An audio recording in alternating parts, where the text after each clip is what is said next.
Sitting has come to order. Please call the roll.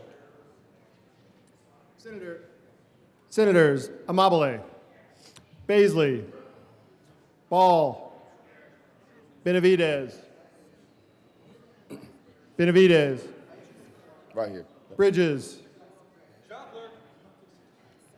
Bright, Carson, Catlin, Cutter, Danielson, Doherty, Exum, Frizzell, Gonzalez, Hendrickson,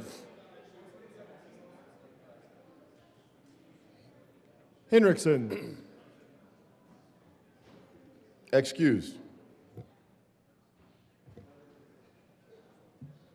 Judah, Kip, Kirkmeyer, Colker, Lindstedt, Liston, Marchman, Mullica, Pelton B, Pelton R, Rich. Roberts. Rodriguez. Simpson. Snyder. Sullivan. Wallace. Wallace. Excused. Weissman. Excused. Zamora Wilson. Hendrickson.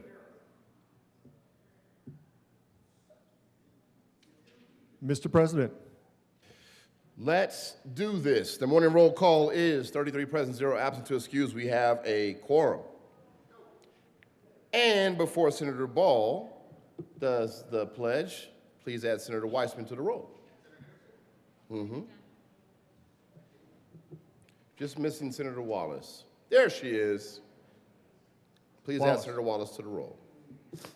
Senator Ball, would you please lead us in the Pledge of Allegiance? Colleagues, please rise and join me in the Pledge of Allegiance. I pledge allegiance to the flag of the United States of America and to the republic for which it stands, one nation, under God, indivisible, with liberty and justice for all. Approval of the journal. Senator Rich. Thank you, Mr. President. I move that the Senate Journal of Tuesday, May 12th, 2026 be approved as corrected by the Secretary. You've heard the motion. All those in favor, for the final time, say aye. Or for the final time, say no. Man, I'm telling you, man, I got to get a hearing test. The ayes have it, and that motion's adopted. Senate Services. Correctly printed, Senate Joint Resolution 26. Correctly re-engrossed, Senate Bill 192. Correctly revised, House Bill 1250, 1289, 1309, 1325, 1335, 1416, 1418, 1422, 1425, 1429, 1430, and 1433. Correctly re-revised, House Bill 1029, 1033, 1063, 1065, 1102, 1138, 1274, 1286, 1306, 1307, 1315, 1324, 1326, 1427, 1431, and 1432. Correctly enrolled, Senate Bill 135 and 189. Majority Leader Rodriguez.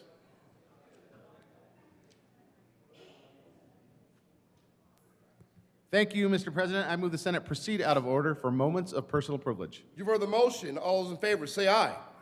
Opposed, no. The ayes have it. The Senate proceed out of order for moments of personal privilege.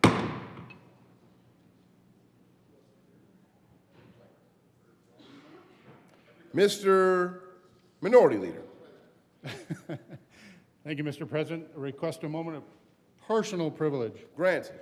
Thank you, Mr. President. Colleagues, there are some special guests of mine in the chamber today that I would help me welcome to the chamber students from Norwood Public Schools.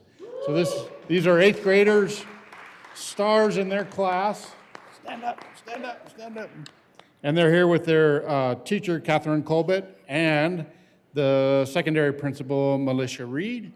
And if you've never been to Norwood, it's worth the 6-hour drive to get out there. It's in what's uniquely known as the west end of Colorado. Norwood, Natarita, Nucla, very special place to me. And Ridgeway is not in the west end. But anyway, somebody said that. Welcome to the chamber and enjoy the last day of session and your time here in Denver. Welcome, everybody. Welcome to the Senate. Did y'all drive or take the private jet? You drove? All right, just checking. A helicopter. Further moments of personal privilege. And they're waiting, you're waiting, they're not.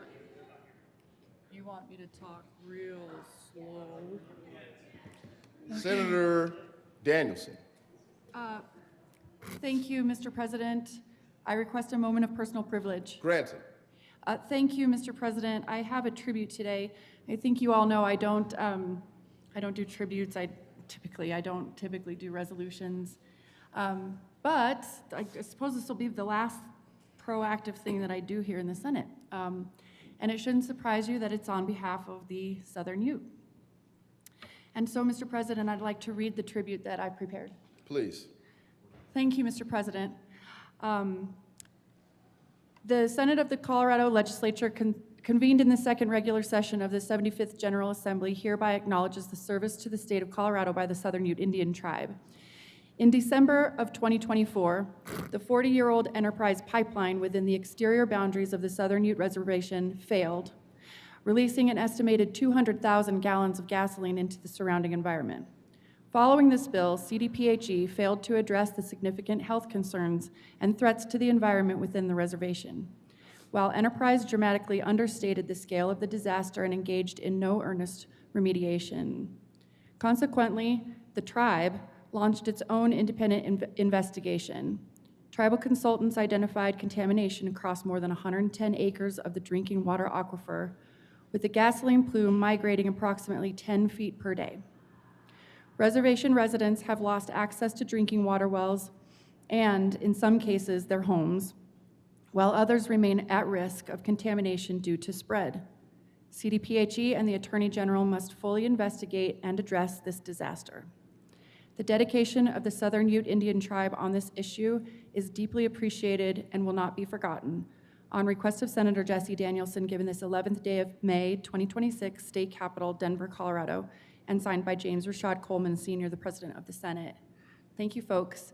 The reason that I came with this tribute, and I appreciate you allowing me time on our final day of the session, is because the state of Colorado hasn't given the attention to this disaster that it should. The surrounding communities are impacted, and Southern Ute as a tribe have taken on the burden of addressing the issue environmentally and for the health of not just their members, but of the surrounding community. It's a real problem. It hasn't been addressed, and I wanted to take the time to urge our government, CDPHE, the governor, to look into this and help solve it, because people's lives are on the line once again. And once again, the people of one of our two great nations are being ignored. So I thank you for your time today on this measure, on this tribute. And Mr. President, I would move that these words of the tribute be spread across the pages of the journal. The motion is that the words of the tribute be spread across the pages of the journal. All those in favor say aye. Aye. Opposed, no. The ayes have it. That motion is adopted. Senator Danielson. Thank you, Mr. President, and thank you, colleagues, so much for this tribute and for your support of the measure. It'll have the same impact as a resolution if we could have passed one. And I also want to thank you for the work that we've done with and on behalf of the Southern Ute Indian Tribe, the Ute Mountain Ute, and of course the broader Native community during my time in the Senate. And I dearly, sincerely hope that you will pick it up and take it further on my departure. And with that, Mr. President, I just thank the Senate for this tribute. Thank you, Senator Danielson. Senator Judah. Thank you, Mr. President. I just wanted to take a moment to wish my nephews congratulations on their graduation. We couldn't be there, but Granted.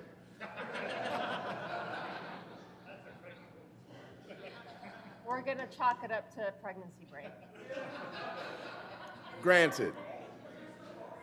And also, everyone can have a seat. Please don't. You're doing great. Keep it going. Mr. President, can I have a moment of personal privilege? Granted. Thank you. I just wanted to take a moment to congratulate both of my nephews, Ali and Khalid, for their graduation this year. I couldn't be there, but I wanted to tell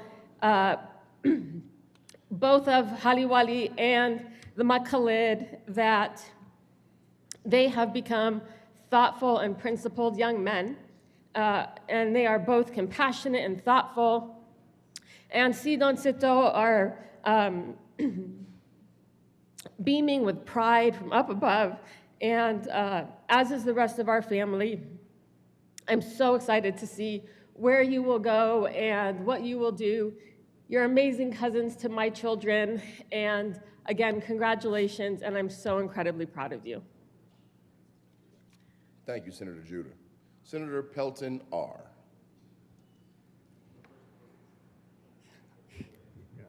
Thank you, Mr. President. May I have a moment of personal privilege? Granted. Hey, doesn't this do it? Ah, yes.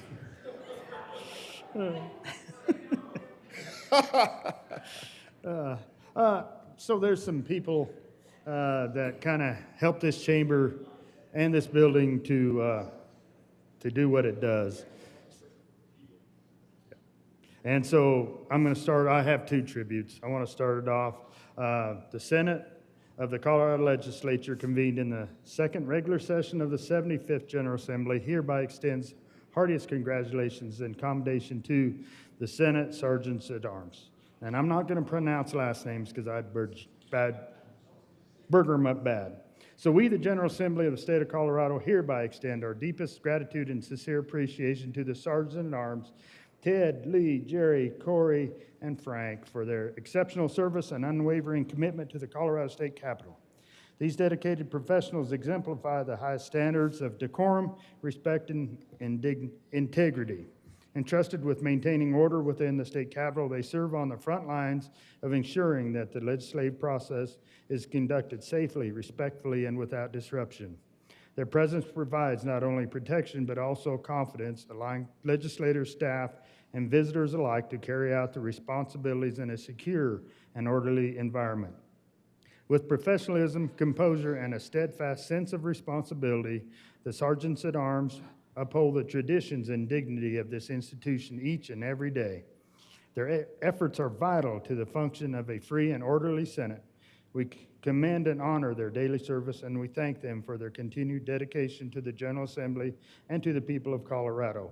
On request of Senator Rod Pelton, given this 13th day of May 2026, State Capitol, signed James Rashad Coleman.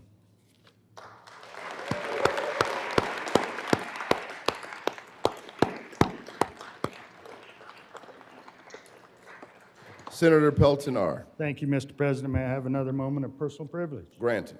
Thank you. And so this one, these people, men and women, aren't in the chamber right now, but we see them all around the Capitol, keeping this place. They're to your they right, are brother. Here. Awesome. Awesome. So with that, the Senate of the Colorado Legislature convened in the second regular session of the 75th General Assembly hereby extends warmest, heartiest congratulations and commendations to the custodial staff. We, the General Assembly of the State of Colorado, hereby extend our utmost gratitude and heartfelt appreciation to Kim, April, Tien, Chris, Davina, Anasaya, Jessica, for their outstanding service and dedication. The aforementioned embody the very spirit of service by ensuring the excellent upkeep of the esteemed and historic Colorado State Capitol building. Their often behind-the-scenes efforts play a critical role in cultivating a conducive environment for the creation and passage of legislation that affect Coloradans across the state. The staff's professionalism, attention to detail, and kind approach to work reflect their integrity and dedication to all who step foot in the Colorado State Capitol building. We honor the profound daily efforts of the aforementioned staff and thank them for their true commitment to the people of Colorado. On request of Senator Rod Pelton, given this 13th day of May 2026, signed James Rashad Coleman.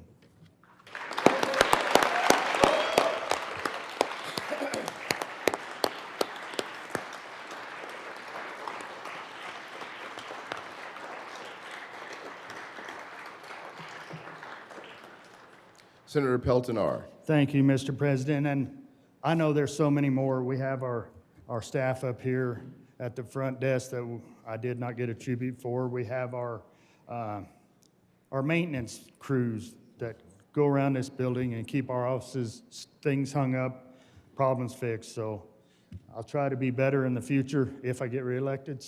But these people do a great job, and thank you for recognizing them. Yeah. Thank you to our sergeants, and thank you to our custodial staff. We'll take a brief recess to acknowledge our guests.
All right, we back in the game. House Request Conference Committee. In response to a request from the House for a conference committee on House Bill 1206, the Senate conferees are Senators Lindstedt, Chair, Benavidez, and Bright on the first conference committee of House Bill 1206. Senator Lindstedt. Thank you, Mr. President. I request that the conference committee on HB 1206 be given permission to go beyond the scope of the differences between the two houses. The motion is that the conference committee on 1206 be permission to go beyond the scope. All those in favor say aye. Opposed, no. Well, the ayes have it and permission has been granted.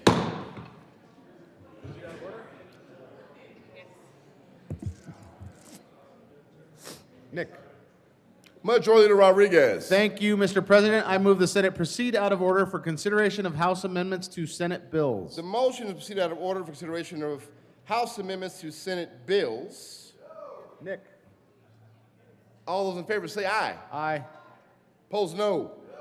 The ayes have it. That motion is adopted. We will proceed out of order. Mr. Majority Leader. Thank you, Mr. President. I move that Senate Bill 48 be laid over to the end of the calendar, at the end of the consideration of House amendment calendar. The motion is that Senate Bill 48 be laid over to the end of the consideration of House Amendment Senate Bills calendar. All those in favor say aye. Opposed, no. The ayes have it, and 48 will be laid over until the end of the consideration of House Amendment Senate Bills calendar. Mr. Schaffler, please read the title of Senate Bill 172. Senate Bill 172 by Senators Hendrickson and Kipp and Representatives Basnicker and Pascal concerning the Front Range Passenger Rail District. Senator Hendrickson. Thank you, Mr. President. I move that the Senate concur with House amendments on Senate Bill 172. Tell us why. In the House, we realized that there was a computing error that should have included by the methodology that was used Wheat Ridge in the district, and that was corrected in the House.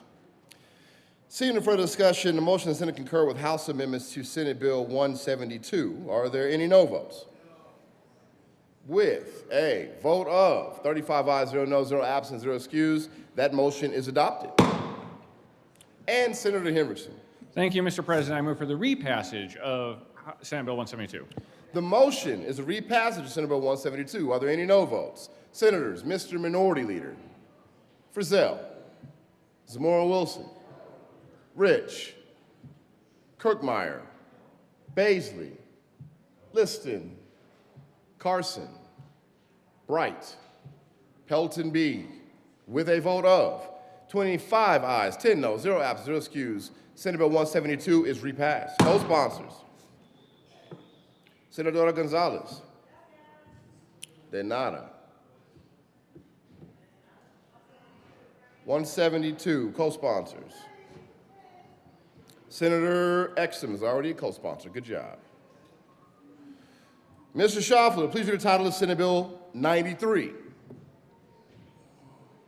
Senate Bill 93 by Senator Sullivan and Representatives Morrow and Lindsay concerning ensuring compliance with workers' compensation insurance coverage requirements. Senator Sullivan. Thank you, Mr. President. I move that the Senate concur with the House amendments to Senate Bill 93. Please tell us why. Thank you, Mr. President.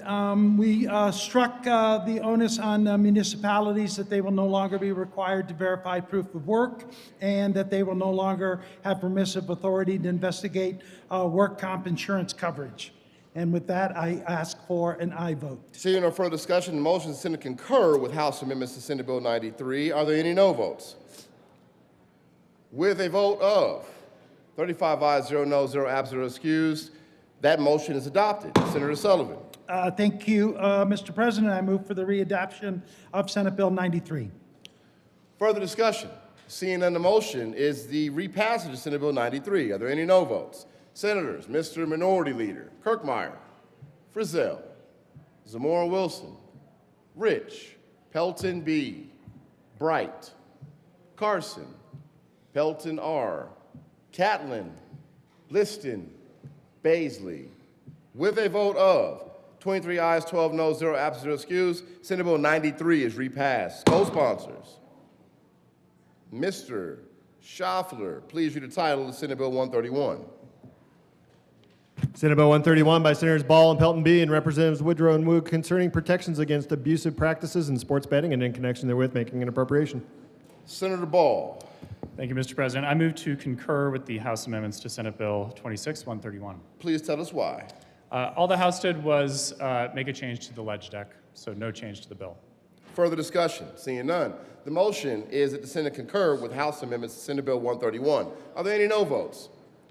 Senators, Mr. Minority Leader Sullivan, Bridges, Zamora Wilson, Liston, Pelton R. Bridges again.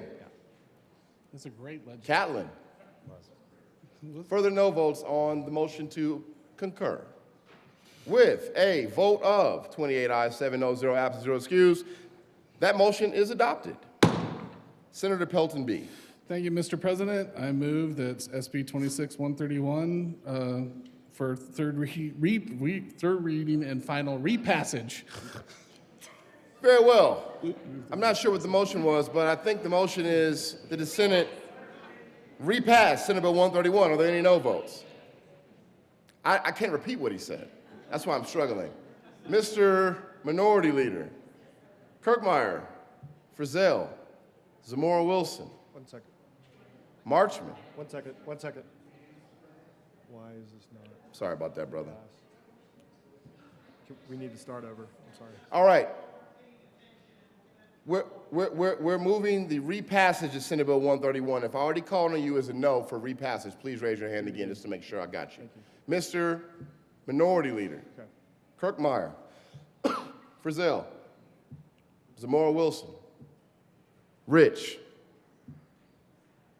Sullivan, Hendrickson, Bright, Roberts, Carson, Catlin, Liston, Basley, Pelton R. Just asking for clarification. Senator Marchman, were you a no? Okay, Senator Marchman is a no also on 131. With a vote of 20 ayes, 15 noes, 0 absent, 0 excused, Senate Bill 131 is repassed. Co-sponsors, Senators Bridges, Amabile, Kipp, Cutter. Mr. Schaffler, please read the title of Senate Bill 165. Senate Bill 165 by Senators Roberts and Pelton R. and Representatives McCormick and Soper concerning measures to support species conservation and in connection therewith authorizing an appropriation from the Species Conservation Trust Fund. Senator Roberts. Thank you, Mr. President. I move that the Senate concur with House amendments to Senate Bill 165. Please tell us why. So the House added an amendment to make explicitly clear that the funding that's provided in this annual bill does not go to funding the wolf reintroduction efforts. It never has. It's not intended to, but they just made that explicitly clear in the bill. Seeing no further discussion, the motion is that the Senate concur with House amendments to Senate Bill 165. Are there any no votes? With a vote of 35 ayes, 0 noes, 0 absent, and 0 excused, that motion is adopted. Senator Roberts. Thank you, Mr. President. I move for the repassage of Senate Bill 165. Seeing no further discussion, the motion is the repassage of Senate Bill 165. Are there any no votes? Senators Zamora Wilson. Further no votes on 165. With a vote of 34 ayes, 1 no, 0 absent, 0 excused, Senate Bill 165 is repassed. Co-sponsors, Senators Amabile, Catlin, Carson, Liston, Mr. Schaffler, please read the title of Senate Bill 42. Senate Bill 42 by Senators Weissman and Amabile and Representatives Zakai and Sirota concerning the classification of certain state revenue for the purposes of calculating state fiscal year spending pursuant to Section 20 of Article 10 in the state constitution and in connection therewith clarifying the statutory definitions of collections for another government and damage awards and making an appropriation. I don't even know what that means. Senator Weissman. Thank you, and sorry about that one, Mr. Schaffler. We move to concur with the House amendments to Senate Bill 42. Please tell us why. Members, this is a bummer. The House took out all of the HUTF parts of the bill. What that means is that things that I think are legally accountable as damage awards going to HUTF won't be handled in the way that I think they could be. But legislating is an ongoing process, so we ask for a yes vote. Seeing no further discussion, the motion is that the Senate concur with House Amendments to Senate Bill 42. Are there any no votes? With a vote of 35 ayes, 0 noes, 0 absent, 0 excused, that motion is adopted. Senator Amabile. Thank you, Mr. President. I move for the repassage of Senate Bill 42 and ask for a yes vote. Seeing no further discussion, the motion is the repassage of Senate Bill 42. Are there any no votes? Senators, Mr. Minority Leader, Rich, Zamora Wilson, Frizzell, Kirkmeyer, Pelton B, Bright, Carson, Pelton R, Catlin, Liston, Basley.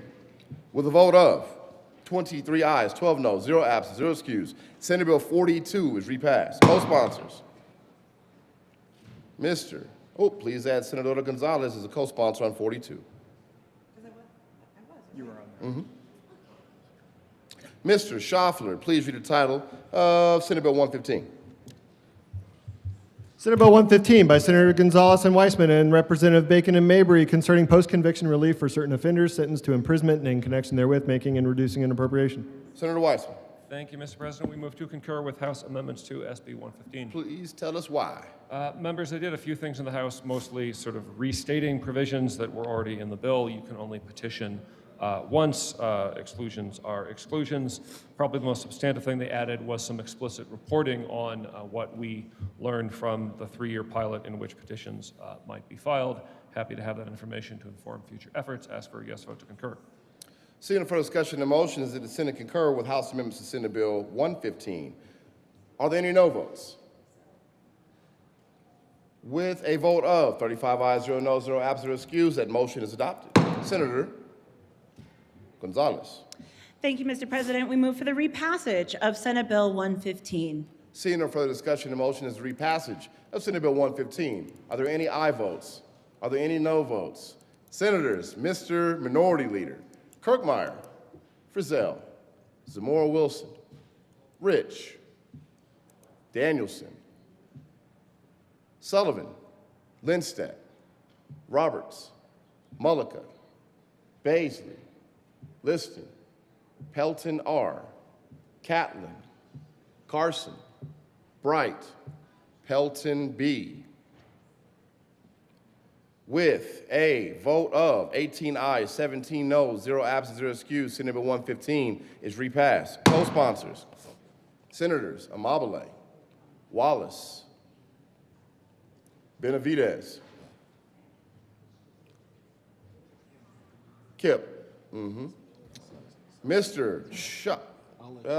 Yep, you're already on. Mr. Schaffler, please read the title of Senate Bill 15. Senate Bill 15 by Senators Pelton B. and Roberts and Representatives Duran and Caldwell concerning offenses involving commercial sexual activity with a child. Senator Roberts. Thank you, Mr. President. I move that the Senate concur with House amendments to Senate Bill 15.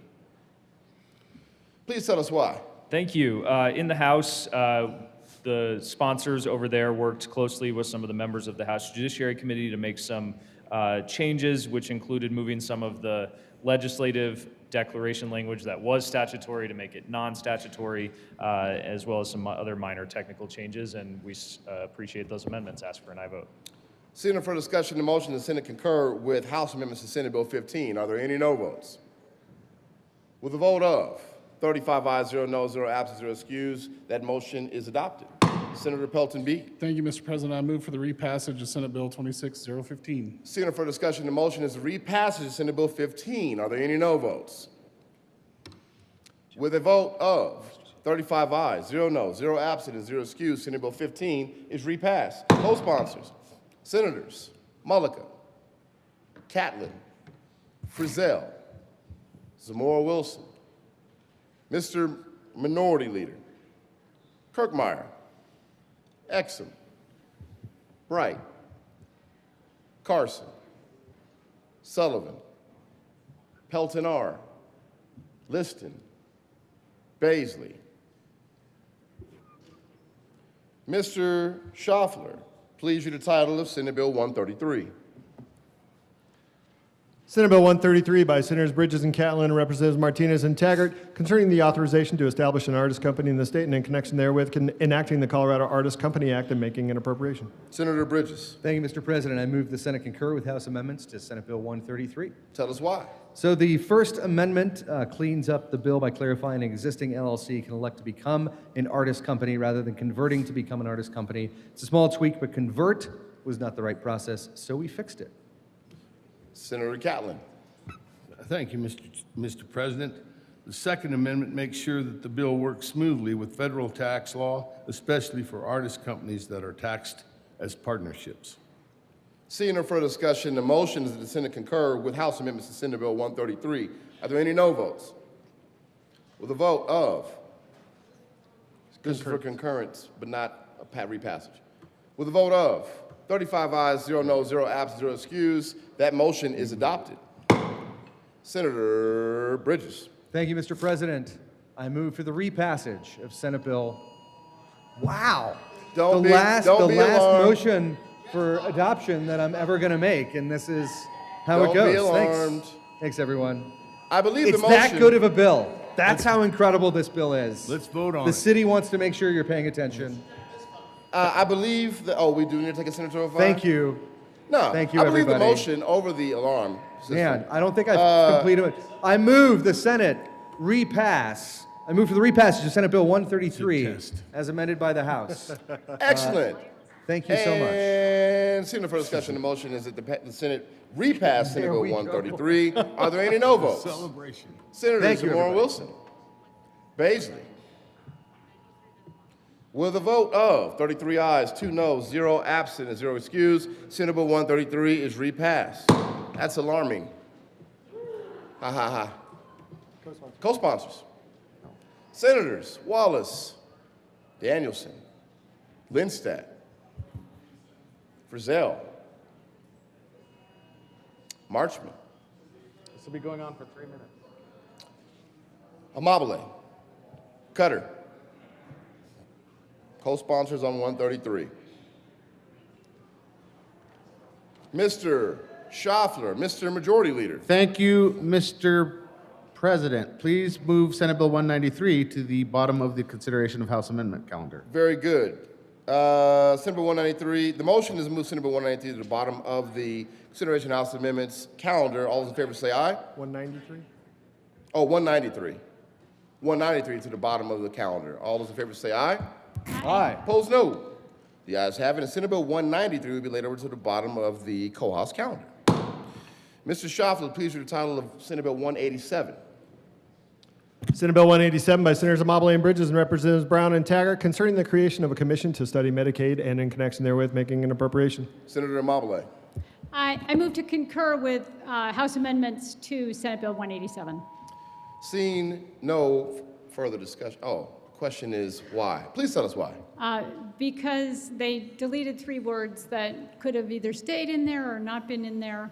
I don't think it really made any difference. But they wanted it, and so we're accepting it. Very good. Seeing no further discussion, the motion is that the Senate will concur with House Amendment Senate Bill 187. Are there any no votes? Definitely not. With a vote of 35 ayes, 0 noes, 0 absent, 0 excused, that motion is adopted. Senator Amabile. I move for the repassage of Senate Bill 193. The motion. 187. I'm sorry, 187. 187. Yeah, we don't want to do 193 No, quite we don't yet. want to do that yet. man. Seeing no further discussion, the motion is the repassage of Senate Bill 187. Are there any no votes? Senators Zamora Wilson, Rich, Basley, with Carson as a no vote also on repassage. With a vote of 31 ayes, 4 noes, 0 absent, 0 excused, Senate Bill 187 is repassed. Co-sponsors, Senators Wallace, Mullica. Mr. Schaffler, please read the title of, please add Senator Kipp as a co-sponsor on 187. Mr. It's fine.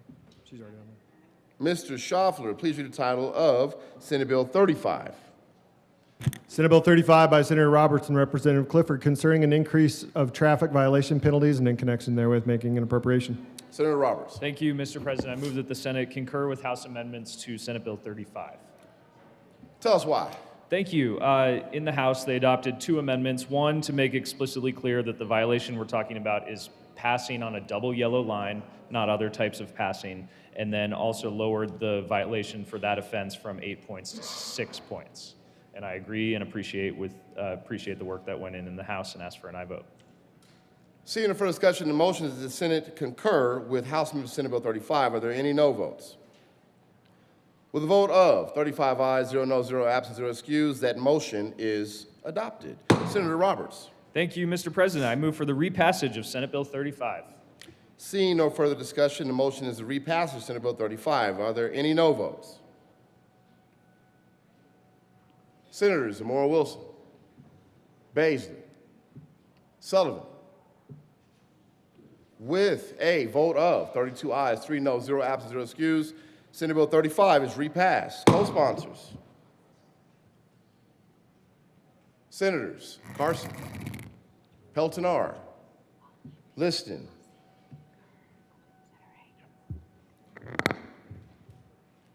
Mr. Schaffler, please read the title of Senate Bill 155. Senate Bill 155 by Senators Mullica and Marchman and Representatives McCluskey and Brown concerning increasing the availability of homeowners insurance in the state in connection therewith, making an appropriation. Senator Marchman. Thank you, Mr. President. I move that the Senate concur with the House amendments to Senate Bill 155. And Senator Mullica. Thank you, Mr. President. Members, they made a number of amendments in the House, some of them around definitions of folks who will be participating on the board from the roofing industry, gave some leeway with some of the dollars. We made a change over here for 90%. They took it down to 85%. We agree with the changes, and I think this bill with these changes has a real opportunity to lower the cost of homeowners insurance in the state. And ask for a yes vote. Seeing no further discussion, the motion is the Senate concur with House amendments to Senate Bill 155. Are there any no votes? With a vote of 35 ayes, 0 no, 0 absent, and 0 excused, that motion is adopted. Senator Mullica. Thank you, Mr. President. I move for the repassage of Senate Bill 155 on third reading and final passage. Seeing no further discussion, the motion is the repassage of Senate Bill 155. Are there any aye votes? Oh, man, yeah. No? Are there any no votes? Senators, Mr. Minority Leader, Kirkmeyer, Frizzell, Zamora Wilson, Rich, Basley, Liston, Pelton R., Catlin, Carson, Bright, Pelton B. With a vote of 23 ayes, 12 no, 0 absent, 0 excused, Senate Bill 155 is repassed. Co-sponsors, Senators Amabile, Mr. Schaffler, please read the title of Senate Bill 003. Senate Bill 003 by Senators Wallace and Cutter and Representatives Brown and R. Stewart concerning expanding the scope of the Battery Stewardship Act to cover the end-of-life management of electric vehicle batteries. Senator Wallace. Thank you, Mr. President. I move the Senate unfortunately concur with House amendments to Senate Bill 3. Please tell us why. Yes, sir. The House just made some technical changes at the request of the Department for Implementation, so we suppose we will be okay with that and ask for support. Seeing no further discussion, the motion is that the Senate concur with House amendments to Senate Bill 3. Are there any no votes? With a vote of 35 ayes, 0 no, 0 absent, and 0 excused, Senate Bill, that motion is adopted.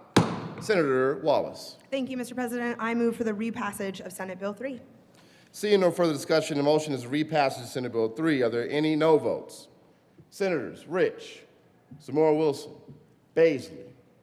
With a vote of 32 ayes, 3 no, 0 absent, and 0 excused, Senate Bill 3 is repassed. Co-sponsors, Senators Amabile,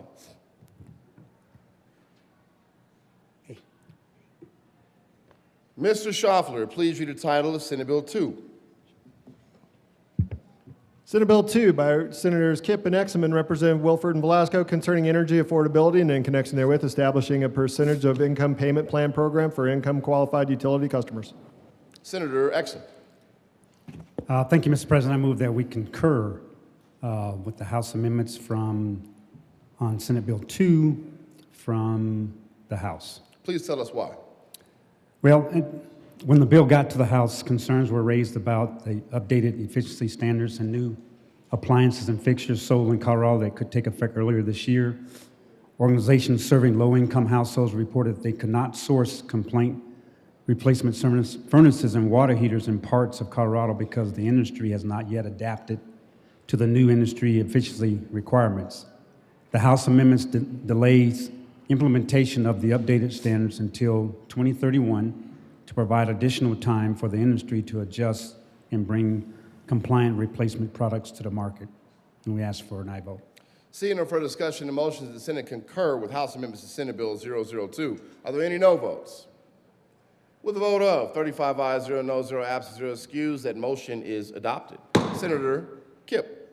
I move for the repassage of SB 26002. The motion is the repassage of Senate Bill 002. Are there any no votes? Senators, Mr. Minority Leader, Kirkmeyer, Frizzell, Zamora Wilson, Rich, Pelton B, Bright, Carson, Pelton R, Tatlin, Liston, Basley. With a vote of 23 ayes, 12 noes, 0 absent, 0 excused, Senate Bill 002 is repassed. Co-sponsors. Senator Mabale, you're already on there. And Cutter's already on there. And Gonzalez is already on there.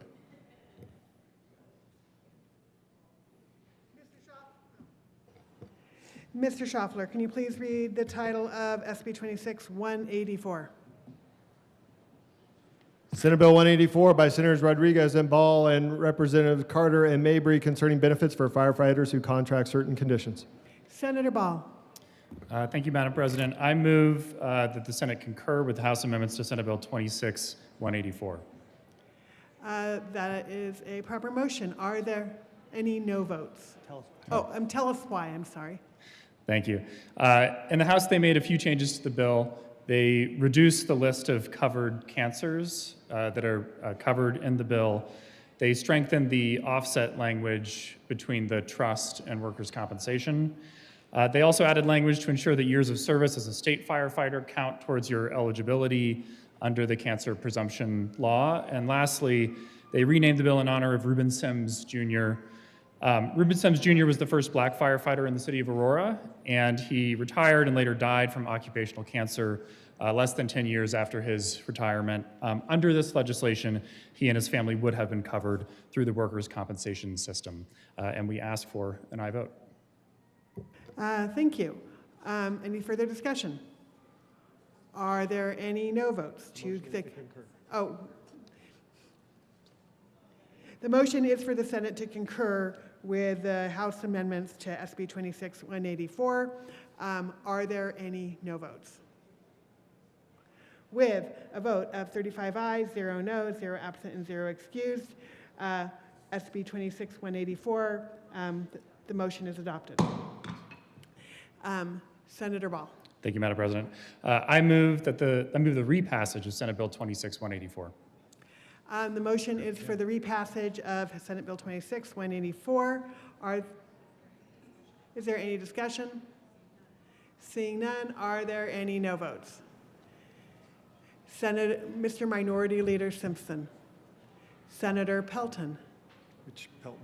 Senator Pelton B. Senator Kirkmeyer. Senator Frizzell. Senator Bright. Senator Zamora Wilson. Senator Carson. Senator Catlin. Senator Pelton R. Senator Basley. Senator Liston. And Senator Rich. Any other no votes? Okay. With a vote of 23 aye, 12 no, 0 absent, 0 excused, SB 26184 is repassed. Co-sponsors. Senator Wallace. You're on there, Senator Exum. Oh. And Senator Gonzalez. And Senator Exum. And Senator Cutter. And Senator Danielson.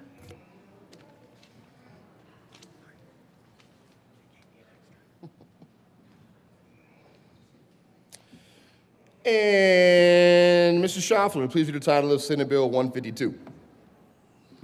Senate Bill 152 by Senators Ball and Pelton B. and Representatives Wilford and Barron concerning changes to the usage of automated vehicle identification systems. Senator Pelton B. Thank you, Mr. President. I move that we concur with House amendments to 152. Tell us why. Well, there was a couple amendments ran. The first one was liability clarification cleanup from CDOT and CML. The next one was the public notice signage clarification that we took for that amendment from CML. And also the last one was that we actually defined what the AVIS definition for flexibility on a mobile unit. So those are the three amendments that were done in the House, and we ask that we concur and ask for an aye vote. Seeing no further discussion, the motion is that the Senate concur with House amendments to Senate Bill 152. Are there any no votes? With a vote of 35 ayes, 0 noes, 0 absent, 0 excused, that motion is adopted. Senator Ball. Thank you, Mr. President. I move the repassage of Senate Bill 26-152. Seeing no further discussion, the motion is the repassage of Senate Bill 152. Are there any no votes? Senators Zamora Wilson, Basley, Carson. With a vote of 32 ayes, 3 noes, 0 absent, and 0 excused, Senate Bill 152 is repassed. Co-sponsors, Senators Bridges. Mr. Schauffler, please read the title of Senate Bill 78. Senate Bill 78 by Senators Amabile and Kirkmeyer and Representatives Smith and Taggart concerning modifications to certain statutes relating to institutions of higher education and in connection therewith, changing procedures relating to information sharing, data, and capital construction projects, and making an appropriation. Senator Amabile. Thank you, Mr. President. We move to concur with the House amendments. Tell us why. Because they put in that we will be able to collect some data and at the expense of the institutions, and we wanted the data, and so that seemed like a really good add. We're good with it. Seeing no further discussion, the motion is the Senate concur with House amendments to Senate Bill 78. Are there any no votes?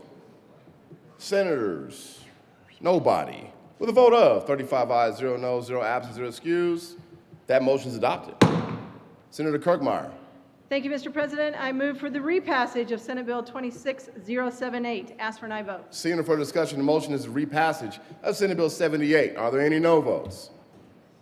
With a vote of 35 ayes, 0 noes, 0 absent, 0 excused, Senate Bill 78 is repassed. Co-sponsors. Mr. Schauffler, please read the title of Senate Bill 23. Senate Bill 23 by Senators Colker and Kirkmeyer and Representatives Sirota and Lukens concerning the financing of public schools and in connection therewith, making and reducing an appropriation. Senator Colker. Thank you, Mr. President. I move for the concurrence of House Amendments to Senate Bill 23. Tell us why. Because they did some good things. We agreed to them. I urge an aye vote. And seeing no further discussion, the motion is that the Senate concur with House amendments to Senate Bill 23. Are there any no votes? There is one no vote. Senator Rich. With a vote of 34 ayes, 1 no, 0 absent, 0 excused, that motion is adopted. Senator Kirkmeyer. Thank you, Mr. President. I move for the repassage of SB 26023 and ask for an aye vote. Seeing no further discussion, the motion is the repassage of Senate Bill 23. Are there any no votes? Senators Rich, Zamora Wilson, Basley, with a vote of 32 ayes, 3 noes, 0 absent, 0 excused, Senate Bill 23 is repassed. Co-sponsors. Senator Exum, Carson, Pelton R., Frizzell. Mr. Schauffler, please read the title of Senate Bill 48. Senate Bill 48 by Senators Hendrickson and Marchman and Representative Joseph and Garcia concerning limiting the age difference between parties to a marriage that requires judicial approval when one party is a minor. Senator Hendrickson. Thank you, Mr. President. I move to concur with House amendments on Senate Bill 48. Please tell us why. Mr. President, when we brought this bill, it was a straight 18 demarcation. You could get married at 18, you could not get married before 18. What the House has amended it to do is to state that the difference in age allowable at the time of marriage, if one of the entrants to the marriage is under the age of 18, so you have a 16 or 17-year-old getting married, is that it cannot exceed, the difference between the younger partner and the older partner cannot exceed the difference that is allowable in Colorado's statutory rape provision. That is currently 10 years for a 16-year-old, which I believe is too high. And alarmingly enough, even with our guardian ad litem provisions in place, there are still a couple of occasions each year where there is a difference that exceeds that. I don't know of any acceptable reason why a 27-year-old or a 30-year-old should be able to marry a 16-year-old. It does not make sense to me. This is not the bill that I initially had drafted. It is not what is most ideal to me. But we have heard from some testimony from folks who are engaged in the human trafficking victim support space, folks at CICASA, folks at Lab to Combat Human Trafficking, who believe in the guardian ad litem process, and they believe in the House amendments to this bill. And they support this, this format of the bill itself.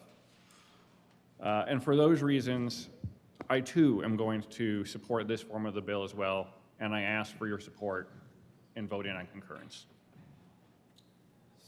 Seeing no further discussion, the motion is the Senate concur with House amendments to Senate Bill 48. Are there any no votes? Senator Roberts, Rich, Basley, Danielson, Zamora Wilson, Mullica, Liston, Doherty, Carson, Bright, Mullica again, Amabile, Colker, Bridges, Sullivan, Wallace, Ball, Frizzell, with a vote of 18 ayes, 17 noes, 0 absent, and 0 excused, that motion is adopted. Further discussion on Senate Bill 48. Senator Marchman. Thank you, Mr. President. I do have a few words to say. Before I speak to the substance of this bill, though, I want to take a moment to acknowledge the people in this room and outside who've worked on this issue with a lot of care. To our House sponsors, thank you. You carried this bill through a difficult process in a difficult chamber. You did it with integrity. To every stakeholder who engaged on this bill on all sides, thank you. The advocates who pushed for movement, the organizations who raised concerns about reproductive rights and emancipation of minors, the communities who came forward to say that marriage has been a protection and a pathway for young people in complicated circumstances. We heard you. I don't agree with all of the positions I heard, but I do believe that every one of you came to this work from a place of genuine concern for young people. That matters, and that's how it should work. To my colleagues on both sides of the aisles, thank you for your consideration. I know this bill has asked something difficult of everyone in this chamber. Members on my right raised real concerns about young women in crisis pregnancies who might have fewer options if this bill passes. Members on my left raised real concerns about reproductive rights, emancipation, about what happens when the state draws a harder line and a young woman loses a legal path that she desperately needs. Those are good faith arguments. They're serious policy concerns raised by serious people. But I want to say plainly, the temperature on this bill has been high. And I want to speak directly to something that happened outside this building that I think needs to be named on the floor. Our House sponsors carried this bill with integrity through an extraordinarily difficult process. Members who asked hard questions about pregnant minors, emancipation, repro rights, they were met in some cases with tactics that had no place in this process.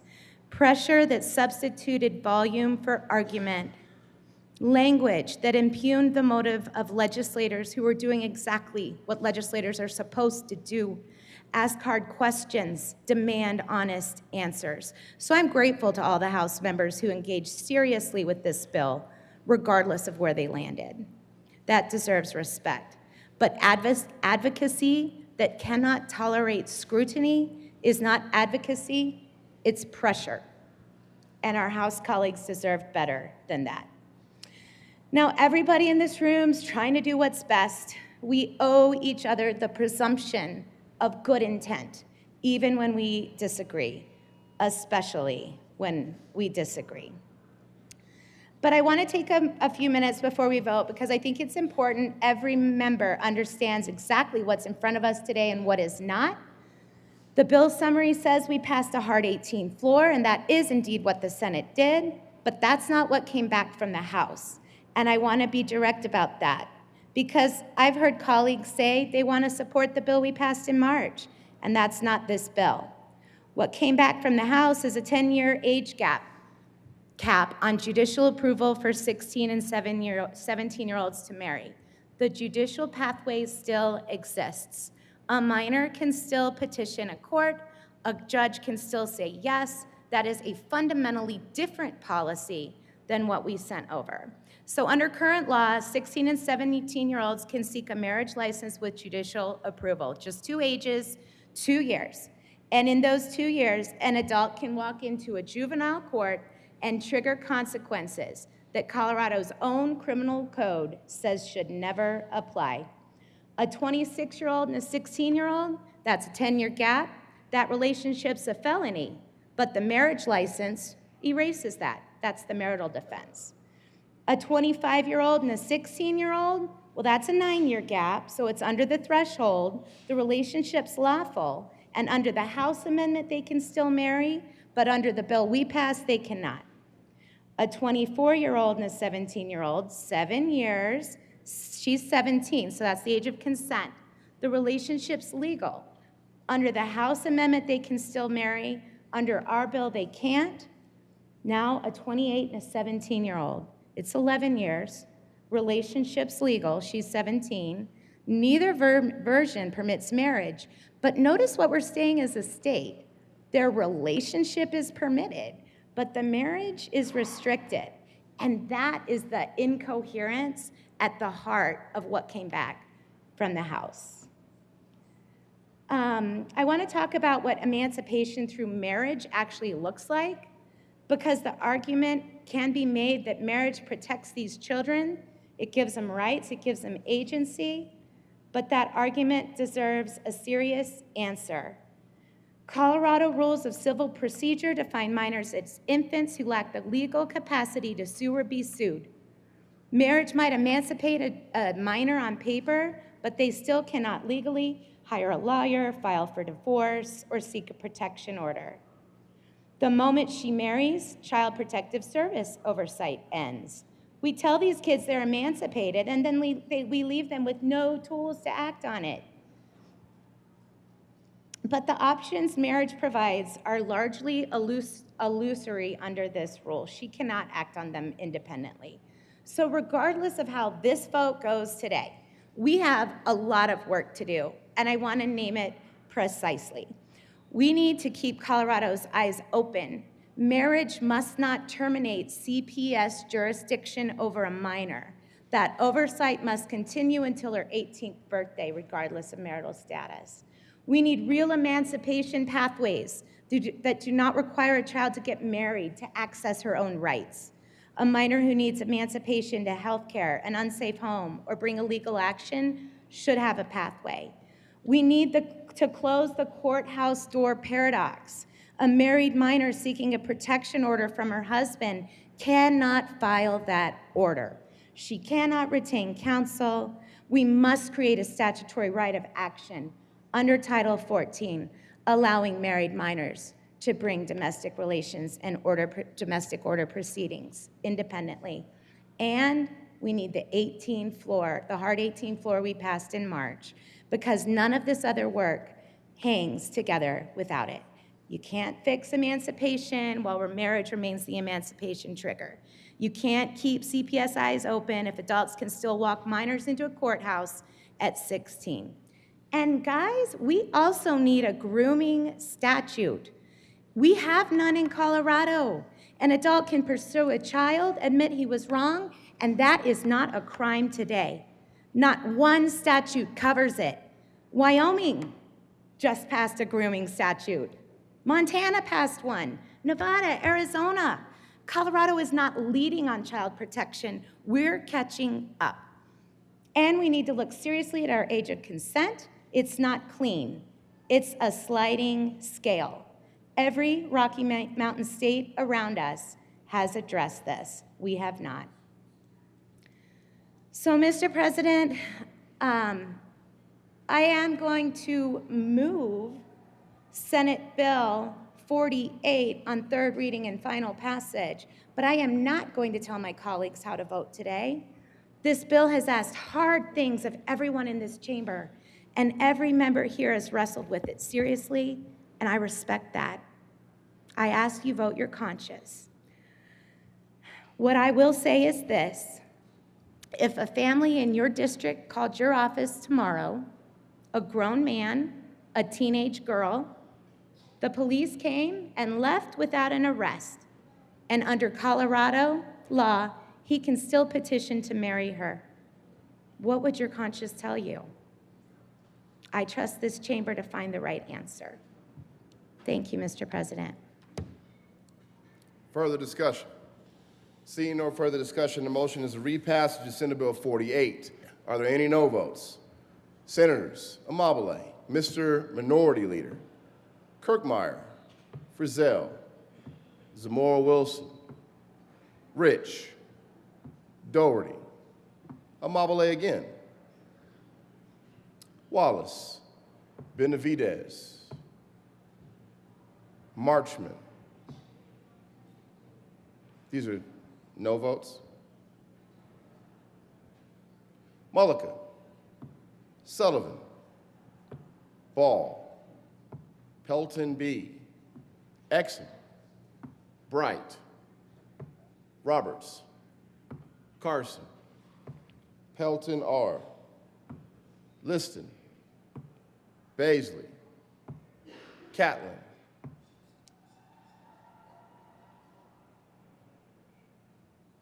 with a vote of Colker. Please add the president. With a vote of 11 ayes, 24 noes, 0 absent, and 0 excused, Senate Bill 48 is lost. 193. Mr. Majority Leader. Thank you, Mr. President. I move to lay over Senate Bill 193 until later in the day. Seeing no further discussion, the motion is laid over Senate Bill 193 later in the day. All those in favor say aye. Opposed, no. The ayes have it, and Senate Bill 193 will lay over until later in the day. Mr. Majority Leader. Third reading of bills. Consent calendar. Mr. Schaffler, please read all the titles of the bills on the consent calendar. House Bill 1250 by Representatives DeGraff and Bacon and Senators Bright and Wallace concerning procedures relating to state action resulting in the relinquishment of private property and in connection therewith making an appropriation. Mr. Majority Leader. Thank you, Mr. President. I move for the passage of the bill on third reading of bill's final passage consent calendar, which is House Bill 1250. Seeing no further discussion, well, is there any discussion on the third reading of the bill's final passage, Bill 1250? Seeing none, are there any no votes? Senators Sullivan. Thank you, Mr. President. I would like to be recorded as a no vote on House Bill 26-1250. Senator Sullivan records a no vote on House Bill 1250. Senator Lindstedt. Thank you, Mr. President. I request to be recorded as a no vote on 1250. Senator Lindstedt will record as a no vote on House Bill 1250. Further no votes. With a vote of 33 ayes, 2 noes, 0 absent or excused, House Bill 1250 is passed. Co-sponsors, Senators Amabile, Zamora Wilson, Frizzell. Co-sponsors on 1250. Bridges,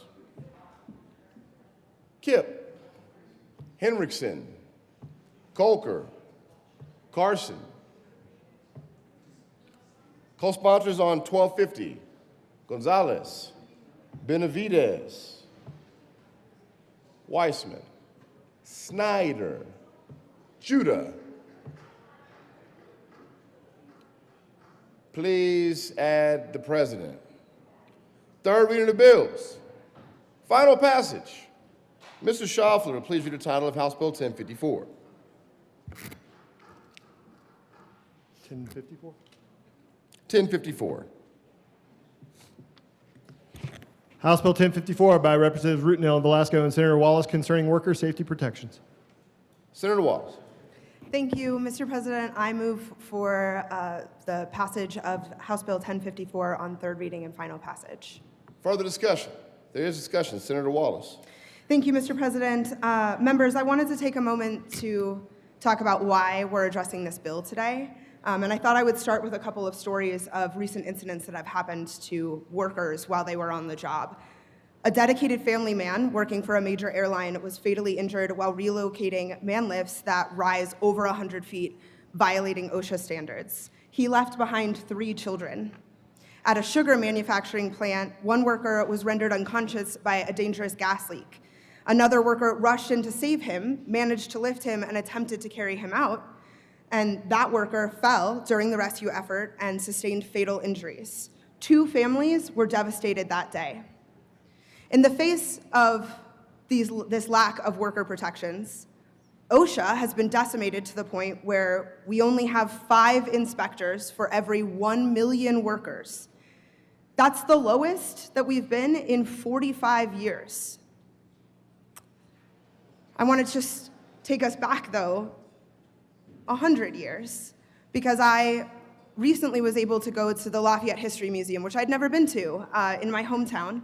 Never been there, and we had a historian there who detailed and recorded the Columbine Mine Massacre of 1927, which happened the same year as Ludlow, but is frequently overlooked. And what she was telling me about those times 100 years ago is that Colorado had some of the strongest worker protections on the books, but it had neither the will nor the money to implement those, which means we didn't have worker protections. That's the same situation that we are facing 100 years later. We haven't changed it. In fact, it's getting worse. We're decimating the federal level's ability to protect our workers, and not after something happens, before something happens. Come and inspect and make sure that they have a reasonably safe workplace. That's what this bill is about. I struggle a lot in this building with trying to grasp and grapple with the history and the weight of the history and the lack of corrections that we've made over time. Our lack of ability, it seems sometimes, to learn. It's hard when that feels so outside of your lifetime, so outside of all of our lifetimes. It's hard to face that. I don't want to be part of a state that isn't learning these lessons 100 years later, 45 years later, throughout my lifetime. I don't want to do it. I don't want to uphold that state. I want change. And I want to be here for the workers. That's why I came to this building. So with that, I ask for your aye vote for our workers who are no longer getting the protections that they need. Thank you, Mr. President. Seeing no further discussion, the motion is the passage of House Bill 1054. Are there any no votes? Senators, Mr. Minority Leader Rich, Zamora Wilson, Frizzell, Kirkmeyer, Pelton B., Bright, Doherty, Carson, Pelton R., Liston, Basley, Catlin, Mullica, Bridges, Ball, Snyder,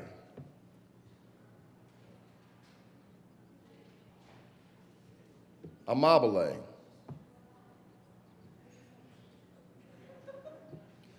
with a vote of 17 ayes, 18 noes, 0 absent, and 0 excused, House Bill 1054 is lost. Mr. Schaffler, please read the title of House Bill 1236. House Bill 1236 by Representatives Zakai and Mabry and Senators Ball and Hendrickson concerning arbitration reform. Senator Ball. Thank you, Mr. President. I move House Bill 1236 on third reading and final passage and ask for an aye vote. Further discussion? Seeing none, the motion is the passage of House Bill 1236. Are there any no votes? Senators Amabile, Doherty, Kirkmeyer, Mr. Minority Leader, Frizzell, Zamora Wilson, Basley, Liston, Catlin, Carson, Bright, Mullica, Pelton B., Lindstedt, Snyder. With a vote, oh, please add Senator Pelton R. as a no vote. With a vote of, yeah, man, you gotta put your hands where my eyes can see. Straight buck wild in the place to be. No? Busta Rhymes? All right. With a vote of 19 ayes, 16 noes, 0 absent, and 0 excused, House Bill 1236 is passed. Co-sponsors.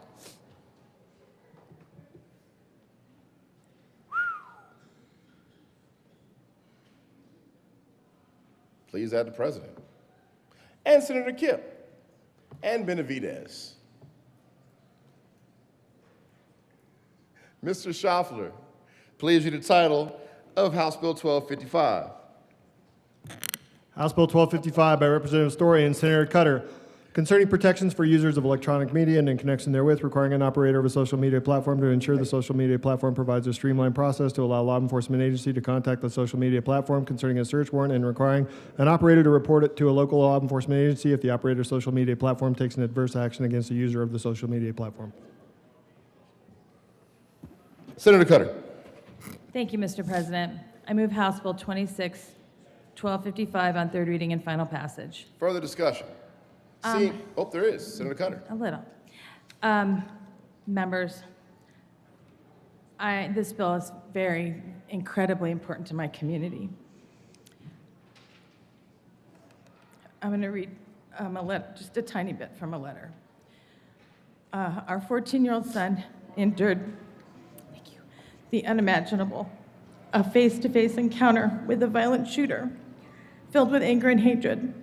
Our child suffered traumatic gunshot injuries and has remained hospitalized and undergone multiple surgeries since the incident. He asked how this could happen. His mind and messages were clear. The adults responsible for protecting children, that's us, that's all of us, must take real, meaningful action so that no child or family endures this kind of horror in school or anywhere. Members, this is something. This could prevent the harm, could help prevent the harm before it happened and save lives. And I respectfully ask you to support this family and take action. Thank you. Seeing no further discussion. There is further discussion. Senator Danielson. Thank you, Mr. President. Thank you, colleagues. I just wanted to commend the sponsors in the House and the Senate for bringing this measure forward. I represent Jefferson County, not Evergreen, but Jefferson County nonetheless, and I'm very close with that community. My sister has raised her kids there. My niece is a student at Evergreen High School, and too many of the people that I know and love now are added to the list of those who have experienced gun violence in a public school. This measure will do something to help address this issue.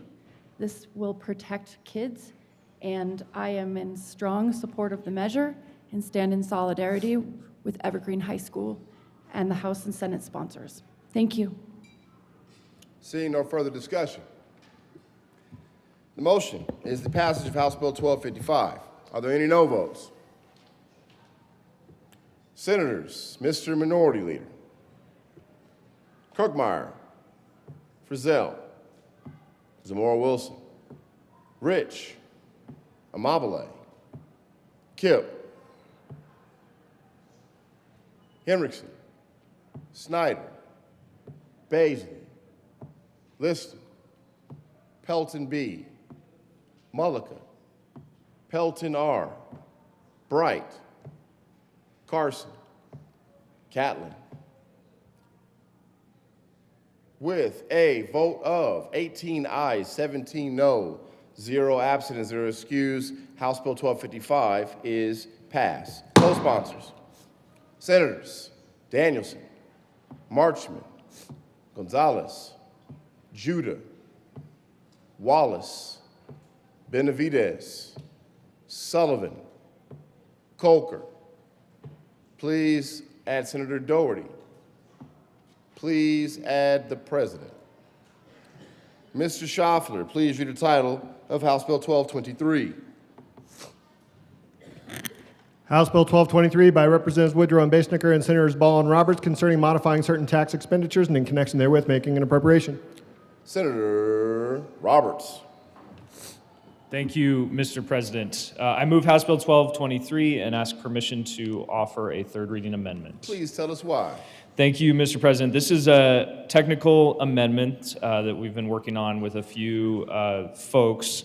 One, it's going to restore the percentage being allocated to the Housing Development Grant Fund. That was an inadvertent change when we made some amendments to help the restaurants in the Finance Committee. And then we're adding in just clarity that the Department of Revenue may adopt rules necessary to implement the section that we added in after negotiating with the business community, including the Chamber of Commerce, to make things more clear for them. So I ask for your permission. The motion is Senator Roberts' request for permission to offer a third reading amendment. All those in favor say aye. Aye. Opposed, no. The ayes have it, and permission is granted. There's a member of the desk, Mr. Schaffler. Please read L31 to 1223. Amendment L31. Senator Roberts. Thank you, Mr. President. I move L31. Further discussion on the amendment? No. Seeing no further discussion, the motion is the adoption of L31. Are there any no votes? With a vote of 35 ayes, 0 no, 0 absent, and 0 excused, L31 is adopted. Further discussion on the bill, Senator Ball. Thank you, Mr. President. I move House Bill 261223 on third reading and final passage. Seeing no further discussion, the motion is the passage of House Bill 1223 is adopted as amended. Are there any no votes? Senators, Mr. Minority Leader, Kirkmeyer, Frizzell, Zamora-Wilson, Rich, Basley, Catlin, Pelton B, Liston, Pelton R, Carson, Bright, Marchman, with a vote of 22 ayes, 13 noes, 0 absent, and 0 excused, House Bill 1223 is passed. Co-sponsors, Senators Weissman, Amabile, Bridges, Kip, Cutter, Mullica,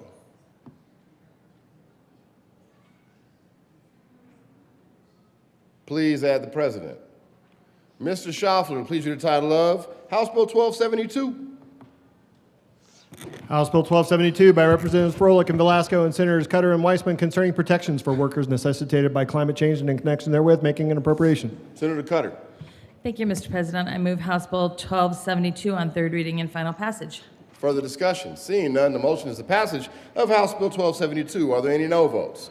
Senators, Mr. Minority Leader, Rich, Zamora-Wilson, Frizzell, Kirkmeyer, Liston, Pelton R, Roberts, Doherty, Carson, Bright, Pelton B, Catlin, Basley, with a vote of 21 ayes, 14 noes, 0 absent, 0 excused, House Bill 1272 is passed. Co-sponsors, Senators Colker, Amabile, Marchman, Judah, Sullivan, Benavidez, Kip, Exum, Co-sponsors on 1272, Wallace, Danielson, Gonzalez.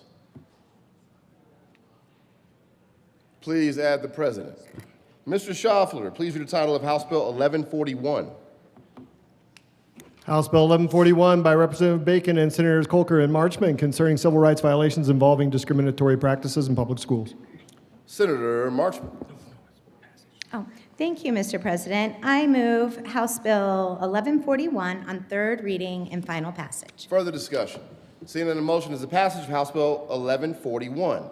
Are there any no votes? Senators, Mr. Minority Leader, Frizzell, Zamora Wilson, Rich, Kirkmeyer, Basley, Catlin, Pelton B, Bright, Carson, Pelton R, Liston, with a vote of 23 ayes, 12 noes, 0 absent, 0 excused, House Bill 1141 is passed. Co-sponsors, Senators Mullica, Gonzalez, Judah, Wallace, Kip, Benavidez, Danielson, Cutter, Exum.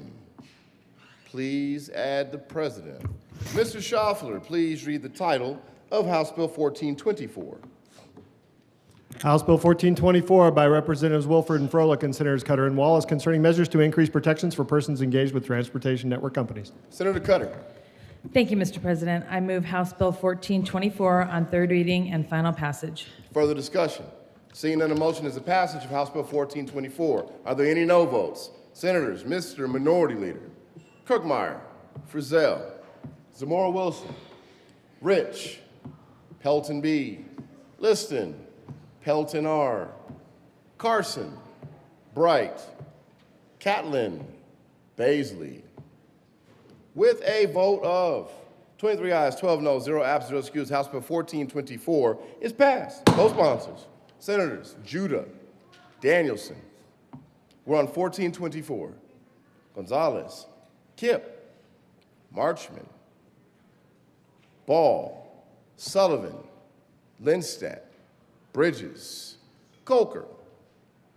Please add Senator Amabile, and please add the president, and Senator Benavidez. Mr. Schaffler, please read the title to House Bill 1426. House Bill 1426 by Representatives Camacho and Zucai and Senator Roberts concerning the 2026 legislative report submitted by the Department of Law to the Joint Judiciary Committee of the General Assembly and in connection therewith implementing recommendations contained in the report. Senator Roberts. Thank you, Mr. President. I move House Bill 1426 on third reading and ask permission to offer a third reading amendment. Oh, heck no. Tell us why. The heck?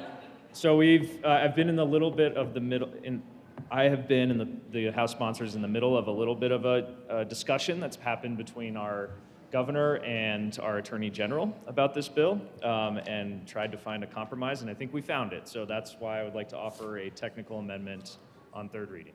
The motion is Senator Roberts' request for permission to offer a third reading amendment. All those in favor say aye. Aye. Opposed say no. All right, ayes have it, and that motion is adopted.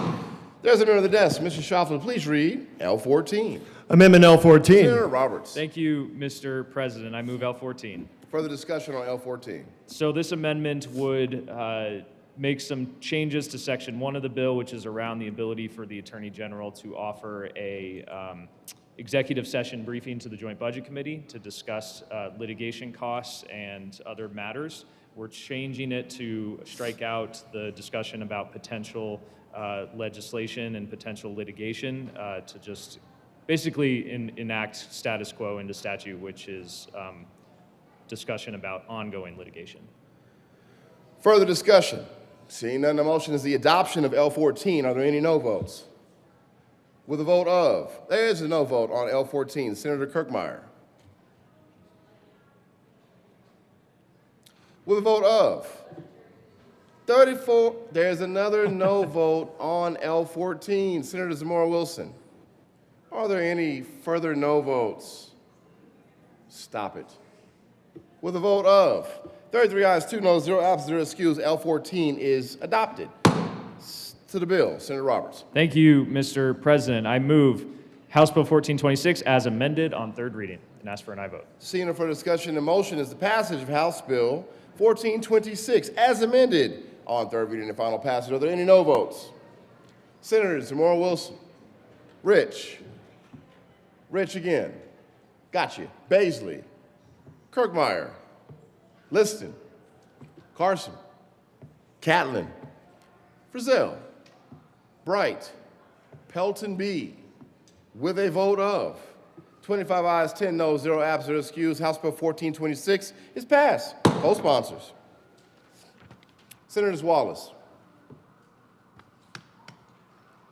please add the president. This is 1426 co-sponsors. All right. Mr. Schaffler, please read the title of House Bill 1325. House Bill 1325 by Representatives Caldwell and Foray and Senators Ball and Pelton R. concerning natural medicine. Senator Ball. Thank you, Mr. President. I move House Bill 1325 on third reading and final passage.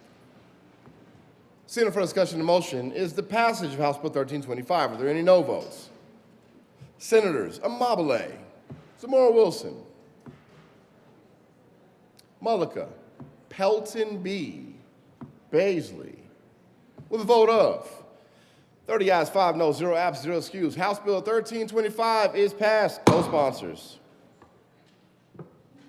Co-sponsors on 1325. Senator Sullivan, Senator Marchman, Cutter. Co-sponsor on 1325. Lindstadt, Catlin, Wallace, Gonzalez, Hendrickson, co-sponsor on 1325. Danielson. Just to be clear, was that a co-sponsor, Senator Kipp? Senator Kipp is a co-sponsor, also on 1325. And no. Gotcha, yep. Please add the president. Mr. Schaffler, please read the title of House Bill 1416. House Bill 1416 by Representatives Nguyen and Brown and Senators Amabile and Carson concerning transfers from the Universal High School Scholarship Cash Fund. Senator Carson. Thank you, Mr. President. I move House Bill 1416 on third and final passage and ask for a favorable vote. Further discussion. There is further discussion. Senator Carson. Thank you, Mr. President. Small businesses are the backbone of Colorado's economy. They create jobs. They provide the services and products we need. They innovate and pay the taxes, and I'm proud to be a co-sponsor of this legislation to support the small business development centers in our state as they're coaching and supporting our small businesses. Thank you. Seeing no further discussion, the motion is the passage of House Bill 1416. Are there any no votes on 1416? Senators Zamora Wilson, Basley, with a, please add Senator Liston as a no vote on 1416. With a vote of 32 ayes, 3 noes, 0 absent, 0 excused, House Bill 1416 is passed. Co-sponsors.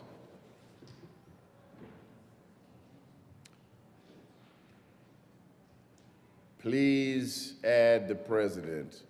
Mr. Schaffler, please read the title of House Bill 1422. House Bill 1422 by Representative Clifford and Senators Coleman and Frizzell concerning security measures for certain governmental entities.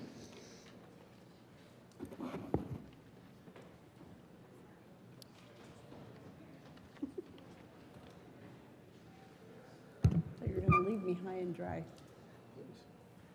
Senator Frizzell. Thank you, Madam President. I move House Bill 261422 on third reading and final passage.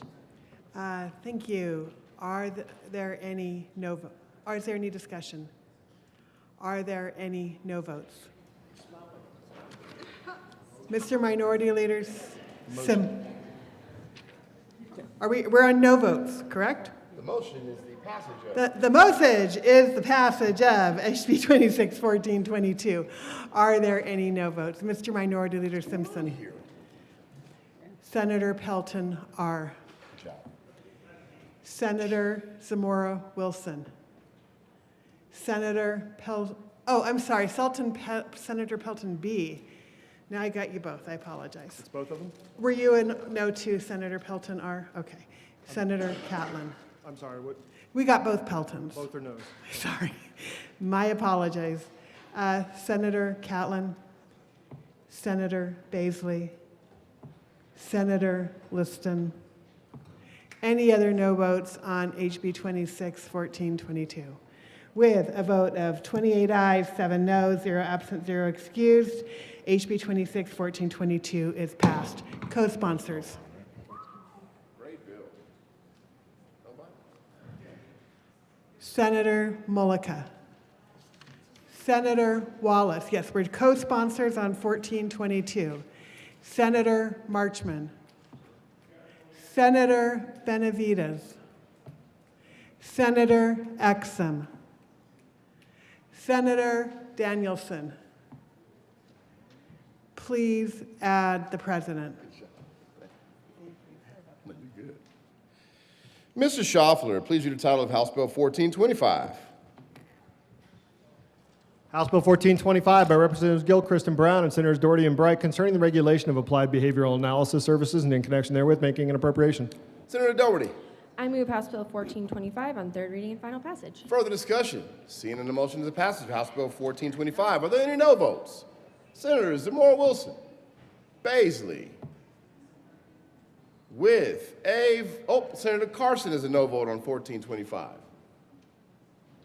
With a vote of 32 ayes, 3 noes, 0 absent, 0 excused, House Bill 1425 is passed. Co-sponsors, Senators Marchman, Mullica, Hendrickson, Amabile, Wallace, Kipp, Cutter, Exum,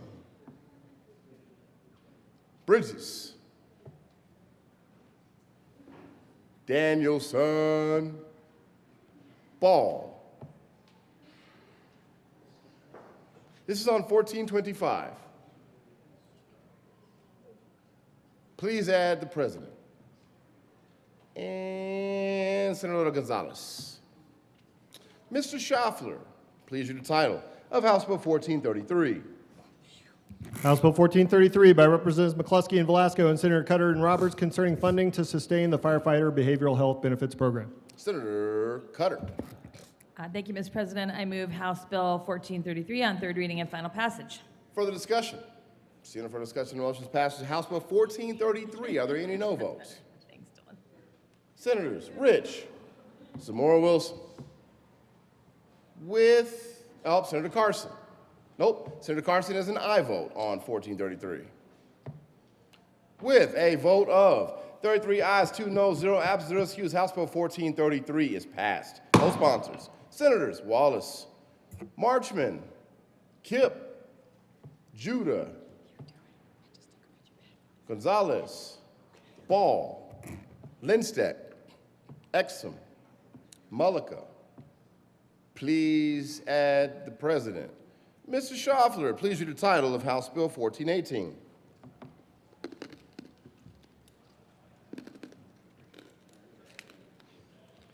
House Bill 1418 by Representatives Zakai and Camacho and Senators Amabile and Roberts concerning the provision of services to young people and in connection therewith requiring certain social media platforms to provide online gaming services, products, and features to young people, to impose a fee on each add-on transaction and remit the fee to the Youth Mental Health Services Access Enterprise, which enterprise is created in the bill, and to the Youth Programming and Protections Enterprise, which enterprise is also created in the bill, to be used to fund programs that provide services to young people and making an appropriation.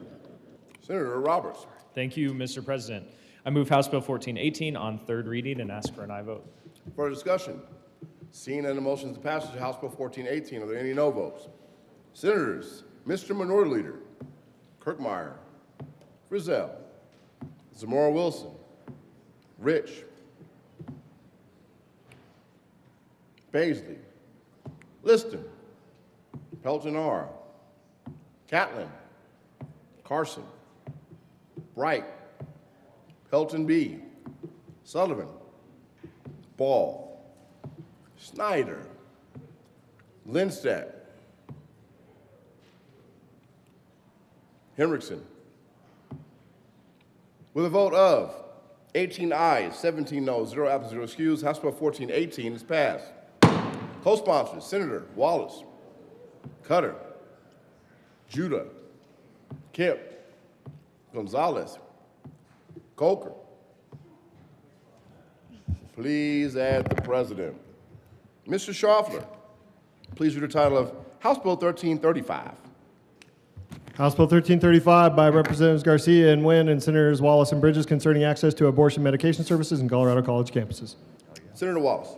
Thank you, Mr. President. I move for the third reading and final passage of House Bill 261335. Ask for an aye vote.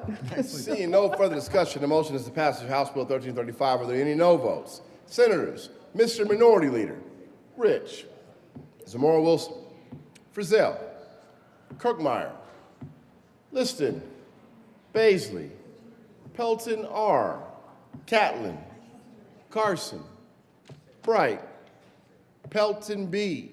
With a vote of 23 ayes, 12 noes, 0 absent or excused, House Bill 1335 is passed. Co-sponsors, Senators Amabile, Danielson, Gonzalez, Marchman, Cutter, Kip, Weissman, Benavidez, Lindstadt, Coker, Sullivan, Ball, Hendrickson. Please add Senator Mullica. Please add the president. Mr. Schaffler, please read the title of House Bill 1309. House Bill 1309 by Representatives Froelich and Story and Senator Wallace concerning measures related to forms of abuse in cases regarding a separation of a relationship. Senator Wallace. Thank you, Mr. President. I move House Bill 261309 on third reading and final passage and ask for an aye vote. Further discussion. Seeing none, the motion is a passage of House Bill 1309. Are there any no votes? Senators, Mr. Minority Leader, Kirkmeyer, Frizzell, Zamora Wilson, Rich, Pelton B., Bright, Carson, Pelton R., Catlin, Liston, Basley. With a vote of 23 ayes, 12 noes, 0 absent or excused, House Bill 1309 is passed. Co-sponsors, Senators Amabile, Lindstadt. Co-sponsors on 1309, Marchman, Cutter, Kip.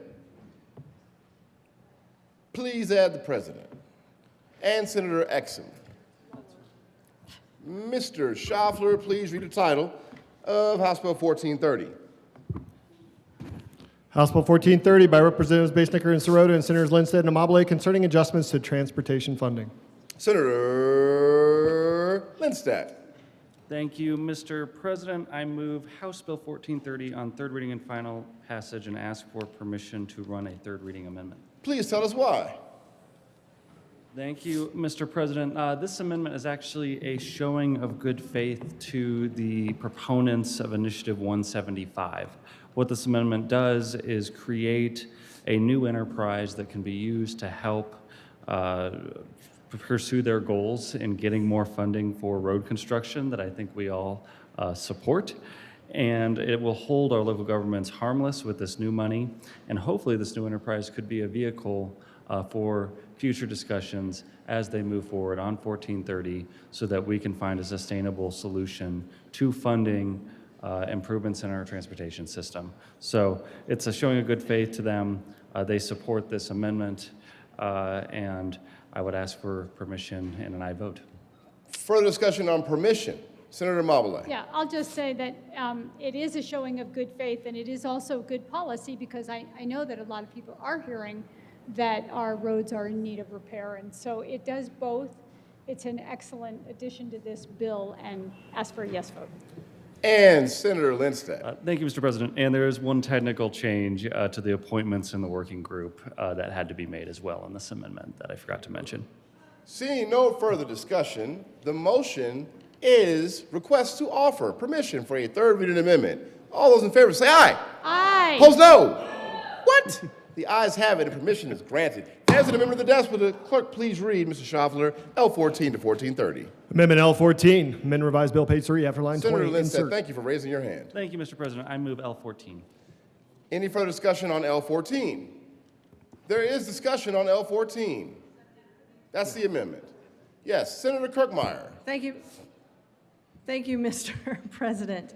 Can you tell us how much money is driven by the fee that is paid on, paid by the longer vehicle combination rules and the permit fees of excess size and weight for manufactured homes? Because those are the fees that are going into your new enterprise, correct? So can you tell us what, I don't know, the fiscal note is on this? Senator Amabile. Thank you, Mr. President. So the bill doesn't have there is no additional revenue, just like there's no additional revenue in the ballot measure. And it's 7.5 million per year for the first purpose, and then a 5 million transfer from the Fuels Impact Enterprise Fund. So there's no new general fund, but there is designating, and we are putting a fee, and so there will be more money going to transportation. You know, I think I misspoke. There is new money because we are raising a fee in an enterprise, but there's no Tabor impact. Senator Kirkmeyer. Thank you, Mr. President. Again, I'd like to know what the fee amount would be on, so I'm reading in section 14. Maybe I should go. Yeah, can we just get Central 5? Senator 5, come see me. All right.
We back in the game. Senator Lindstadt. Thank you, Mr. President. Discussions are ongoing. I withdraw this motion momentarily. All right, so the motion is to withdraw L14, and L14 has been withdrawn. Is there also withdrawing the movement of the bill? Okay. Senator Lindstadt. Thank you, Mr. President. I withdraw my motion to pass the bill. Motion to pass House Bill 1430 has been withdrawn. Mr. Majority Leader. Thank you, Mr. President. I move to lay over House Bill 1430 till the bottom of the calendar. The motion is laid over House Bill 1430 to the bottom of the third reading of the bill's calendar. All those in favor say aye. Bridges and Kirkmeyer. Opposed, no. The ayes have it, and 1430 will be laid over to the bottom of the calendar. Mr. Schaffler, please read the title of House Bill 1429. House Bill 1429 by Representatives Brown and Sirota and Senators Bridges and Kirkmeyer concerning the consolidated administration of public assistance programs and in connection therewith making and reducing an appropriation. Senator Kirkmeyer. Thank you, Mr. President. I move the passage on third and final reading for House Bill 26-1429. Ask for an aye vote. Seeing no further discussion, the motion is passed to House Bill 1429. Are there any no votes? 1429. Senators Zamora Wilson, Basley, and Carson is a no on 1429. With a vote of 32 ayes, 3 noes, 0 absent, 0 excused, House Bill 1429 is passed. Co-sponsors on 1429, Senators Kipp, Gonzalez, Amabile, Cutter. Co-sponsors on 1429. Marchman, you're welcome. Please add the president. This is co-sponsors on 1429. Senator Judah and Mr. Minority Leader and Senator Exum. Mr. Schaffler, please read the title of House Bill 1289. House Bill 1289 by Representatives Garcia and Brown and Senator Weissman concerning modification of certain tax expenditures and in connection therewith making and reducing an appropriation. Mr. Majority Leader. Thank you, Mr. President. I move to lay over House Bill 1289 to later. I move to lay over the remainder of third reading of bills to later in the day. The motion is to lay over the remainder of third reading of the bills to later in the day. All those in favor say aye. Aye. Opposed, no. The Senator ayes have it, and those bills will lay over to later in the day. Senator 05. Message from the House. Mr. President, the House has passed on third reading and returns herewith Senate Bill 170, Senate Bill 72, Senate Bill 190, and Senate Bill 185. The House has passed on third reading and transmitted to the revisor of statutes Senate Bill 125, Senate Bill 169, and Senate Bill 80, amended as printed in House Journal May 12, 2026. The House has voted not to concur in Senate amendments and to adhere to its position on House Bill 1274. The bill is returned herewith. Message from the revisor. We herewith transmit without comment as amended Senate Bill 80, 125, and 169. Without comment as amended Senate Bill 80, 125, and 169. Senator 05.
Mr. Majority Leader Rodriguez. Thank you, Madam President. I move a call of the Senate. Thank you. A call of the Senate has been moved and properly sustained. Will the sergeants please close the doors, allow no senators to lead, and return those who are absent from the chambers pronto. Will the clerk please call the roll?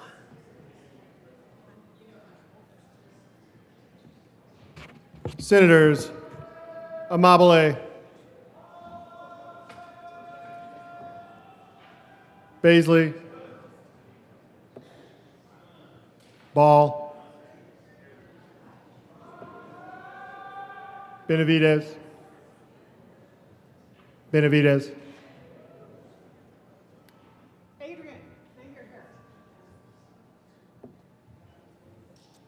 Bridges,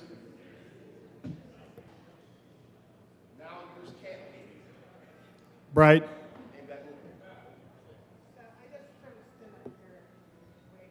Carson,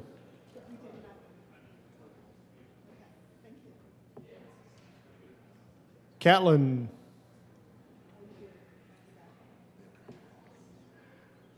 Cutter, Danielson,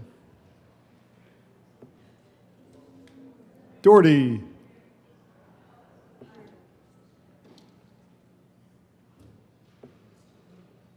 Exum,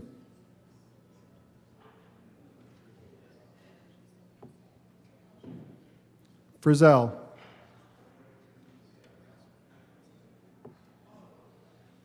Gonzalez, Hendrickson, Judah, Kip, Kirkmeyer, Colker, Lindstedt, Liston,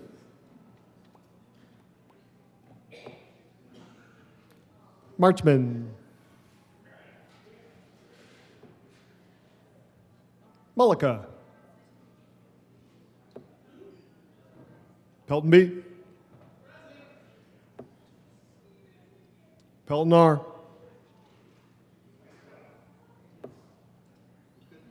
Rich, Roberts,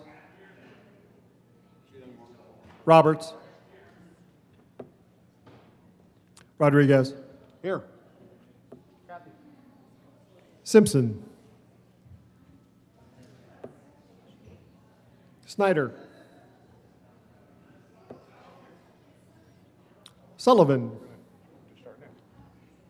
James is back? What? You don't tell nobody. Okay, sorry. Wallace, I didn't see him. He matches with the rose on it. Weissman, Zamora Wilson, Amabile, Bridges, Carson, Catlin, Exum,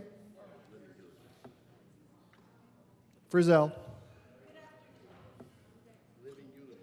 Liston, We can do this now, right?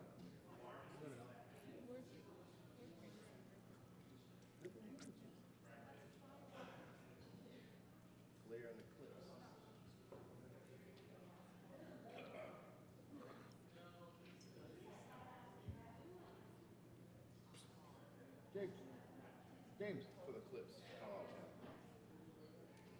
Mr. Majority Leader, Thank you, Mr. President. I move the call be raised. the motion is that the call be raised. All those in favor say aye. Aye. Opposed, no. The ayes have it, and that motion is adopted. Mr. Majority Leader, Thank you, Mr. President. I move the Senate proceed out of order for moments of personal privilege. the motion proceeds in order for moments of personal privilege. All those in favor say aye. Aye. Opposed, no. The ayes have it, and that motion is adopted.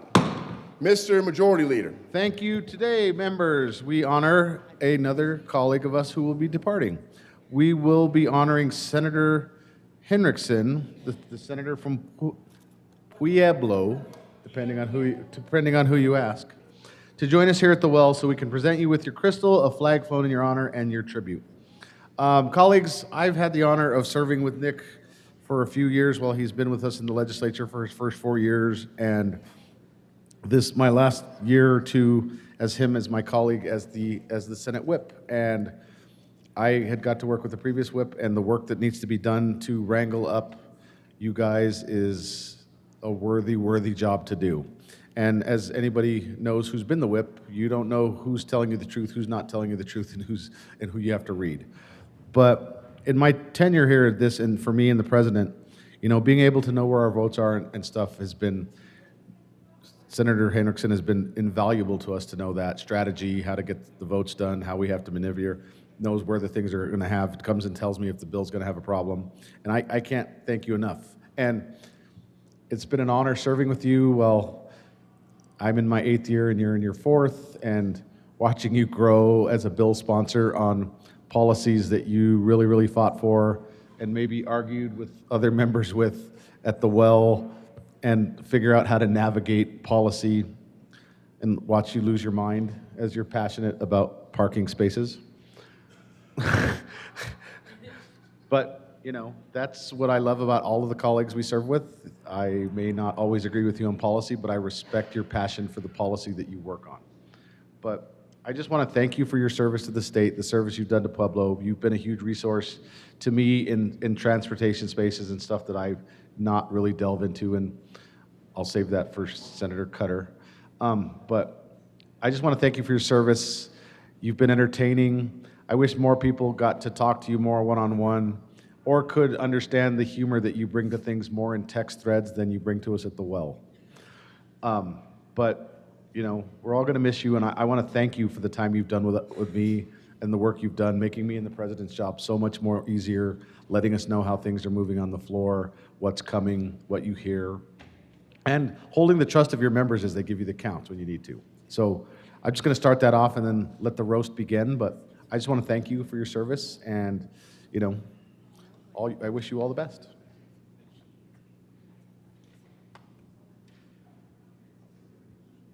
Senator Coker. Thank you, Mr. President. I ask for a moment of personal privilege. Granted. Okay, I want to make sure. Happened yesterday, too. I just want to say thank you, Senator Hendrickson, for being our colleague here for the last 4 years. I remember when you first came in. I just really tried to understand where you're coming from. One thing that I think I can say that we kind of all probably agree on is that you march to the beat of your own drum. You aren't afraid to rock the boat, so to speak, and give your very detailed, very thought out opinion, whether it's supporting or opposing bills. You know, I've been always impressed with the vocabulary you bring and the analogies that you bring when discussing a bill. Too bad that I think, you know, your hockey affiliations came from another state, but I think they've come back here and appreciate you, appreciate your humor, appreciate when I went down to knock doors for you in your reelection. The majority leader and I came down to really understand your understanding of your district. You're always thinking about your district. It seems like you're so tied in to the pulse. And that's what I was able to gather, not only just being here, but firsthand.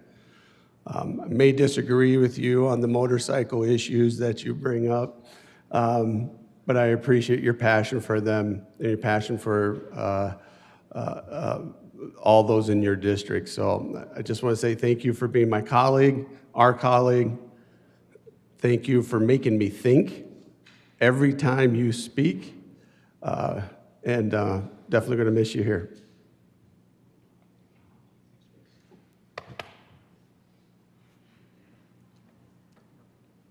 Senator Kipp. Thank you, Mr. President. And, colleagues, I've had the opportunity to get to know Senator Hendrickson over the last several years, first when I was in the House, but mostly once I moved over here to the Senate, and as my next door neighbor, most of the session on the floor and in my office.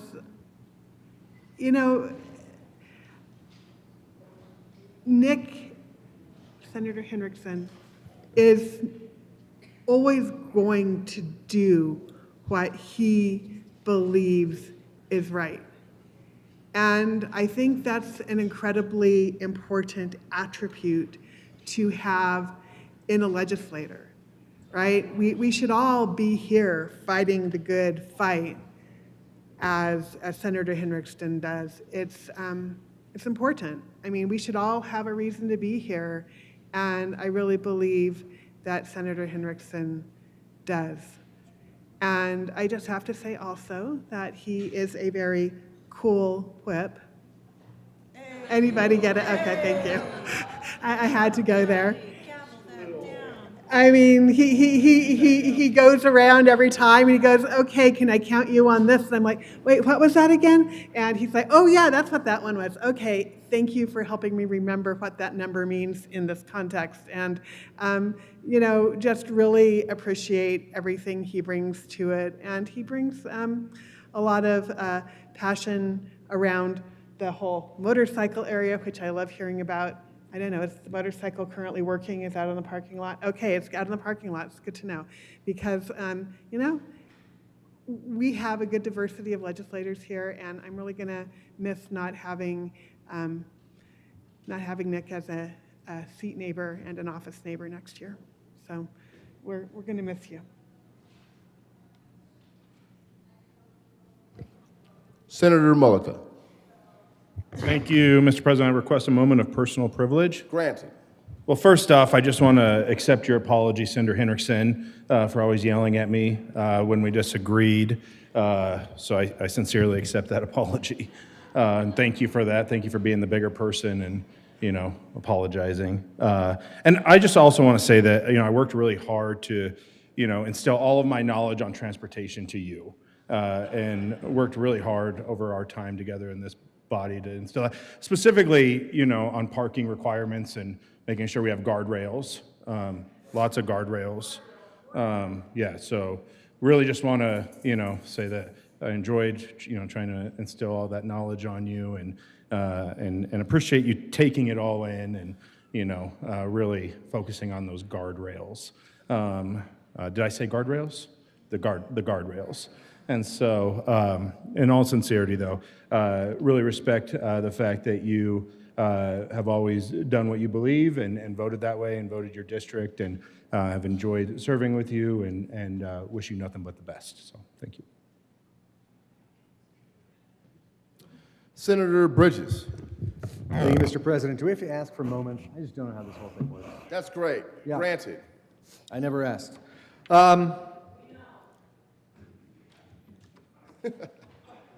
Senator, you are responsible for the bill that I most frequently regret voting for as I am driving down the highway at more than 15 miles an hour, mind you, and motorcycles are whizzing by me on either side.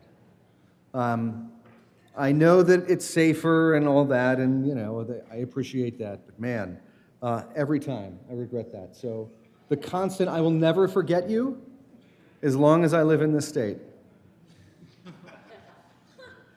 Because there will always be those motorcycles whizzing by.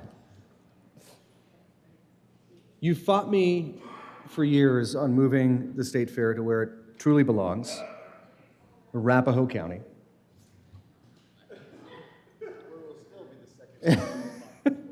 And when you first got to the show, so one thing that the senator and I have in common is we both lived in Pueblo. He's lived there clearly much longer than I have. And I know Pueblo just enough to know that being involved in politics in Pueblo, whatever side of the aisle you're on, is a contact sport. And pleasing everyone, being a popular legislator or elected official, or really even surviving in politics in Pueblo, is an extraordinarily difficult road to walk. And I think the reason that you have been so successful, in addition to the mentorship that I provided you during your first year in the Senate, which clearly helped, is that you are always so clear on exactly what your values are and why you're voting the way that you are. From the bills you carry, which are sometimes totally crazy, they come from a place of deep commitment to your community and what is right and what is just. And I think that you come across sometimes, I think that the depth of, I've come to discover over the course of your time here, the depth of feeling that you have. And you have a stoic outside, but you're like bread. You're very hard on the outside and just soft and doughy on the inside. You just feel so deeply, you care so much. You clearly love Pueblo. You have always decided to put family first. That is why you will be incredibly successful in life. It's why you've been successful here. And I'm gonna miss having you on this floor, buddy. Thank you.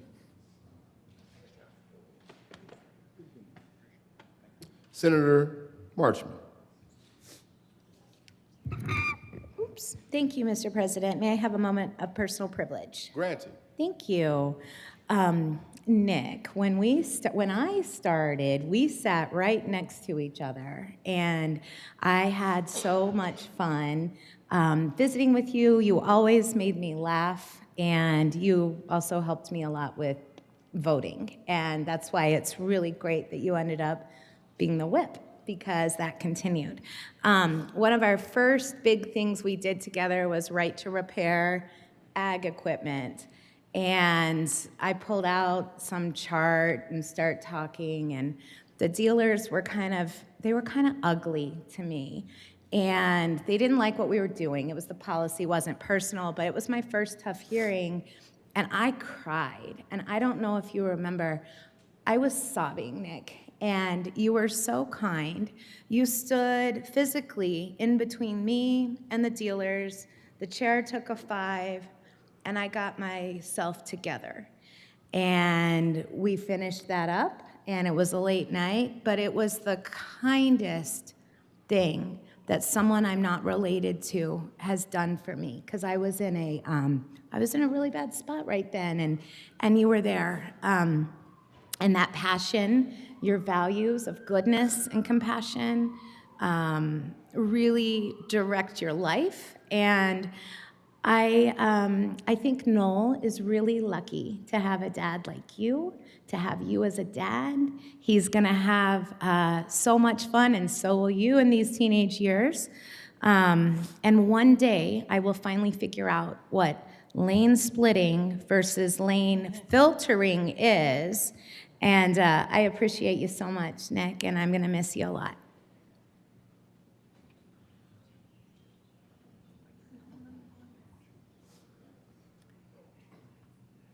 Senator Cutter. Thank you, Madam President. I don't know half the things I've been trying to think of all the great things I want to say about Nick. You have been an unexpected treasure. I knew you as my friend and colleague's husband, but I've come to really value you as my friend. You're such a great representative for your community, and Pueblo has been really, really lucky to have you. I know you center those things, and I know there's been some really tough times for you in community, and you take it to heart because I know you care so deeply about the people you serve. We've disagreed, and sometimes on policy, which is so funny because, you know, I value you so much, and sometimes we're on complete opposite sides, but you always stand by your value, and you stand by your words, and you're straight with me. And I can't tell you how much I value that, that you're always honest with me, and we can have some good conversations. I appreciate your humor, your intelligence, your thoughtfulness, your commitment to your family, and I really always want you on my side if there's a fight. Although we're not going to have any more of those, presumably, together from here. But I'm really going to miss you, and I can't wait to connect about all the good things you're going to do. Mr. President, Senator Coleman. Just James. Thank you, Madam President. I request a moment of personal privilege. Granted. It's all good. It's all good. Dance hands. Senator Hendrickson, you know, I really appreciate all the time we've had to be able to do work together in this building. But the thing that I loved the most was going to Beer Barrel in Pueblo and enjoying a slopper. My son and I had never had one of those. We had a chance to go and spend time with Senator Hendrickson and Noel and enjoy a local delicatessen delight, and it was really amazing. And just spending time with you, man, we appreciate getting to know you. Another thing that I wish everybody could have seen is going to the state fair and going to a Ludacris concert. Hip-hop artist, if you don't know who that is. And watching Nick dance to songs we grew up to in high school. I won't show you a rendition of those moves that Nick was popping off, but I was like, wow, I don't dance as bad as I'm just playing with you. Nah, but just having a good time with you, man. It's been said, you know, the measure of who you are is defined in so many ways. I think a lot of times we forget in this building the people who actually have served in the armed forces prior to serving in these capacities. And the fact that you put your life on the line, the fact that not only are you defined as that work, but you're defined as an amazing family man, you're also defined as an amazing father. And to have children the same age gives me somebody that I can go to and say, why is it that our children wait until we get all the way to school to tell us they forgot their backpacks? Then we talk about what we want to do to them because of that, and we're late. I understand if you text me, you say, hey man, I'm late. I get it, because Naomi forgot her glasses or James forgot his cell phone. So, but to see Noel thrive in the way that he is in high school, growing and learning, again, is a testament to who you are. And while I appreciate you might be from Detroit, and usually it's Detroit versus everybody, being alongside you, you make it feel like it's us versus everybody, trying to figure out a way to get good things done for the people of Colorado. So we appreciate you, man. Thank you so much. And please call my wife and encourage her that a motorcycle is safe and that I should be able to ride one at some point in my life. I'm a grown man. I'm a grown man. I'm a grown man. Barb, you didn't see that. Thank you. But yeah, thank you so much, brother. We love you. Appreciate all the work you've done. It's good that you're getting permission from your wife. Senator Gonzalez. Thank you, Madam President. I request a moment of personal privilege. Granted. And by the way, if anybody forgets like I did earlier, I've got a credit going and I'll put in some extra, so if you mess it up, I'll just chip in for your fine. But Senator Gonzalez. Thank you, Madam President. So, you all know this about me, that my family, so much of my family is from Southern Colorado, and many of my family members now live in Pueblo. And so, when I first learned about you, was following Presidente's appointment to serve under the Biden administration. And I followed the vacancy committee. Was that 2022 that happened? Wow. And I was like, who is this? Who is this? Who is this Nick person? Who is this Nick person? And the way that you had done the work, even within that room and in that vacancy committee, I remember watching it online and being like, okay, I need to learn more about this Nick person. And I remember thereafter working alongside you, fighting, and also fighting with you and fighting alongside you. There are times where I would have to stop and think and reflect and then come back, because the care and the intention that you put into your rationale as to why you hold whatever policy position that you hold. It is never just, I don't know, who says that on the outside? No, that's never been you. The care that you put into this work, when it is so easy to not, matters so deeply. It is rarer than it should be. Thank you for it. Because I have had, in those moments when we have found one another on opposite sides of a policy, you are one of the rare people who has been a worthy adversary. And it makes it so much more joyous to thereafter be able to know that when we're on the same side, that we may come from different perspectives to that work.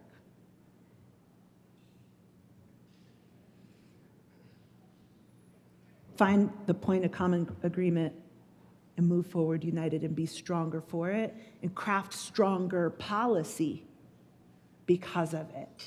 That then helps the folks who will never know our names, the folks who will never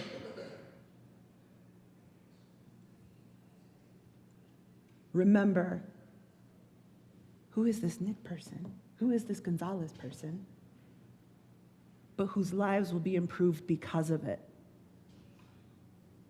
Thank you for that. I also want to say that seeing the way that you show up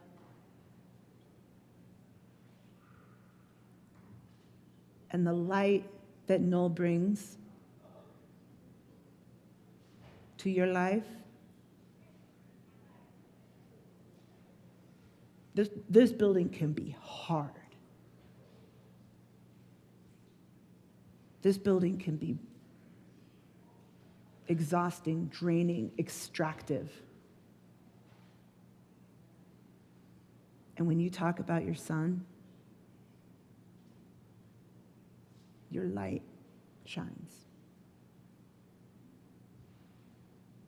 Thank you for what you have done to fight for Pueblo. Thank you for what you have done to fight for nuance, precision, your values. It has been a joy to fight alongside you. And when I've knocked doors for you in the general election, I knocked my cousin's door. And it was a fascinating conversation that he and I ended up having. And who you are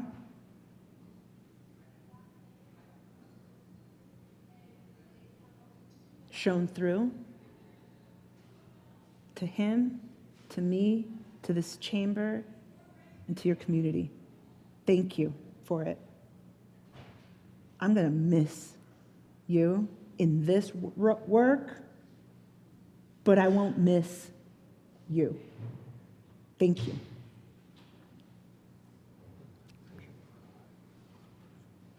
Mr. Minority Leader Simpson. Thank you, Madam President. I request a moment of personal privilege. Granted. Thank you, Madam President. I can't believe we missed 2 full years of referring to Nick as the Cool Whip. Mr. Cool Whip. I can't believe that we let that 2 years pass. So, Mr. Cool Whip, like, it's been our lives, our legislative careers have been intertwined as Pueblo's been part of my entire life history. I either coached or played at every school in Pueblo, Pueblo County, Pueblo East, Pueblo West, Pueblo South, Pueblo Central, and Pueblo Centennial. I think I got them all. So there's just a natural connectivity about your passion for Pueblo and your community, and a shared passion that I've had because it's been part of my entire life.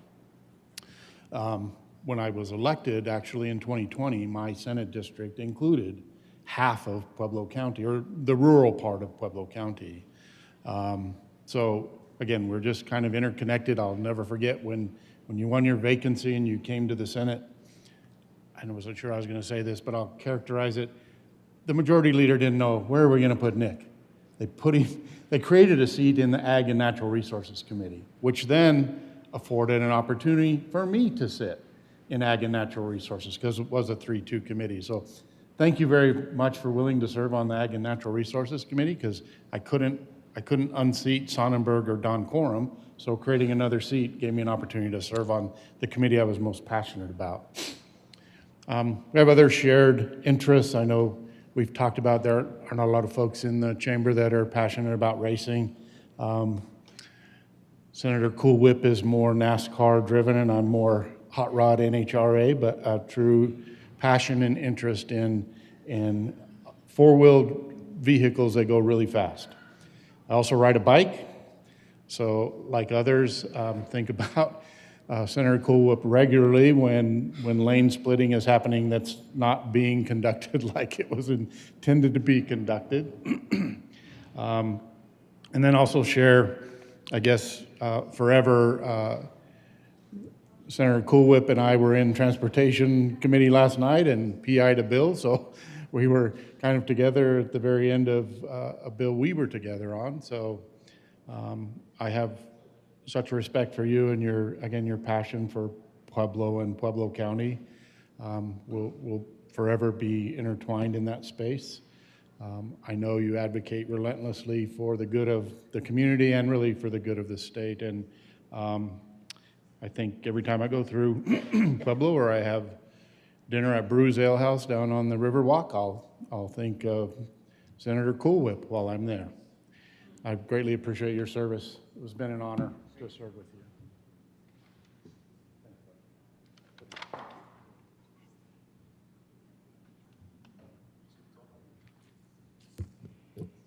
Senator Cool Whip Hendrickson. Madam President, may I have a moment of personal privilege? Granted. I'm going to save the video of the first part of this. I'm going to show it to my son because at least 10 times a day I'll tell him a dad joke, and I always get there's a moment of processing it first, and then he'll get it. Oh, you're so not cool, Dad. And so thank you for giving me the opportunity to have this to say, look, my son. Thank you all. Sincerely, thank you. The bike is in the parking lot right over here right now. I'm sure we're going to have time as we wait for other House amendments or COHAs and what have you. So if anybody wants to learn what proper lane filtering is, I actually added the passenger seat and pillion pegs last week. So hop on, hold on, happy to take you for a ride. Kyle, yes, you can, absolutely, you can get first dibs. That's an option available for us today. I have the rare vantage point of having experienced public office as the elected official and the spouse of an elected official. The demands of this service can be hard. I can tell you firsthand, they are harder on family than they are on us. I can also say that in both roles, the expectations, the demands, the critiques, they are more unforgiving of women than they are of men. There is no way I could have possibly done this without the support of my family. So to Mom and Dad, Nani, Kate, Carl, but especially to Bree and Noel, thank you. To run for office and to effectively run an office requires intelligence, requires patience, requires astute diplomacy. That's why we have aides and campaign managers. Thank you, thank you, thank you, Garrett, Luke, and Matt as well. These things have always felt a little weird to me. Like, we call them living eulogies, and look, we do need to come up with something else. And I realize that life doesn't end on my timeline, but I do hope I still have some time left. In any case, I do know that there is life outside the General Assembly.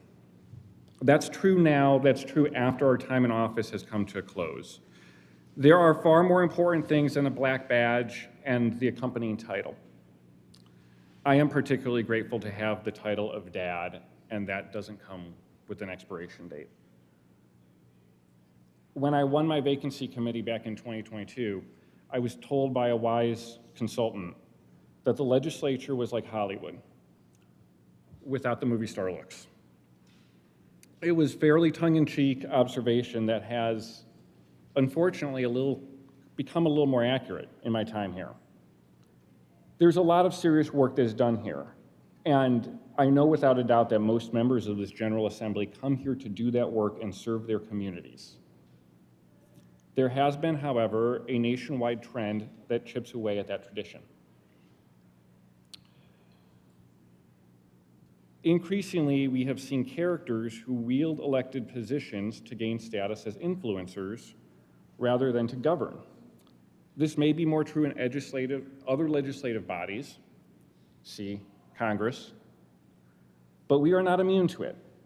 And we have seen that mentality creep into the work that we do here under the Gold Dome. A second point of wisdom I learned in my time in office, the former minority leader would often remind this body in debates that politics flows downstream of culture, not the other way around. That is a key observation, and it is true. And we have the incredible privilege of being in a place where we do not always have to swim with the current.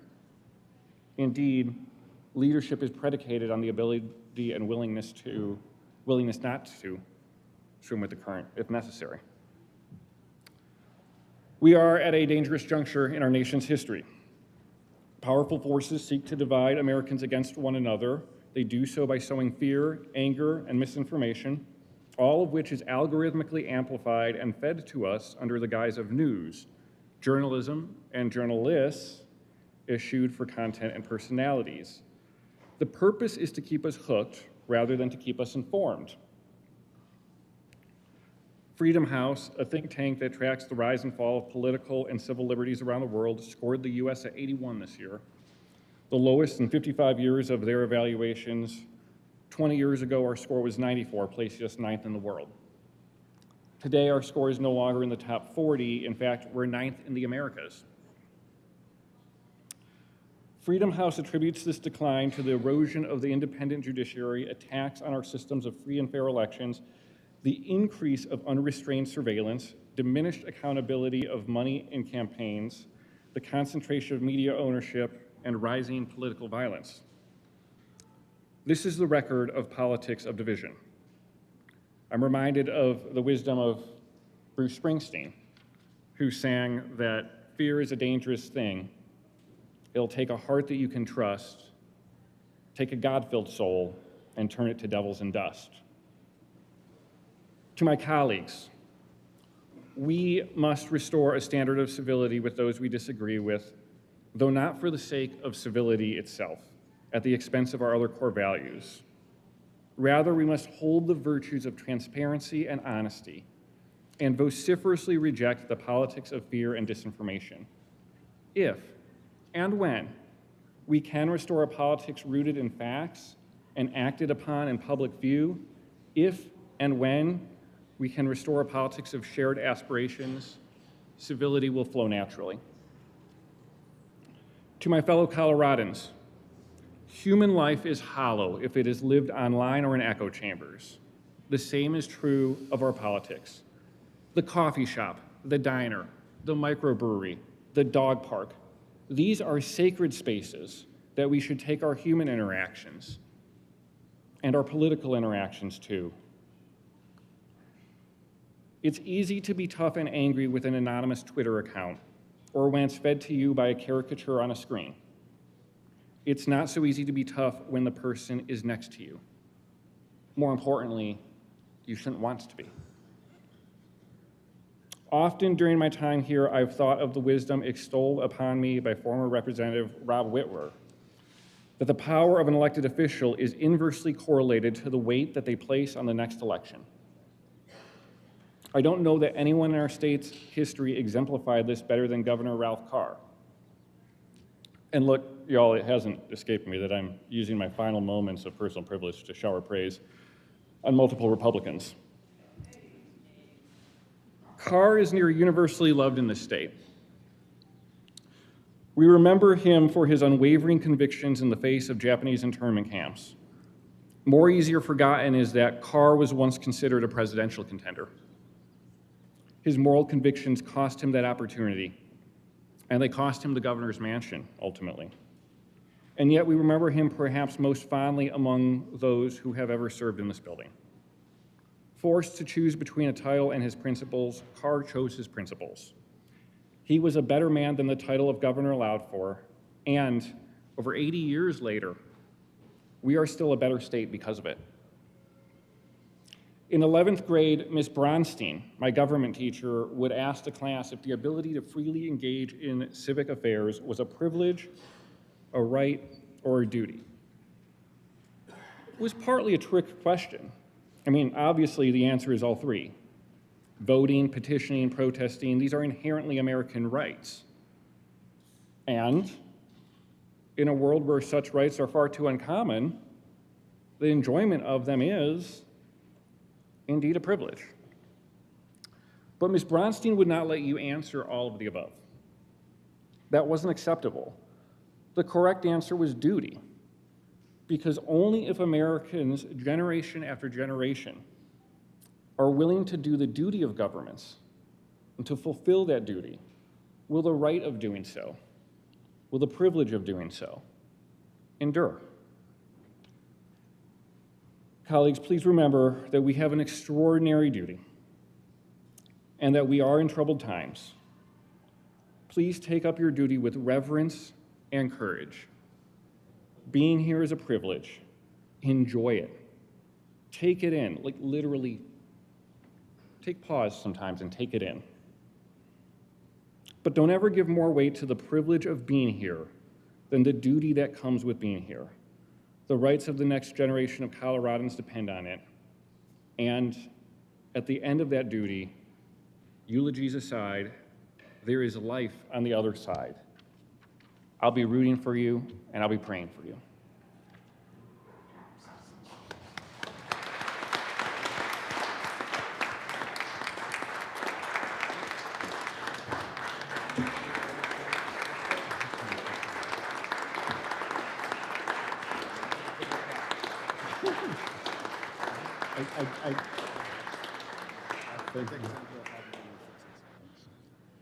Thank you, Mr. President. Mr. Senator 05. Majority Leader Rodriguez. Senator 05. Senatorial 5. Madame.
Mr. Majority Leader. Thank you, Mr. President. I move for call of the Senate.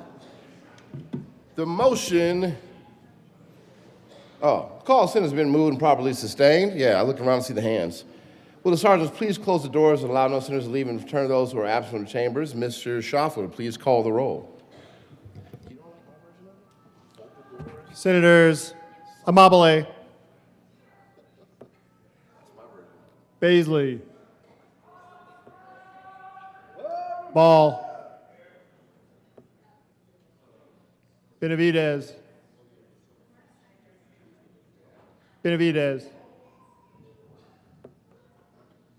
Bridges, Bright, Carson,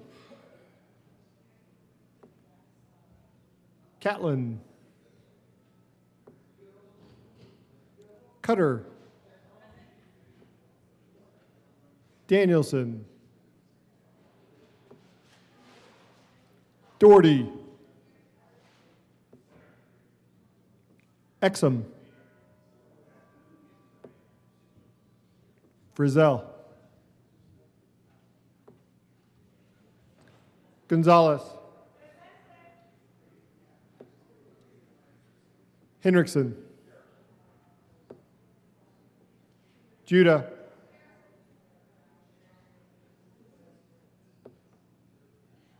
Kip, Kirkmeyer, Colker, Lindstedt, Liston,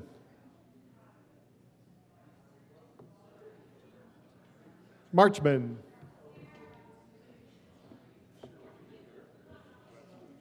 Mullica, Pelton B, Pelnar, Rich, Roberts, Rodriguez,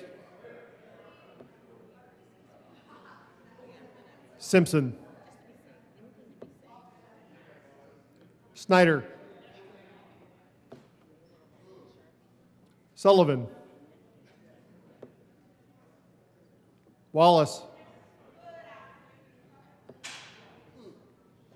Weissman, Zamora Wilson, Carson, Catlin,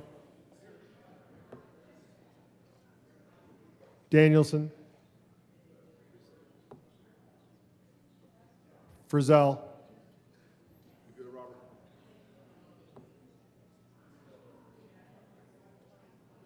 Liston,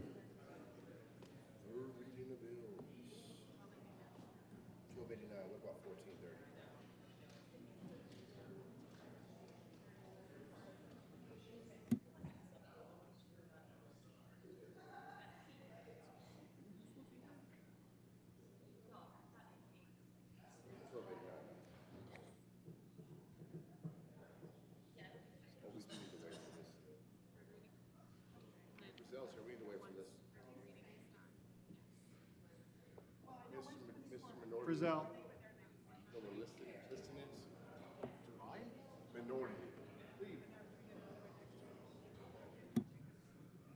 Here he is. Mr. Schaffler. Liston, Mr. Schaffler. That's good. Move that the call be raised. You want to do it? Yes. Mr. Minority Leader. Thank you, Mr. President. I move the call be raised. The motion is that the call be raised. All those in favor say aye. Opposed, no. The ayes have it, and that motion is adopted. Third reading of bills. Mr. Majority Leader. Are we on 1289? Bring up 1289. Third reading of bills. Mr. Schaffler, please read the title of House Bill 1289.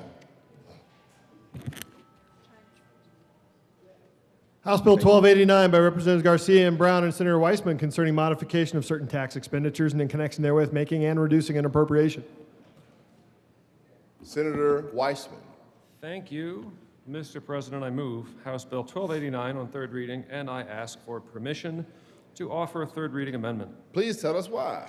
Members, I'm actually going to ask for permission twice, but the first one is to make a change to the volumetric adjustment in the fuel excise tax part of the bill that we spoke about a little bit last night. The amendment, instead of reducing from 2% to 1, would reduce from 2% to 1.5%. I'll say just a tiny bit more about the why in a moment. Ask for permission. Seeing no further discussion, the motion is permission to offer third reading amendment. All those in favor say aye. Aye. Opposed, no.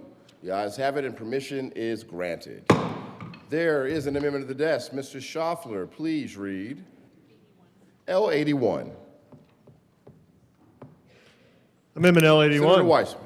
Thank you, Mr. President. I move L81 To the amendment. 1289. You got it. All right, members, as noted, right now there's a 2% allowance against excise tax owing for volumetric correction to fuel. The revised bill in front of us would take that to 1%.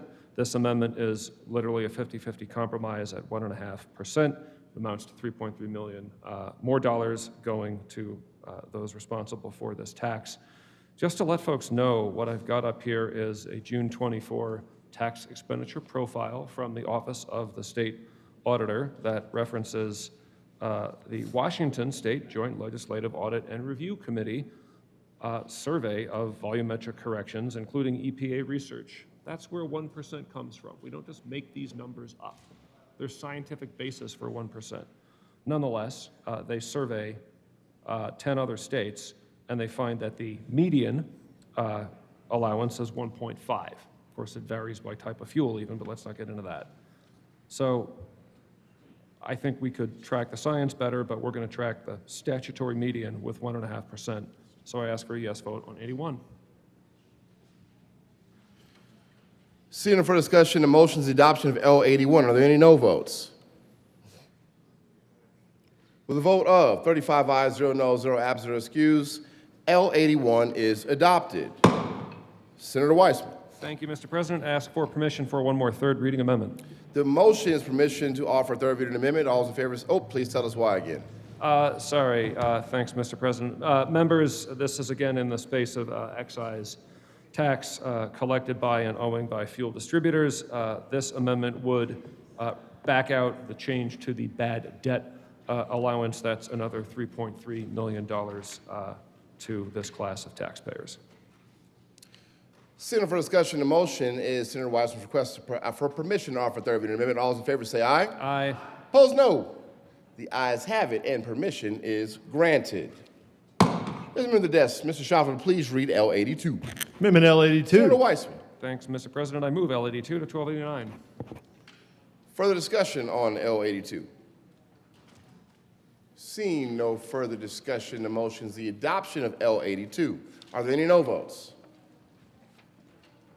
With a vote of 35 ayes, 0 noes, 0 absent, and 0 excused, L82 is adopted. Senator Weissman. All right, for good measure, thanks, Mr. President, I remove 1289 as amended on third reading and final passage and encourage an aye vote. Further discussion. Seeing no further discussion, the motion is the passage of House Bill 1289 as amended. Are there any no votes? Senators, Mr. Minority Leader, Kirkmeyer, Frizzell, Zamora Wilson, Rich, Basley, Liston, Pelton R., Catlin, Carson, Bright, Pelton B. Very good. With a vote of, Senator Marchman is a no vote as well. With a vote of 22 ayes, 13 noes, 0 absent, or excused, House Bill 1289 is passed. Co-sponsors. Senators Kipp, Cutter, Snyder, Benavidez, Judah. Please add the president. Senator 5.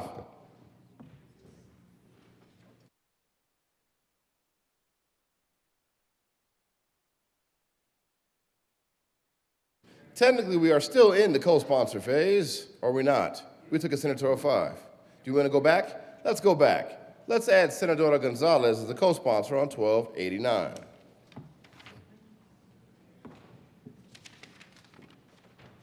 Committee report. Oh, message from the House. What committee? The House has voted to concur in the Senate amendments to House Bill 1363, House Bill 1033, House Bill 1065, House Bill 1102, House Bill 1306, House Bill 1315, House Bill 1324, and House Bill 1326, and has repassed the bills as so amended.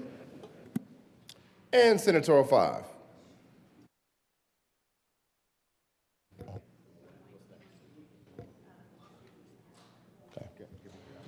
Mr. Majority Leader. They need to do an announcement first? Okay, Announcements. Senator Lindstedt. Thank you, Mr. President. In Committee Room 0107, we will have the Conference Committee for 1206 at 2 o'clock. At 2 o'clock. Excellent. Mr. Majority Leader. Thank you, Mr. President. Pursuant to Senate Rule 21C, I move the Senate grant leave to the Conference Committee on House Bill 1206 meet while the Senate is in session. The motion is to grant leave for the conference committee, and y'all heard what he said. All those in favor say aye. Aye. Opposed, no. The ayes have it, and that motion is adopted. And Mr. Majority Leader. Thank you, Mr. President. I move the Senate proceed out of order for moments of personal privilege. The motion to proceed out of order for moments of personal privilege. All those in favor say aye. Opposed, no. The ayes have it, once again. And whoever said no, that's just unfortunate. And that motion is adopted. We proceed out of order for moments of personal privilege. Mr. Majority Leader. Thank you, Mr. President. Today we honor the good senator from Jefferson County, Senator Cutter. Please join us here at the well so we can present you with your crystal flag and a flag flown in your honor and your tribute. Crystal flag, yes, that was what we needed. That's what we needed the legislative budget for. Senator, to my colleague, Senator Cutter, my assistant. I want to thank you for being my neighbor, for being my friend, for being my colleague and the neighbor behind me, for helping me pass probably the fastest PUC sunset in the last 15 years in this chamber. It's been an honor serving with you. As much as I don't agree with most of your policy, I love the fact that the passion that you have for your policy. Whether it's trying to take away my forks, my flamed grilled burger from Burger King, from forcing me to put stickers on stoves. Yeah, but she advocated for you with it at my chair. And reminding me and giving me the grace to occasionally one-on-one be the inappropriate older person that I am and accepting me for it regardless.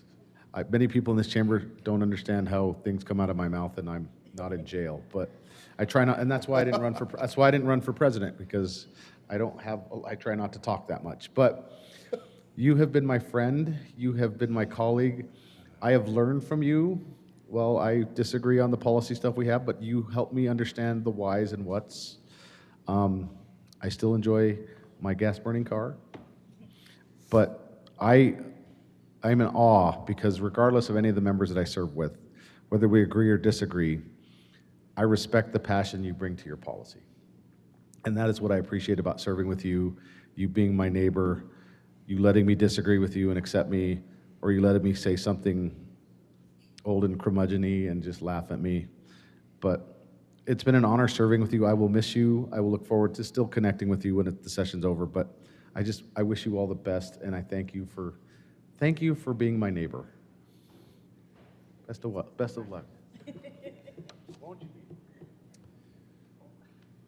Madam President Pro Tem. Thank you, Mr. President.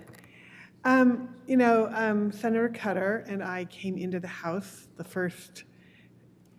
at the same year in 2019, and I soon learned that her mission in life was to be an advocate for zero waste, so that to save our planet, to do all the good things. And Senator Cutter and I have run some fun bills together, which, trying to make the world a better place, trying to reduce the number of toxins in it. We've done PFAS, we've done pesticides together, and Senator Cutter, you are a champion in so many ways. I don't know how many of you know this, but Senator Cutter wasn't supposed to win, and she did a remarkable job of running for office and then of coming in and serving, and she's just done it in a way that that I think I really appreciate. I do want to say that our first year, we served together on the Public Health Committee in the House, and I just called it the crying committee because usually, people would come in and tell us really, terrible, horrible, no good, very bad stuff, and it would be Senator Cutter and I over at the end of the dais with a box of tissues, just like it was hard, it was sad, and I mean, not that we weren't doing good stuff, but the stuff that we heard in that committee was really rough. But, I just want to say, I've been in this building now for 8 years with you, and like, what am I supposed to do now? Like, you just decide not to run again. Hello. It's just not okay. But you will very, very definitely be missed.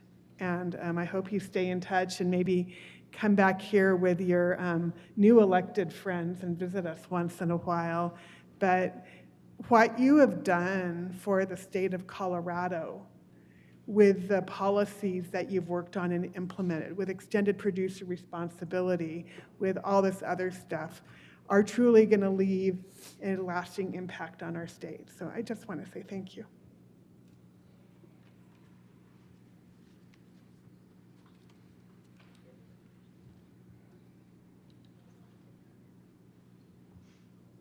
Senator Hendrickson. Thank you, Mr. President. Moment of personal privilege, please.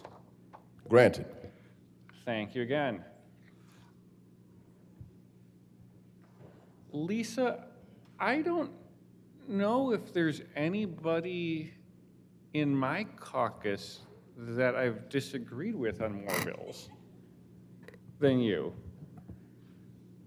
And that is really, really hard because, A, you take on bills that you care deeply about on issues that are rooted in your values, and two, because you're one of genuinely the nicest human beings that I know.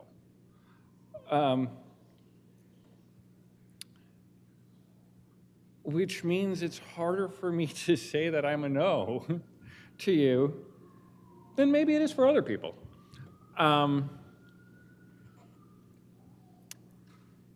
I appreciate the grace that you've given me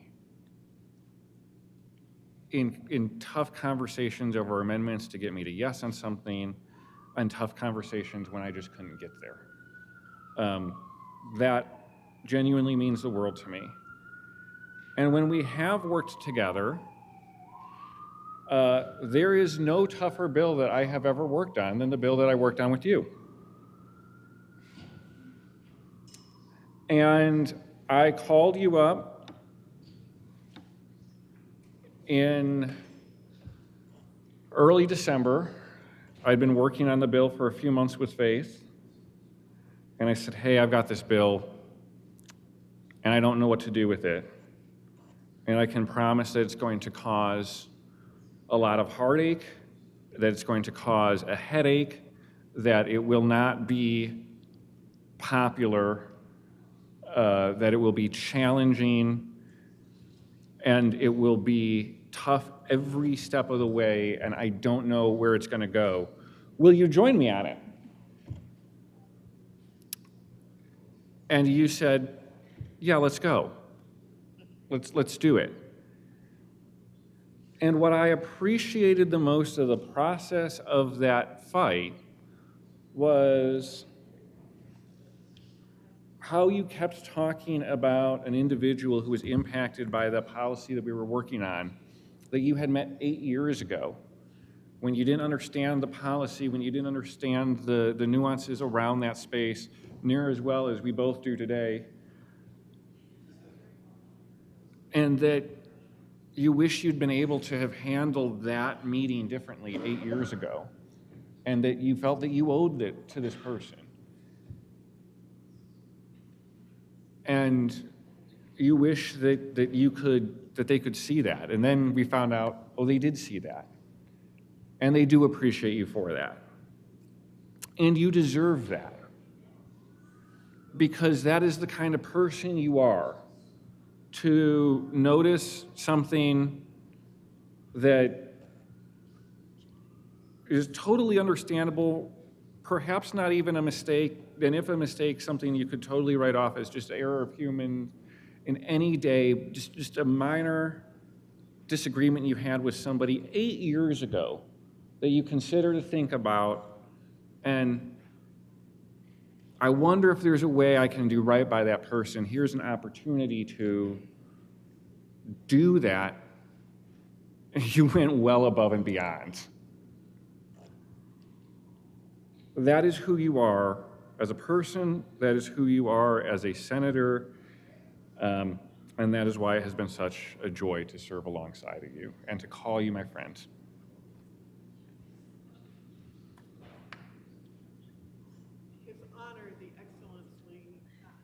His Honor, the Excellency, Mr. President James Coleman. That's why the mic cut itself off when you said that. Just James. Thank you, Madam President. I request a moment of personal privilege. Granted. Over my time here, 10 years in the legislature, I've been a part of the House Majority Caucus, the Senate Majority Caucus, member of the Black Caucus, the Minivan Caucus, which is why I drive a pickup truck now. Also, most importantly, the Twin Caucus, those of us who have twin children. And so I'm honored to be a part of that group with not only Senator Cutter, but also Senator Kipp. I don't know if anybody else. Twins? Nobody else? Thank God for you. Good for you. We are twins. When we look in the mirror next to each other, everybody can see the resemblance. Come on, we're triplets now. It's getting out of hand. But, you know, I love being able to go on social media or even in conversations with Senator Cutter and talk to her about her family. I do word association, so if I want to remember your name, I have to associate it with something. Her husband is Brett the Hitman Hart. And we talk about the experiences of family. I know I can reach out to her and ask her if I have questions about raising two children who are amazing and think that dad doesn't know anything. But I appreciate just being able to have that connection with you as well. And I know I can reach out to you and ask if I have any questions. I also want to say that before going to City with Senator Cutter, I pronounced wings that were not made of meat as Satan wings. And I did not realize it's not how you pronounce it. How do you say it? Satan. Satan wings. And they actually were not that bad. But I will definitely prefer to go over to like Wingstop and get them joints.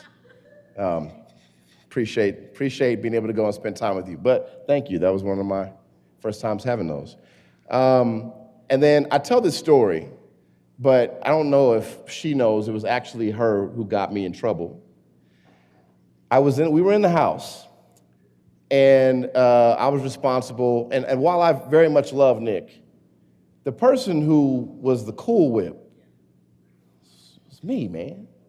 The ready whip was Adrian Benavidez, because she was ready to tell you no on all your. I'm not joking with you. Where's she at? She's not here to defend herself. But I would be responsible for making sure I talk to all of our tier ones. No one knows what that means in this building. We don't talk about campaigns. And I was literally running through the aisles in the House trying to tell members how I thought they could vote on a bill or a cow amendment. And with more members in the House, it was a lot more work to do, to run around and say, hey, you'll be okay here or no. And this is when Pat Neville calls out in the middle of the chamber, what are you doing, Coleman? Counting votes? Telling people how to vote? And I was like, yeah, Pat, because you're gonna run a mail piece. And I was literally talking to Lisa Cutter. I was like, hey, look, we have the votes here. However you want to vote, you can.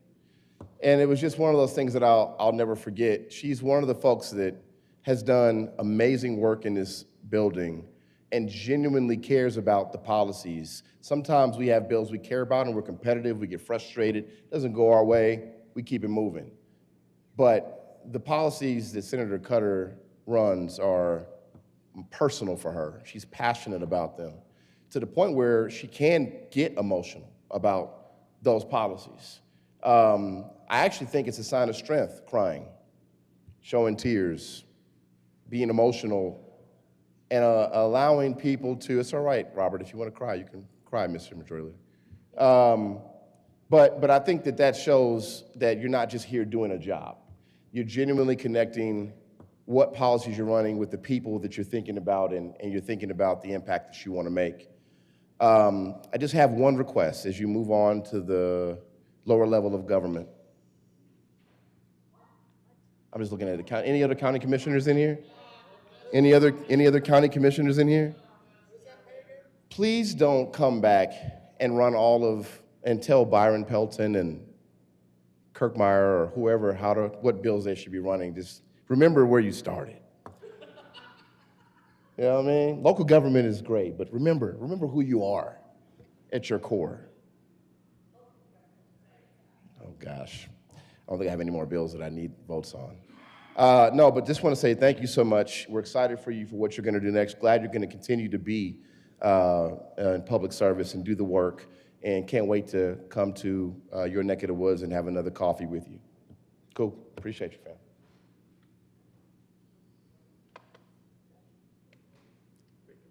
Senator Kolker.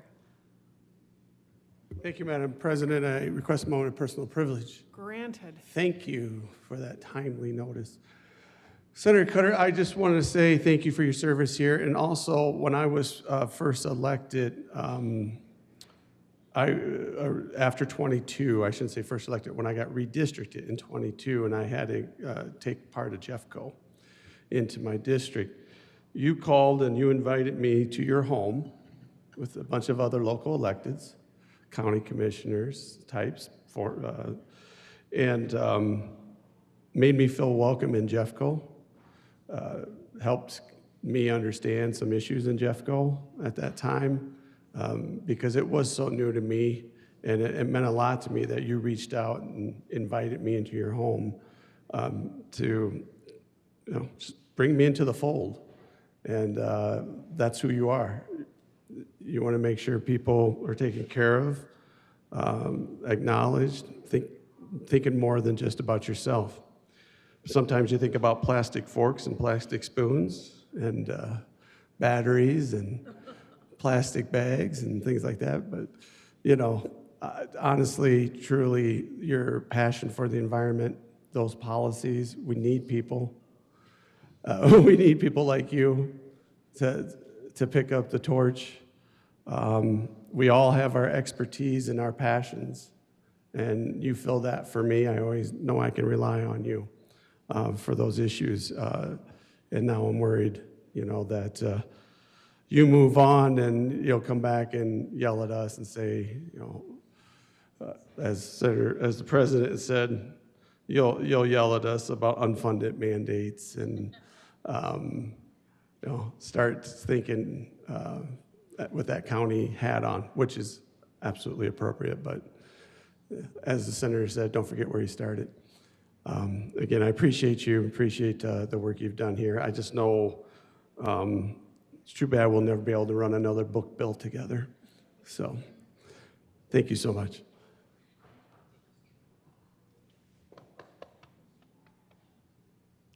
Senator Pelton B.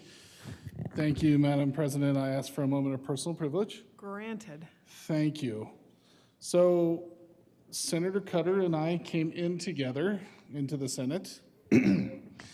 And one of the first bills that I ever ran in this chamber was with Senator Cutter.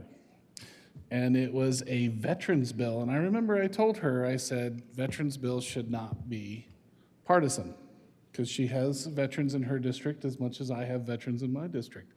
And we had that discussion. And I remember somebody telling me that, well, you know, she's really concerned about the environment. And I said, well, I don't think that pertains to veterans. So I was like, I think we'll be okay. I think we can agree on this one. So we had lots of discussions. When she was bringing the WUI code, we had lots of discussions about the WUI code. We had lots of discussions on how much I despise the WUI code. Because when I was a county commissioner, I remember saying the state cannot do this to us. We're not going to do this. I hate this thing, blah, blah, blah. And we had lots of discussions about, she took some of my ideas, not very many, but she took some. So, and I appreciated that. But Senator Cutter has always been a staunch proponent for making sure that her environment is made very clean and very safe. And I appreciate that. I am excited for you for your next level so you can be in charge of a landfill and understand the trials and tribulations that counties go through. And I am going to tell you this is the best piece of advice. First of all, you're going to the best job ever, because it is the best job. And don't be afraid to tell this building to pound sand when it comes time. So don't be afraid of that. So, because I did it a lot as a county commissioner. But no, I appreciate Senator Cutter's, what do you want to call it, principled nature about her when it came to all of her environmental policies. I would not agree with any of them, but I would say that I appreciate her principled manner. In fact, I have this wonderful bouquet of plastic forks that I got for Senator Cutter. So I just wanted to make sure that everybody, I want this to go with all of your prizes over here, to have this wonderful bouquet of plastic forks. So I appreciate it, and thank you, Senator Cutter. It's an honor to serve with you. Senator Cutter, are you sure you want the stuff? Okay. Senator Marchman. I don't know how to top a bouquet of plastic cutlery. Oh, goodness. So, Lisa, I have known you since I was doing the craziest thing I've ever done, which was to run for this seat. And you were the first senator who I met, and I always called senators princesses, because you guys were really hard to get in touch with. But Senator Cutter was always there for me, and I just really appreciated it. You're a real person, you are kind, you are down to earth, you cry, you laugh, you have all the feelings, just like all of us, but it's just comes from such a good place that it just encourages us all to be our most authentic selves, and so thank you for that. I too have enjoyed seeing your passion, and your compassion, and your commitment. Since I've been here, we've become friends, and I've been through a lot of changes, you've been through a lot of changes, and I've certainly enjoyed walking the walk with you, getting your advice, hearing about your kids, sharing about mine. I look forward to continuing work on the things that have been important to you in the wildfire space and forest health, and everything outdoor. But I sure am gonna miss you. I'm gonna miss your kindness, your love, and your smile. And I do hope you come back and say hi, so.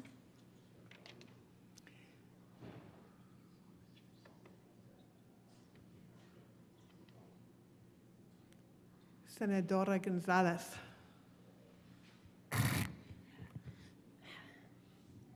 Thank you, Madam President. I request a moment of personal privilege. Granted. I find it very fitting that during the chair of the Women's Caucus, during her living eulogy, that, Madam President, that you preside over these proceedings. Because the good senator from Jefferson County has always prioritized creating spaces for women to lead and to be their full, joyous, authentic selves. And that has been such a joy to see flourish. As you have come from the House into the Senate, we first really started connecting. We'd worked on a couple of bills, but we really first started connecting over the interim in your campaign. Do you remember this? And I had a very, very particular way of like, this is the way that I think that the campaign should be. And you were like, no, that doesn't work for me. And I remember being like, and then I was like, I don't know what to do. I don't know what to do. And yet, you built your campaign, you built your connection with your community and your constituents in such a different way than what I would have done, and it worked in such a way that was so authentic and true to you. And to see you do that work in this place has been so lovely. Whether that's been through the Women's Caucus, whether that's been through policy, whether that's just been by having kind words and kind spaces, that's how you show up in this building. Thank you for it. And also, can I just say, thank you for being such a beautiful friend to Faith.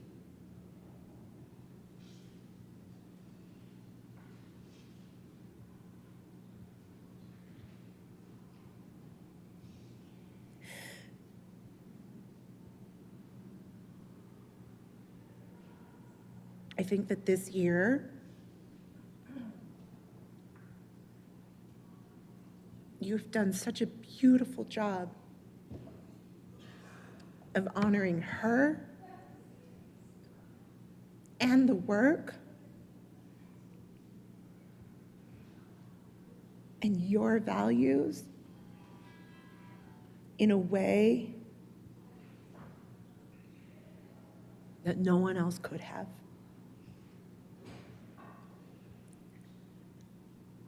So while we're going to go and do beautiful things in different ways and in different roles, I cannot wait to see what's next. Because the people of Jefferson County should be proud that they have such a dedicated champion for environmental justice, for women's rights, for reproductive freedom, for wildfire protections, and economic justice. On so many levels, I cannot wait to see what's next. Thank you, my friend. Mr. Minority Leader Simpson. Thank you, Madam President. Request a moment of personal privilege. Granted. Thank you, Madam President. I wished I'd have got up and spoke before the good senator from Denver. That was a pretty somber and heartfelt moment for me to come up now and talk about plastic forks. And the good senator from Peltonville beat me to the bouquet, Peltonia, plastic bags. Like, I was just thinking back in the Senator Cool Whip reminded me of something about you being one of the nicest people in the chamber, and I'll never forget one of the most frustrating points in my career was in a committee hearing where you and Senator Winter, another senator who I found opportunities to work with, really put me over the top in introducing an amendment to a bill about energy, about appliance efficiency, introduced an amendment banning statewide preemption of pesticides. And I just remember how over the top I was really angered about that. But to the point Senator Cool Whip referenced, within the next year, I mean, I find your character and your position and your influence here is infectious, and truly have enjoyed working with you to the point of sponsoring. We were, I think, reminiscing earlier this session that we had to run a bill together, and I said, yeah, we ran an insurance transparency bill together last year, and I found at times the opportunity to be supportive in recycling efforts you've run, and spoke about the electric vehicle battery recycle program, and have found ways and opportunities to align with you, and very much appreciate your representation and how you care about your community and the state and your constituency. So it's been an interesting adventure and a pleasure and an honor to serve with you, Senator Cutter.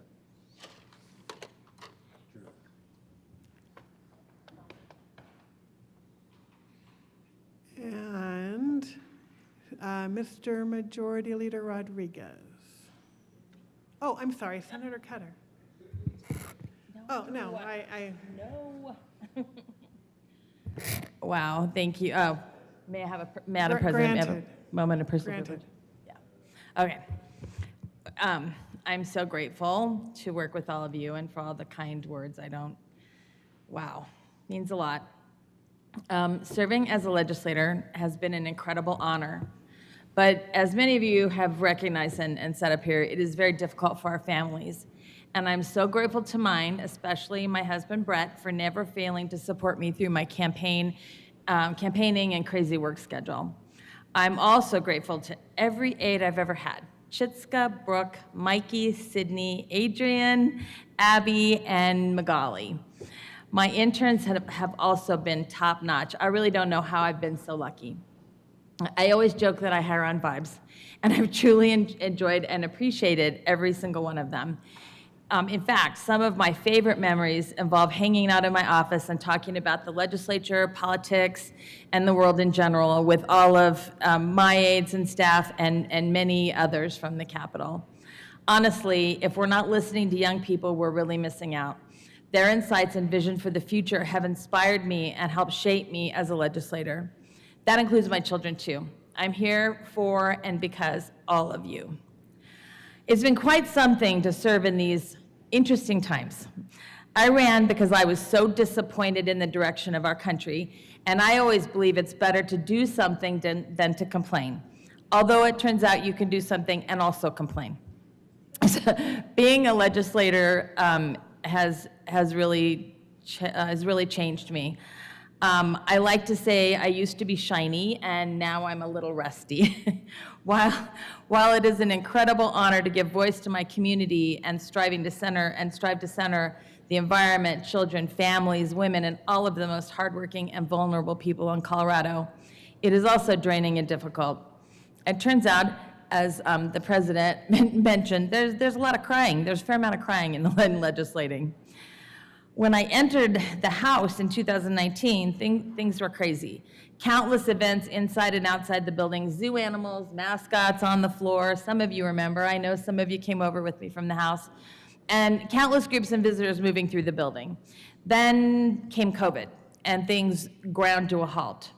A group of us kept ourselves sane through regular Zoom calls. I always remember my gals from the ledge. Things and made friendships that I'll continue to carry with me. Things weren't truly the same for several years, and during this time we began our tradition of our yearly special session. Then when redistricting happened, I didn't think I wanted to run for the Red Room of Doom. It's crazy, but it's also sunny all the time in the lower chamber. However, I have truly come to love it here and be thankful for this decision. Along with Majority Leader Duran, I started the Democratic Women's Caucus, which has been quite an adventure. I know people have a lot of feelings about this caucus, which I think underscores the importance of having it. I will always maintain that while many women are in power at the Capitol, women don't truly have power universally here. Politics is personal.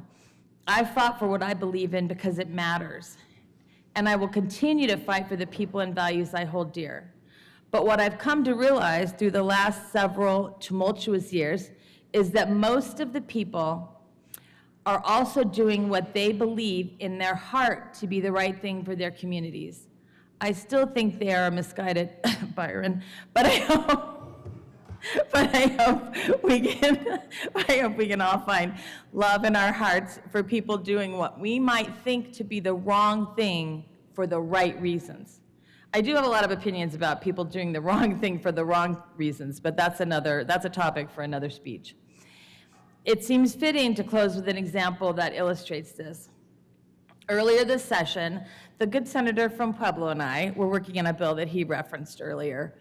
It was a small bill that mostly flew under the radar, decriminalizing sex work. You probably don't remember it. I think you all knew that we were getting some really terrible social media and email hate. It was awful. And then a group of women came to my office, all fired up about this, and they were ready to roast me. They were, pretty angry. And Nick, the good senator from Pueblo, happened to be coming out of the majority leader's office and joined in for a bit. And we talked for quite a while and really ended up having a lovely conversation. And I was so thankful for it because at the end, I think we all understood that everyone had the best intentions, but we had different ways of looking at things, and we all parted with goodwill.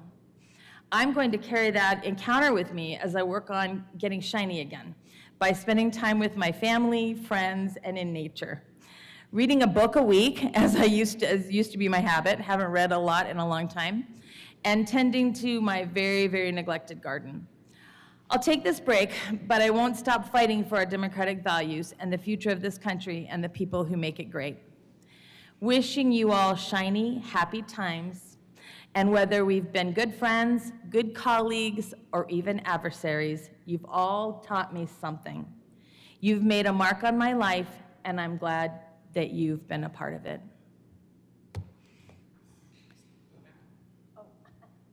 Now, Mr. Majority Leader Rodriguez. I had to load her up with stuff. Load me up. Crystal. Is that a crystal flag?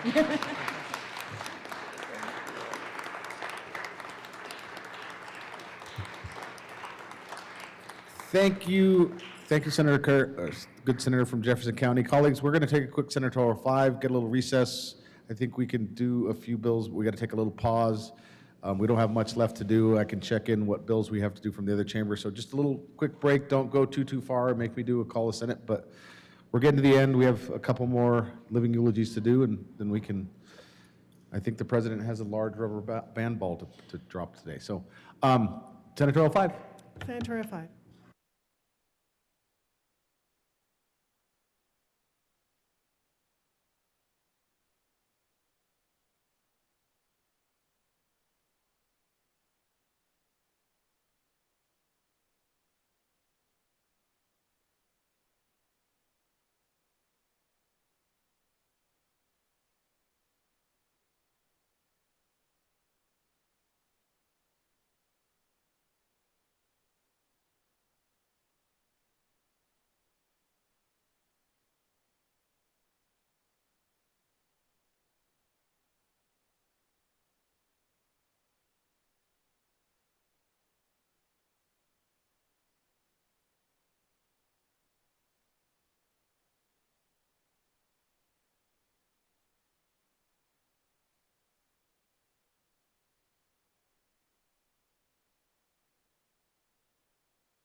Back in the game. Conference committee report. Nope, come on. First report of the First Conference Committee on House Bill 1206. This report amends a re-revised bill. To the President of the Senate and the Speaker of the House of Representatives, your First Conference Committee appointed on House Bill 1206 concerning improved funding to support affordable housing development has met and reports that it has agreed upon the following. One, that the House accede to the Senate amendments made to the bill as the amendments appear in the re-revised bill with the following changes. Respectfully submitted, House Committee Representative Junie Joseph, Chair, Representative Yara Zokai, Representative Ryan Gonzalez. Senate Committee, Senator William Linstead, Chair, Senator Adrian Benavidez, Senator Scott Bright. And recess. Senate 205.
Back in the game, Mr. Majority Leader. Thank you, Mr. President. I move a call of the Senate. A call of the Senate has been properly moved and sustained. Sergeants, bar the doors. Don't allow anyone to leave, even if it's a family emergency. This is serious. We all want to get out of here and go home. If it's a family emergency, you can. I'm just joking. Mr. Schaffler, please call the roll. Senators Amabile, Basley, Ball, Benavidez, Bridges, Bright, Carson, Catlin, Cutter, Danielson, Doherty, Exum, Frizzell,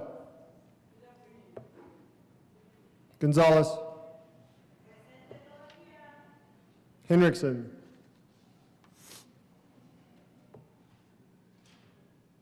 Judah, Kip, Kirkmeyer, Colker,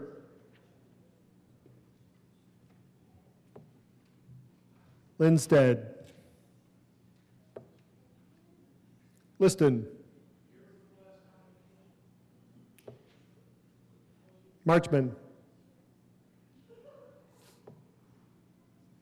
Mullica,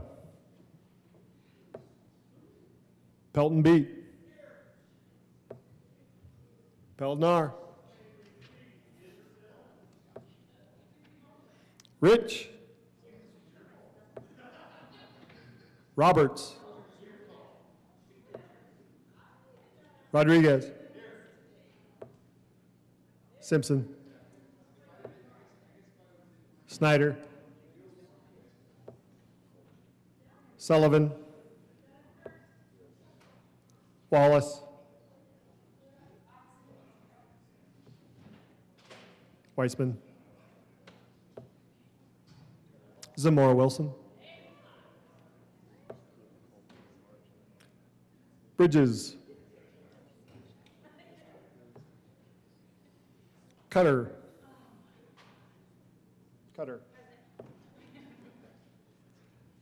Danielson,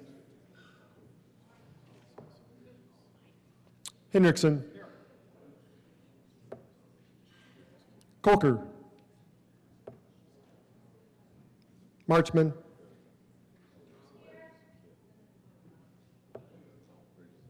Wallace,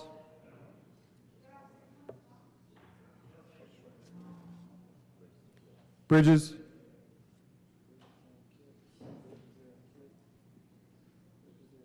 Danielson,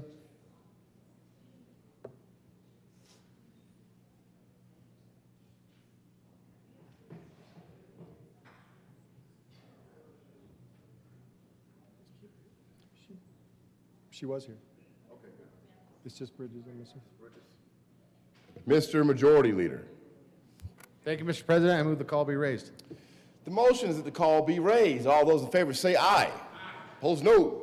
The ayes have it, and that motion is adopted. Okay.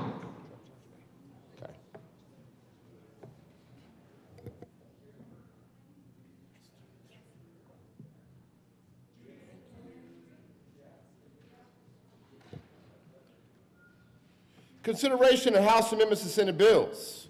Mr. Schaffler, please read the title of Senate Bill 193. Senate Bill 193 by Senators Amabile and Kirkmeyer and Representatives Brown and Taggart concerning local ordinances' impacts on state employees. Senator Amabile. Thank you, Mr. President. I move that the Senate reject the House amendments to Senate Bill 193 and that a conference committee be appointed. Tell us why. Because there were a couple of things that the bill changed in a couple of ways that make it cost us, the state, a lot more money. And having sat on the Joint Budget Committee, both of us, and made massive cuts to things we all really care about, I'm concerned that we have now driven up the cost of that bill in a fairly substantial way. That's why. Seeing no further discussion. I don't know. No, not yet. I don't have to do that yet. Okay. The motion is that the Senate Okay. not concur with the House amendments to Senate Bill 193 and that a conference committee be appointed. Are there any no votes? With a vote of 35 ayes, 0 noes, 0 absent, and 0 excused, that motion is adopted. The following senators are appointed as members of the first conference committee on Senate Bill 193. Senators Amabile, Chair, Bridges, and Kirkmeyer. Senator Kirkmeyer. Thank you, Mr. President. I request that the Conference Committee on Senate Bill 193 be given permission to go beyond the scope of the differences between the two houses. The motion for the body is to grant permission to the conferees on the first conference committee on Senate Bill 193 to go beyond the scope of the differences between the two houses. All those in favor say aye. Aye. Opposed, no. What? The ayes have it, and that motion is adopted. Permission is granted. Very good. Mr. Schaffler, please read the title of Senate Bill 169. Senate Bill 169 by Senators Robertson, Carson, and Representative Luck and Camacho, concerning the non-substantive revision of the Colorado Revised Statutes as amended and in connection therewith amending or repealing obsolete, imperfect, and inoperative law to preserve the legislative intent, effect, and meaning of the law. Senator Roberts. Thank you, Mr. President. I move that the Senate concur with House amendments to Senate Bill 169. Please tell us why. All right, this is the reviser's bill, so very exciting stuff. But they added one amendment in the House to reflect changes that were made by House Bill 1007 that was passed earlier this session. Further discussion? Seeing no further discussion, the motion is that the Senate concur with House amendments to Senate Bill 169. Are there any no votes? Senator Sullivan. Yeah. With a vote of 34 ayes, 1 no, 0 absent, and 0 excused, that motion is adopted. Senator Carson. Which, 169. 169. Would you like to move for the repassage of 169? Senator Carson. Thank you, Mr. President. I move for the repassage of Senate Bill 169 and ask for a favorable vote. Hey, seeing no further discussion, the motion is a repassage of Senate Bill 169. Are there any no votes?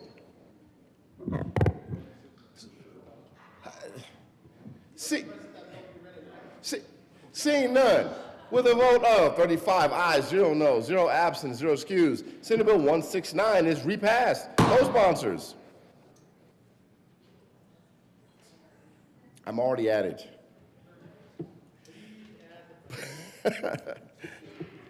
Mr. Schaffler, please read the title of Senate Bill 80.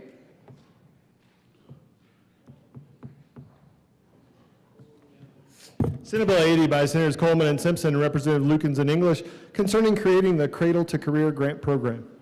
Senator Simpson. Thank Mr. you. Minority Leader. Thank you, Mr. President. The Dream Team requests that the Senate concur with amendments offered by the lower chamber. Please tell us why. Mr. President, they made some clarifying language about who sits on the council, the advisory council, and some clarifying language about who's eligible for grants. Ask for your support. Seeing no further discussion, the motion is that the Senate concur. Mr. Majority Leader. Thank you, colleagues. I just wanted to come up and thank the Dream Team that in the best of 7 series, they lost and came back and brought this series back to life. And I want to thank them for their work on this. Thank you very much, Mr. Majority Leader. Seeing no further discussion, the motion is that the Senate concur with House amendments on Senate Bill 80. Are there any no votes? Senator Zamora Wilson. Bless you. Bless you. Concurrence. This is for concurrence. Senator Zamora Wilson is not a no, she is an aye vote. With a vote of 35 ayes, 0 no, 0 absent, and 0 excused, that motion is adopted. Mr. Minority Leader. Thank you, Mr. President. Again, the Dream Team asks for your support and move for the repassage of Senate Bill 26080. Further discussion? Seeing no further discussion, the motion is repassage of Senate Bill 80. Are there any no votes? Senators Zamora Wilson, Basley, Pelton R, Carson, Pelton B, with a vote of 30 ayes, 5 noes, 0 absent, and 0 excused, Senate Bill 80 is repassed. Co-sponsors. Mr. Schaffler, please read the title of Senate Bill 125. 125. Senate Bill 125 by Senators Colker and Marchman and Representatives Bacon and Phillips concerning disability rights protections in public schools. Senator Colker. Thank you, Mr. President. I move that we concur to House amendments on Senate Bill 125. Please tell us why. Because we agree with them. That's all. Excellent. Excellent explanation. That is the best explanation I've ever heard. Seeing no further discussion, the motion is the Senate concur with House amendments to Senate Bill 125. Are there any no votes? With a vote of 35 ayes, 0 noes, 0 absent, 0 excused, that motion is adopted. Senator Marchman. Thank you, Mr. President. I move for the repassage of Senate Bill 125 on, not third reading, but the repassage. There you go. Seeing no further discussion, handshake, photo op. Why was no one there ready for that? It's okay. Seeing no further discussion, the motion is the passage of Senate Bill 120, repassage of Senate Bill 125. Are there any no votes? What? Senators, Mr. Minority Leader. Zamora Wilson, Frizzell, Kirkmeyer, Basley, Pelton B, Liston, Bright, Pelton R, Carson, Catlin, with a vote of 24 ayes, 11 noes, 0 absent, 0 excused, Senate Bill 125 is repassed. Co-sponsors.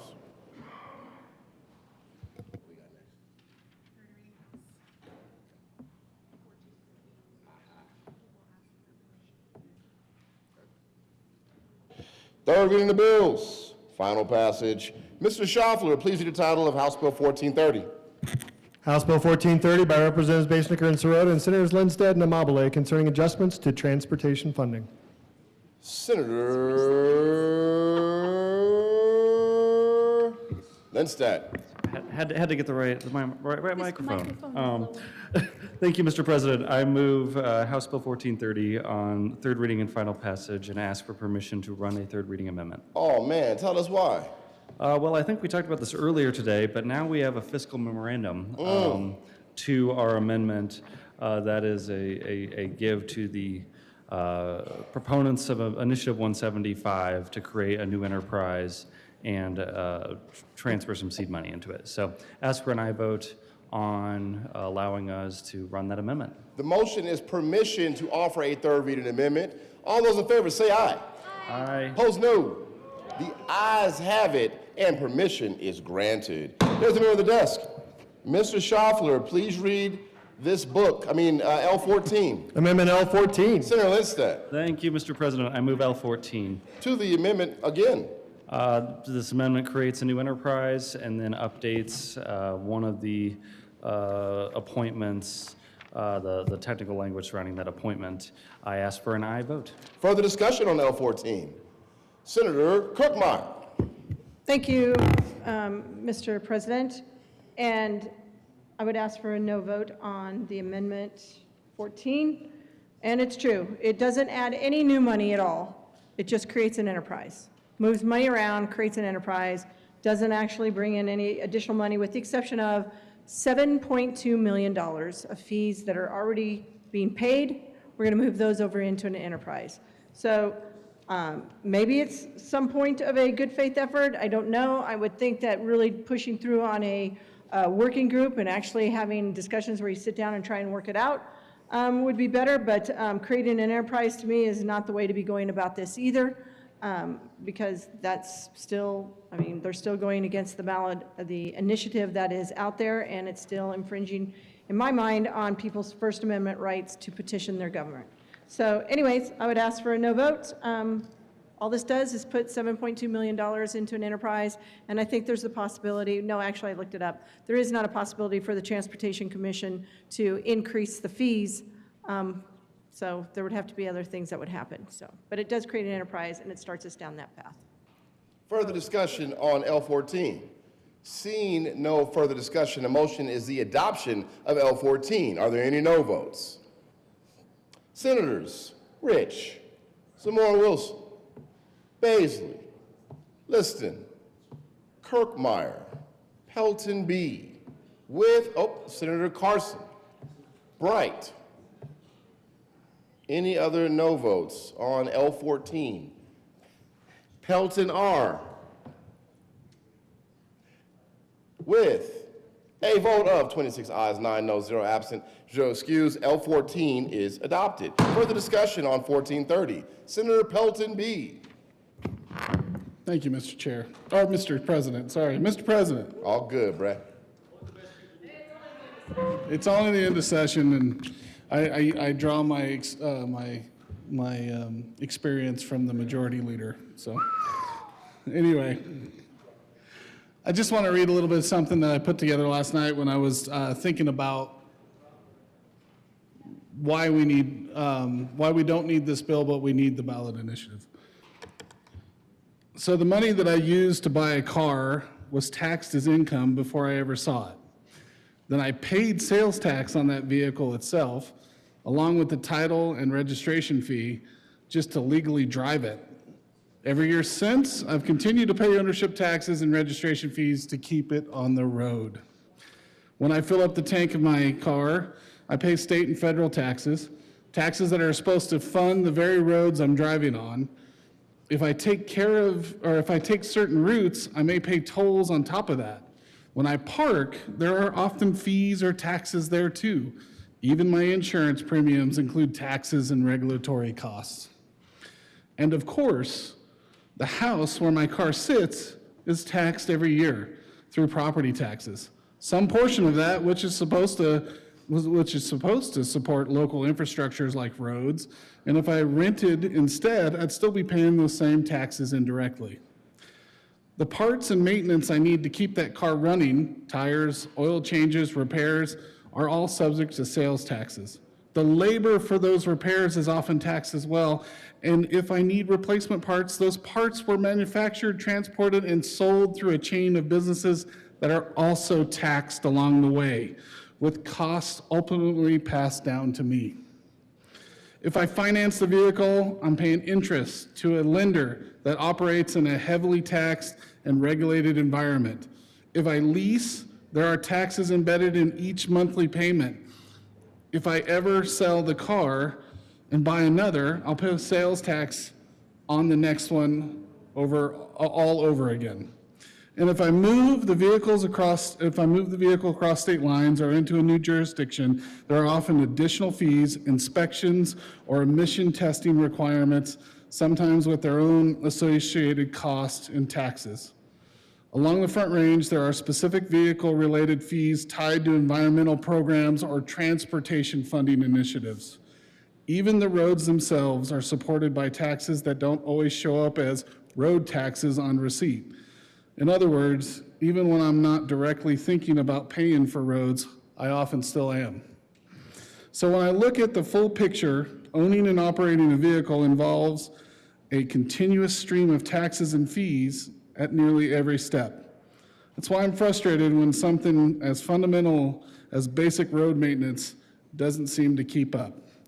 So in conclusion, can someone please fix the road that I already was taxed to fix so that I do not cause damage to a car which I'm taxed annually to drive, which I purchased with income that was taxed, that still sits in the driveway of the house that I was also taxed? That's what I'm asking for.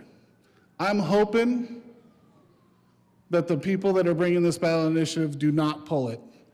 We need to make the statement, the people of Colorado need to make a statement to make roads a priority. They did the same thing 26 years ago when they made education a priority with Amendment 23. We need to do the same thing with our infrastructure. I ask for a no vote on 1430. Seeing no further discussion, the motion is the passage of House Bill 1430. Are there any no votes? Senators, Mr. Minority Leader, Frizzell, Kirkmeyer, Zamora Wilson, Rich, Roberts, Pelton B, Basley, Bright, Pelton R, Liston, Carson, Catlin.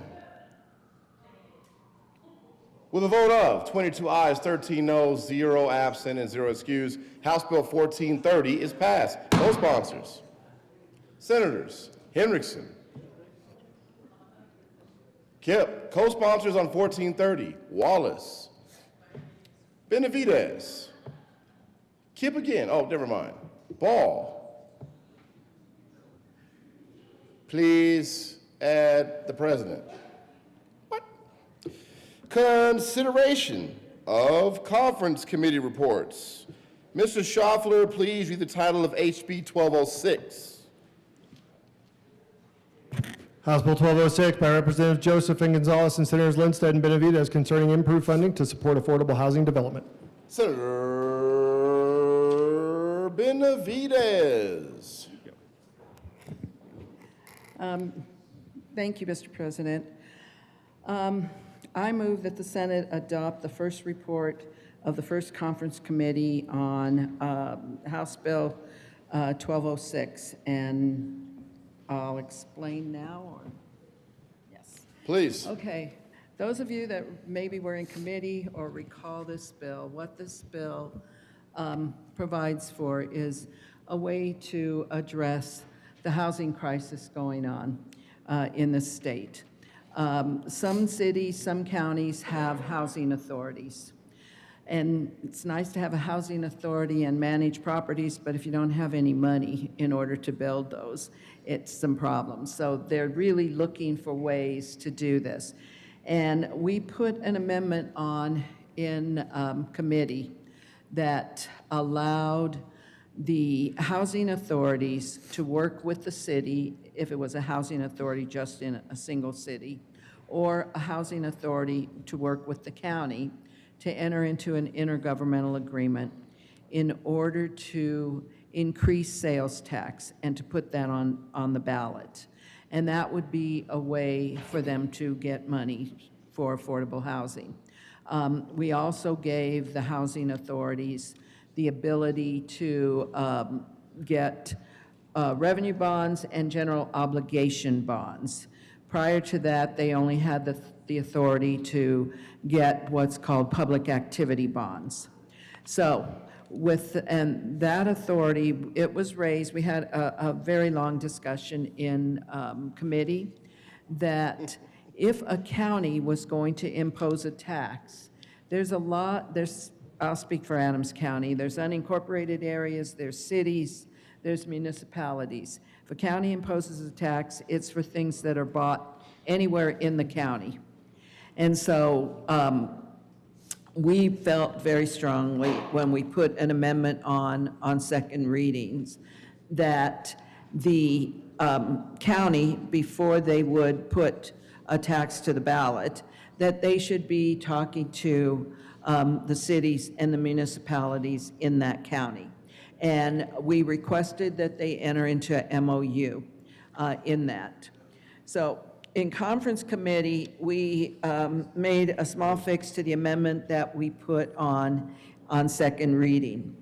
Before it said that before imposing any kind of tax, that the counties shall enter into memorandums of understanding with the cities. So we clarified in this that instead what we amended was that the counties will confer, shall confer with the cities and municipalities within the county's boundaries. And then we added that they may enter into memorandums of understanding.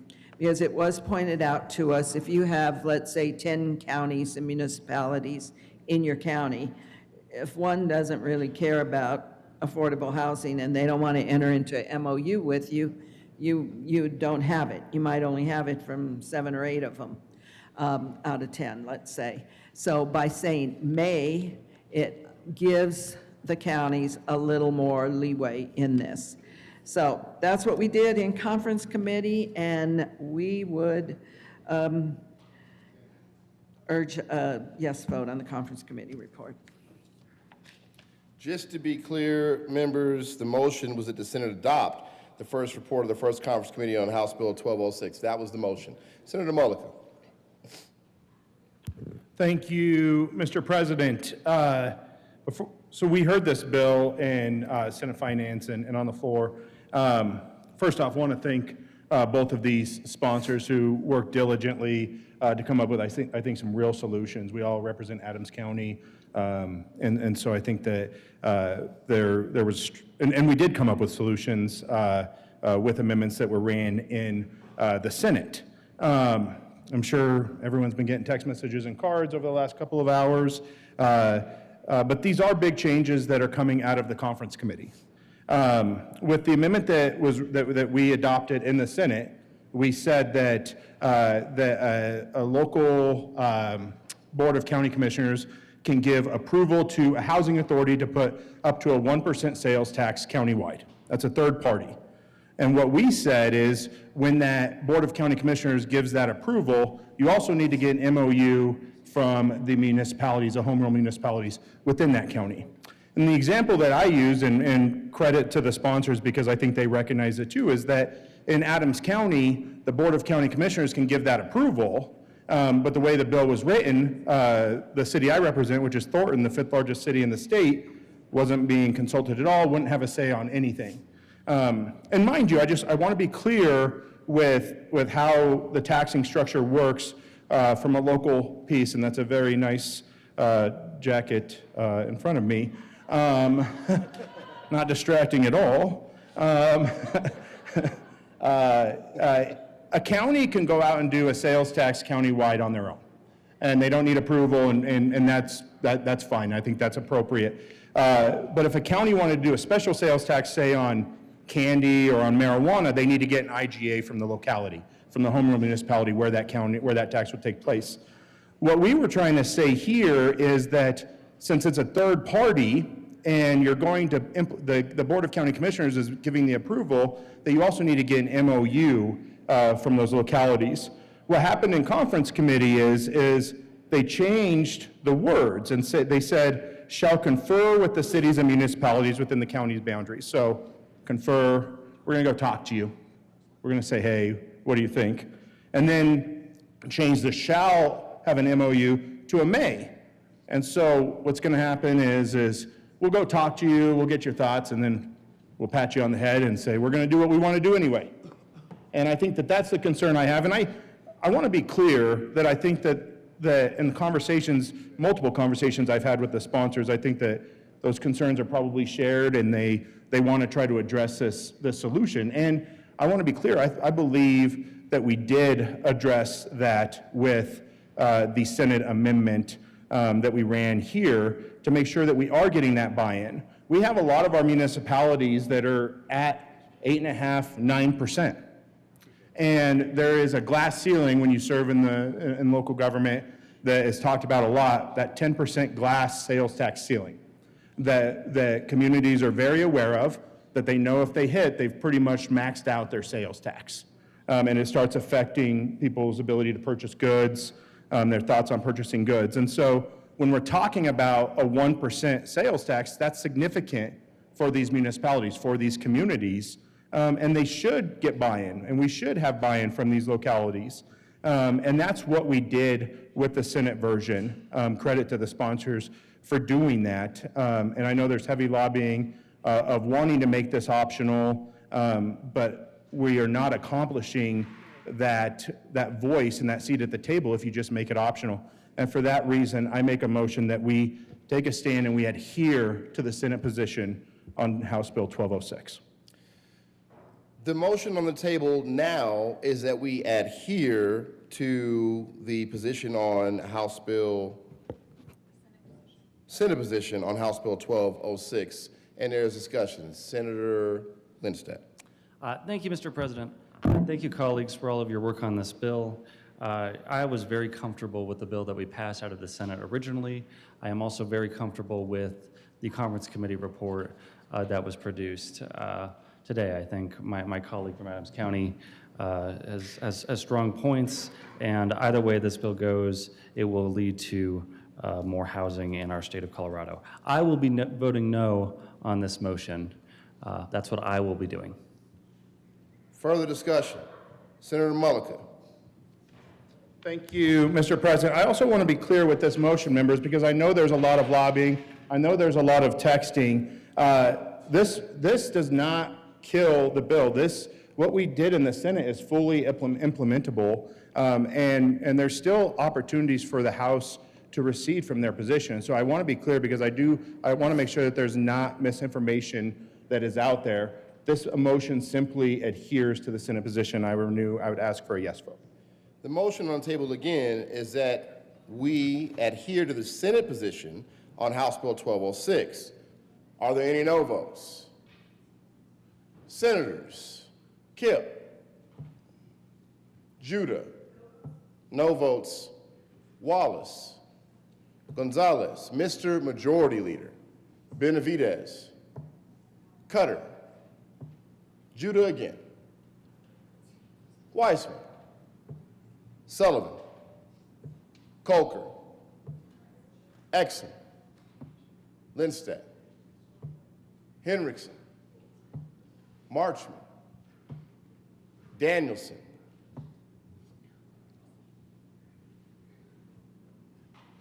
please add the President, and Senator Bridges. With a vote of 18 ayes, 17 noes, 0 absent, and 0 excused, that motion is adopted, and we will adhere to the Senate position on House Bill 1206.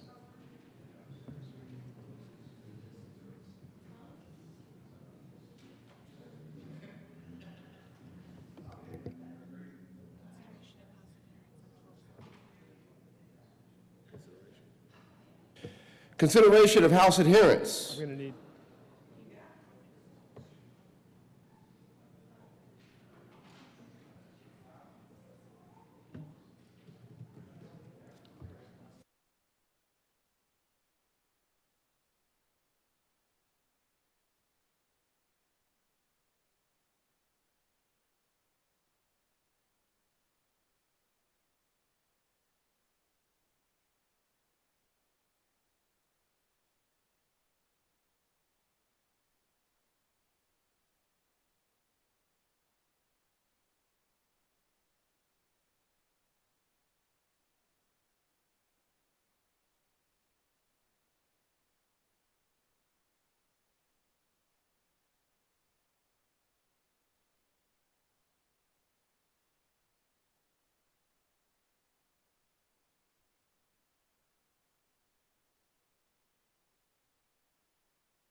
Justin just said, say the first motion is to receive the number, and I guess the motion is received. Its positions. Good. Consideration of House adherence. Mr. Schaffler, please read the title of House Bill 1274. House Bill 1274 by Representatives Lindsay and Duran and Senators Wallace and Weissman concerning authorization for a state agency to award a percentage of the total value of a grant agreement to a nonprofit grantee of a grant program of the agency upon the execution or renewal of the grant agreement and in connection therewith making an appropriation. Senator Wallace. Thank you, Mr. President. I move that the Senate recede from its position on Senate Bill 174. House Bill. House Bill. 1274. 1274. Thank you, Mr. President. And that you concur with the House position on the bill? Very good. Senator Weissman. Thanks, Mr. President. So, members, what happened here is the House adhered to its position. That creates a game of chicken, and we don't want to lose the bill entirely. because for my part, I've been working on this issue set for close to 2 years. So have a lot of other folks. We've kind of been wrapped up in some collateral issues the last day or two, but let me just sort of restate how I came to this. Again, going back to probably fall of 2024. We all have nonprofits that are part of the fabric of our communities. I've been particularly close to one in mine that operates along the Colfax corridor and tries to serve some folks in pretty high need. They were able to scale quickly. They took on a lot of grant work for the state and other local governments and would sometimes be 60, 90, 120 days receivable.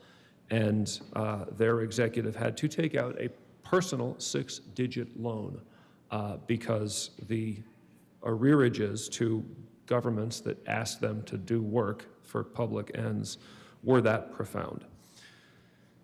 So I got to talking to that nonprofit, and you know, probably CanPo was in one of those conversations, and a lot of things ensued. And what happened is discovered that another legislator was working on efforts concerning nonprofits, and we decided to merge. A bill didn't pass last year. People kept at it because the nonprofit community knows this is an issue, because they want us to provide some kind of solution. We did a lot of work with DPA, Department of Personnel Administration, the sort of source of grant management guidance for the state, if you will. 1274, as it came from the House, reflects a strike below. It reflects a set of quite strict conditions before advanced funding can even go ahead. Again, the entire bill is purely permissive. We're not mandating anybody do anything. A department doesn't have to advance any granting. It can take a grant-by-grant approach. There is a mandated use of kind of a risk assessment instrument for this purpose. I'm going to just ask folks to reflect on what I've tried to say by way of the history here, to think about the role of nonprofits in your own communities, and to not jeopardize almost 2 years of work from a lot of people that I think most of the rest of the time, with that regard to our party, we all lionize around here for the work that they do to serve folks, in addition to the state's own efforts of service, or that the state concedes that it can't serve.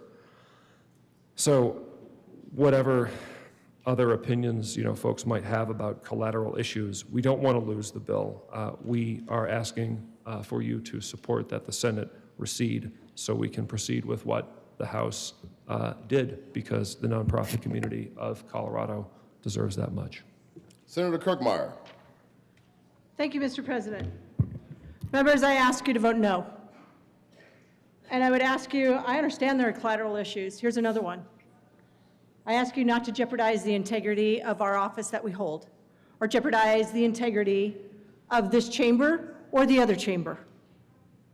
Let me just read to you what a conflict of interest is. Conflict of interest is a situation where an individual's personal interests, whether it be financial, social, or familiar, could potentially influence their professional duties, judgment, or actions, compromising their objectivity. It exists, a conflict of interest exists when a person in a position of trust, like a state senator or a state representative, when a person in a position of trust holds two or more conflicting interests, making it difficult to fulfill one without neglecting or violating the other, or in our case, jeopardizing the integrity of the very office that we hold. Put yourselves in this position, because here's the amendment that was put on to the bill when it left the Senate floor. This is what got stripped off over in the House. An administrating state agency shall not authorize advance payment to a grantee pursuant to this section if a member of the General Assembly is an employee, officer, director, contractor, or paid consultant of the grantee. Remember what I said? It exists when a person in a position of trust. We are in a position of trust. Making it difficult, or position of trust holds two or more conflicting interests. We have a responsibility. Literally, we have the ability to pass legislation. We passed legislation that creates a grant program. Now all of a sudden, the nonprofit that one of us is on, member of a General Assembly, is either an employee, an officer, a director. They're gaining financially from something that they were able to vote on. There's a reason why we have 17 Cs. They're gaining from it, whether they're employee, officer, or director. If they're a contractor or a paid consultant of the nonprofit. Members, I think we all understand the role and the important role that nonprofits play in providing services, important services to our communities. That is not what is at issue here. I wish I would have been thinking about this earlier, because I don't think it's not just, I do think that it's not just about the advance payment. It's about any payment at all. Any payment at all where a member of the General Assembly is an employee, officer, director, contractor, or paid consultant of the grantee. Can you imagine on the Joint Budget Committee, making decisions every day about the dollar amounts that we are funding certain programs and grant programs throughout this state? Could you imagine if I was an employee of a nonprofit?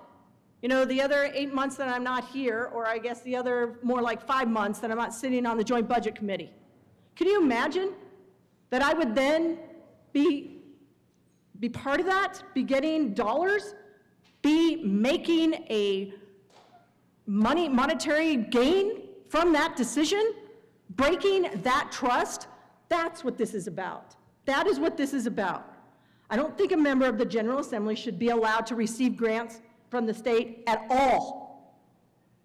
I don't think they should be able to be a paid consultant of a grantee that is receiving dollars from the state, where I was able to vote on that and encourage or even support or put that grant in place in the first place. I just don't believe that at all. So the collateral damage here, the collateral issue here is really our integrity of the office that we hold. It's clearly a conflict of interest. It shouldn't be happening. Legislators have the ability to not only vote on bills, but to influence the vote on bills. Happens every day, almost every minute that we are on these floors. And when we're in committee, happens every day. They shouldn't have the later to create the grant programs and then later have the ability to receive dollars from their nonprofit and get paid from the grant. That should not be happening. At best, it's an ethical issue. At worst, it's a huge conflict and jeopardizes the integrity of the office that we hold and this chamber. I ask you to vote no on receding and agreeing to strip off this amendment. Ask for a no vote. Further discussion? Seeing no further discussion, the motion is to recede from the Senate's position on House Bill 1274. Are there any no votes? Senators Simpson, Mr. Minority Leader. It's a long day, it's been a long year. Senators Kirkmeyer, Frizzell, Zamora Wilson, Rich, Doherty, Basley, Catlin, Pelton B, Bright, Carson, Pelton R, Liston, Roberts, Mullica, Amabile, Lindstedt. With a vote of 18 ayes, 17 noes, 0 absent, and 0 excused, the Senate recedes from its position on House Bill 1274, concurs with the House positions on the bill. Senator Weissman. Thanks, Mr. President. I move for the repassage of 1274. The motion is a repassage of House Bill 1274.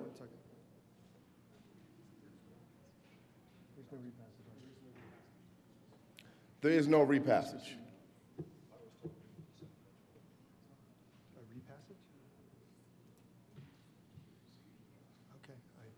There is a repassage. One minute. We receded, so there's no repassage. Maybe we don't need a second.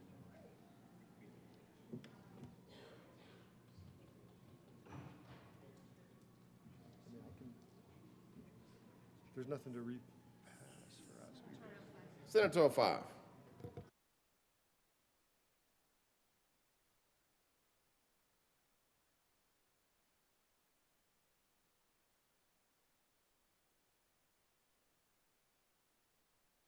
Because we have to repass. Okay. We'll take the motion. We'll take the motion. All right. Senator Wallace. Thank you, Mr. President. I move for the repassage of House Bill 26-1274. The motion is repassage of House Bill 1274. Are there any no votes? Senators, Mr. Minority Leader, Frizzell, Kirkmeyer, Zamora Wilson, Rich, Basley, Liston, Pelton R., Catlin, Carson, Bright, Pelton B., with a vote of 23 ayes, 12 noes, 0 absent, 0 excused, House Bill 1274 is repassed.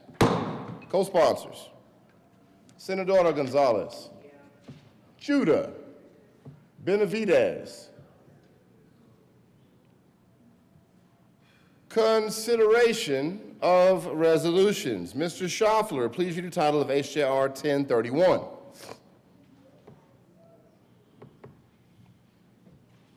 House Joint Resolution 1031 by Representatives McCluskey and Duran and Senators Coleman and Rodriguez concerning the designation of the convening date for the first regular session of the 76th General Assembly and the addition of a joint rule establishing deadlines that apply to the Senate and House Representatives for the session based on the convening date. Mr. Thank you, Mr. Majority President. Thank you, Mr. President. I move House Joint Resolution 1031. Mr. Minority Leader. Thank you, Mr. President. So the Executive Committee puts this joint resolution together and decides when the start date is for the 2027 session. And there are some, you can't start before the second Wednesday of the January, and you need to start before swearing in of the governor. So next year creates a little bit of an oddity about picking the dates, and we're pretty limited. You could start Wednesday.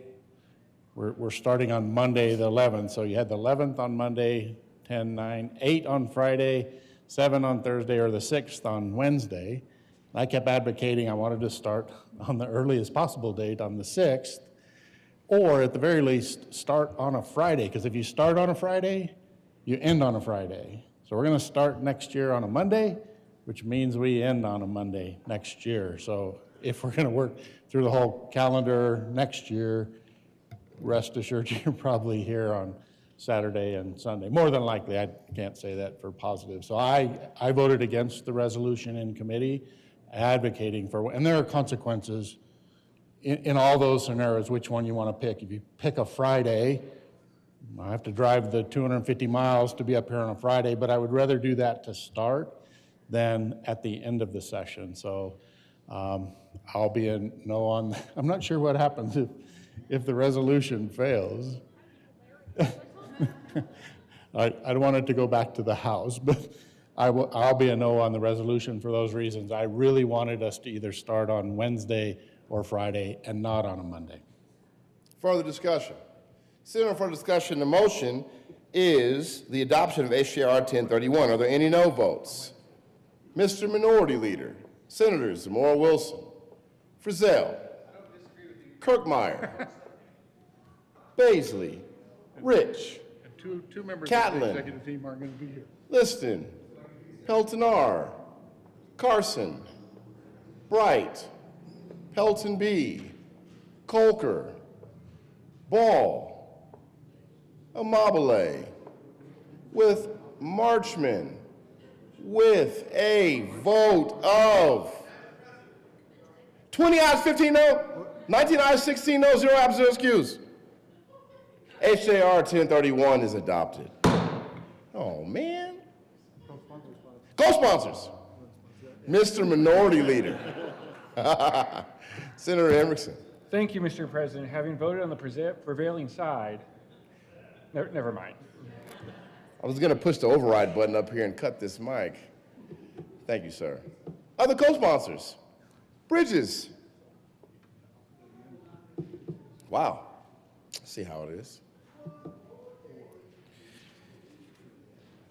Mr. Majority Leader. Oh, announcements. Senator Cutter. No, sorry. Announcements. Senator Amabile. Thank you, Mr. President. The conference committee on House Senate Bill 193 will be at 5 o'clock in room 354. And the members of the conference committee, the senators, are Kirkmeyer, Bridges, and Amabile. Very good. Mr. Majority Leader. Oh, another announcement. Senator Cutter. No, I'm Ms. Majority. Madam Majority Leader. There you go. Thank you, Mr. President. I move that we proceed out of order for moments of personal privilege. You heard the motion. All those in favor say aye. Opposed, no. The ayes have it. We proceed out of order for moments of personal privilege.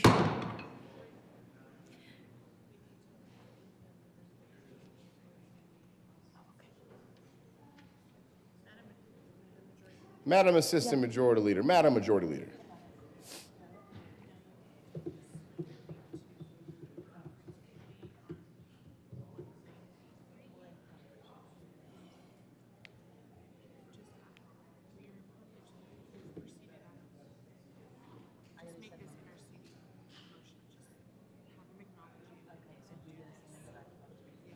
Madam Majority Leader.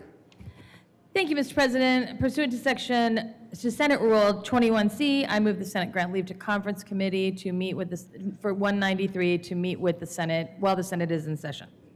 You heard the motion. All those in favor say aye. Opposed, no.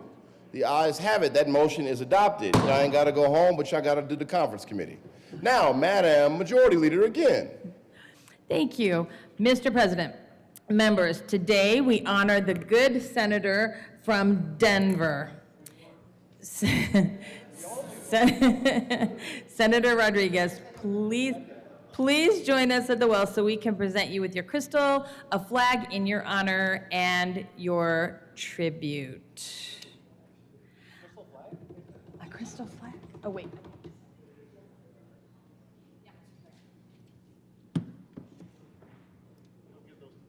Okay, I don't give them to the chapter. Okay, well, I didn't want to go first because I have a lot of things to say. It's taking me a while. I didn't know what to think of, pardon me? Oh yeah, right, we need show some light on the subject. I did not know what to think about the good majority leader, our colleague from Denver, when I was in the House. I thought he was kind of grumpy, and I was just rushing through the Capitol and just wasn't sure what to think about him. And then we did a bill together, and I thought, well, he's pretty cool. We did a bill on HOAs, which was fun, and HOAs are always fun. And then I came to the Senate and really got to know him and start working with him. And as the majority leader shared in my eulogy, we are not always aligned on policy. He hates bans, probably hates the environment, loves plastic. Sometimes he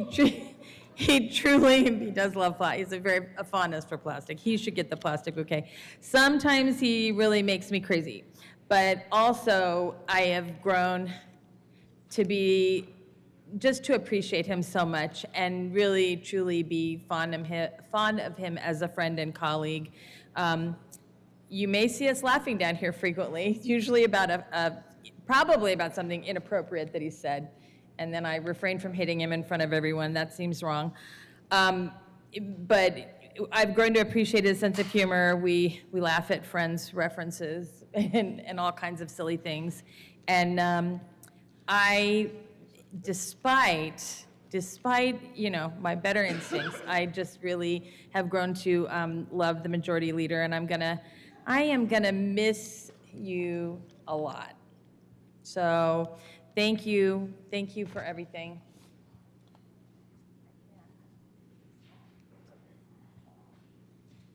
Senator Kirkmeyer. Thank you, Mr. President. Are you sure we don't need a pause to do a tribute? I just want to know. No? No, it's all you, Okay. kid. May I have a moment of personal privilege, please? Granted. Okay, thank you, Mr. President. I think we all know that during the 2024 legislative session, Senator Rodriguez was the prime sponsor. I'm thinking at most points he was the only sponsor on the Colorado AI Act, described as the country's first legislative framework to govern high-risk AI systems. I think we've all been living that disaster for a couple of years. Kind of got it straightened out here finally, but I just thought, when I was putting comments together, that in honor of the fact that we finally got something passed this session a couple of years later, that I would put some of my comments today, I posed questions to ChatGPT. I thought that would be fitting since this is the guy who did AI. So, I was going through, looking through some comments and quotes that the majority leader had made, like specifically when he got elected to be the majority leader. And in the paper it said this: Rodriguez noted that changes in the caucus, including a larger majority, won in the 2022 election. And then he said, quote, "I look forward to elevating your voices and our common goals as a team. Know that I will be here for you and will strive to make the goals of the caucus my priority."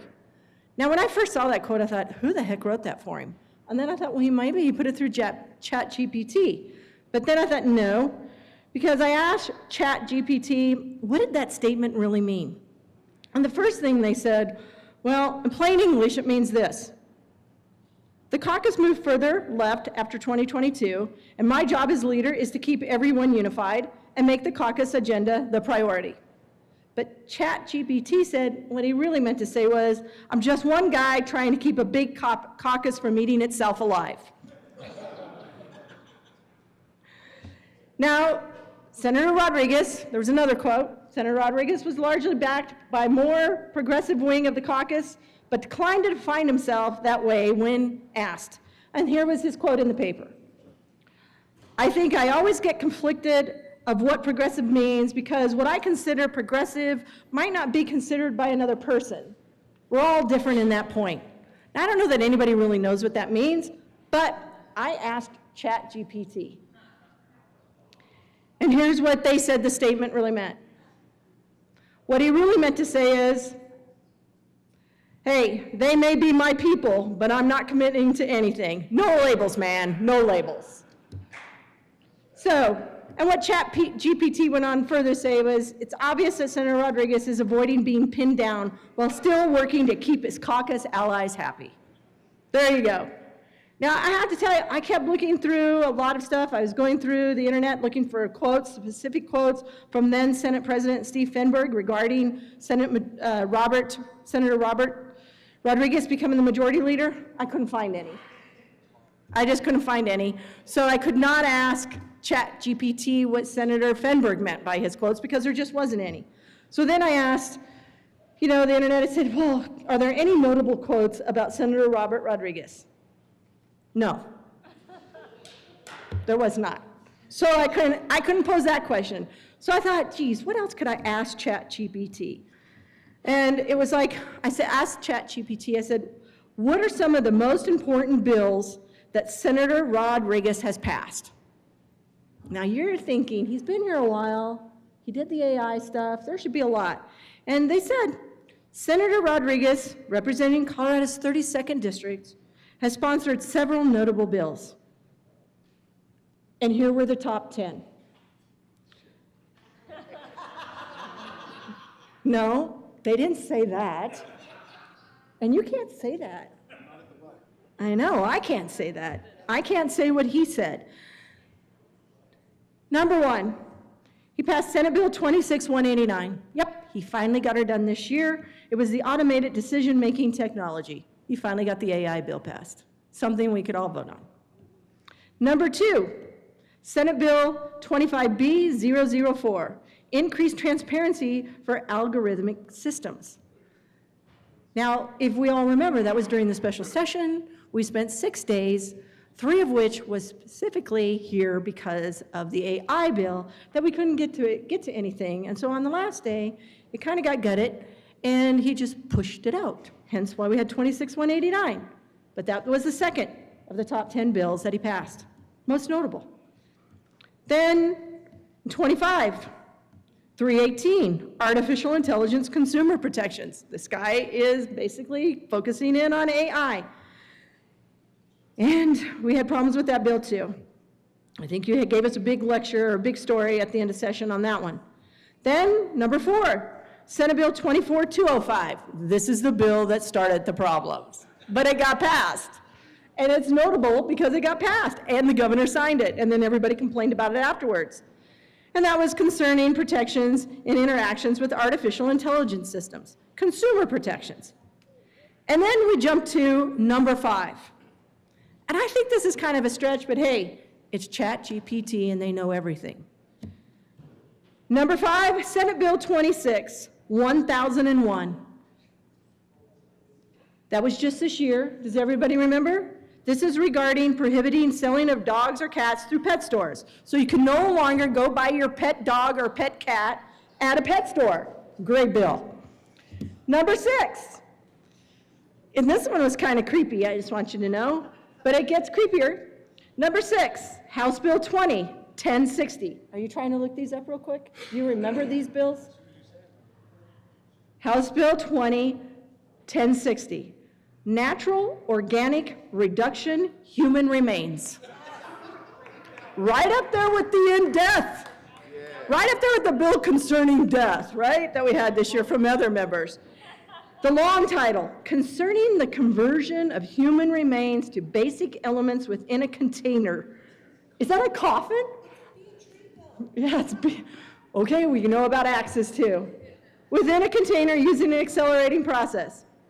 Now, number 7, not to be outdone with what he did in 2020, we have Senate Bill 21006. 006, one of his first bills, came right at us. Human remains natural reduction soil. He's piling on, literally. The act authorizes, I had to read that, when I read this one, I literally thought to myself, gross. But I thought I would read it for all of you. Just a summary, not the whole bill. I'm not going to read a bill at length, not now, we're getting close to the end. The act authorizes human remains to be converted to soil, got that already, he did that the year before, in a container, did that the year before. The act allows the disposal of abandoned naturally reduced remains if the remains are not claimed within 180 days after natural reduction. So you go through all the problems, all the issues to get the remains reduced, converted to soil, and then you don't go claim them. We actually have a bill that says what happens by the good Senator Rodriguez that says naturally reduced remains, if the remains are not claimed within 180 days, here's what happens. The act prohibits certain things. The first thing it does, when in the course of business, it prohibits the selling or offering to sell the soil. You cannot sell it. That's out.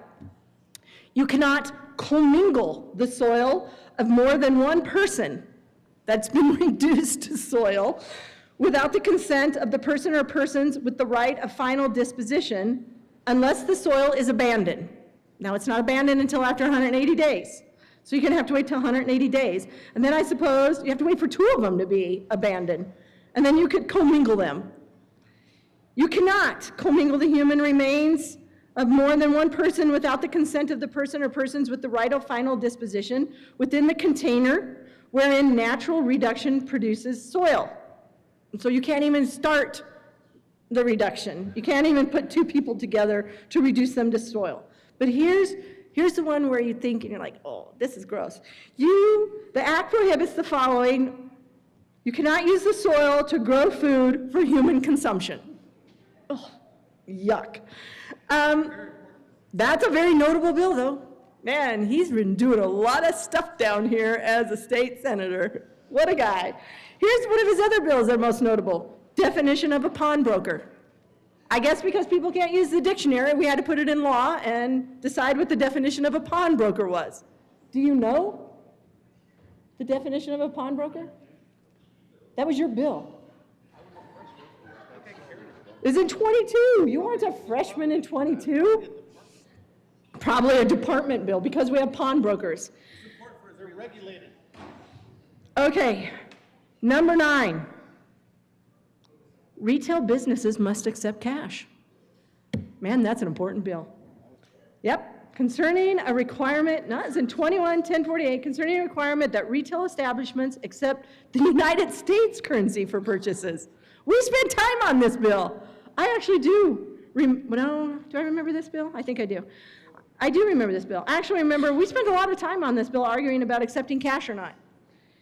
Number 10, this is it. Top 10 most notable bills.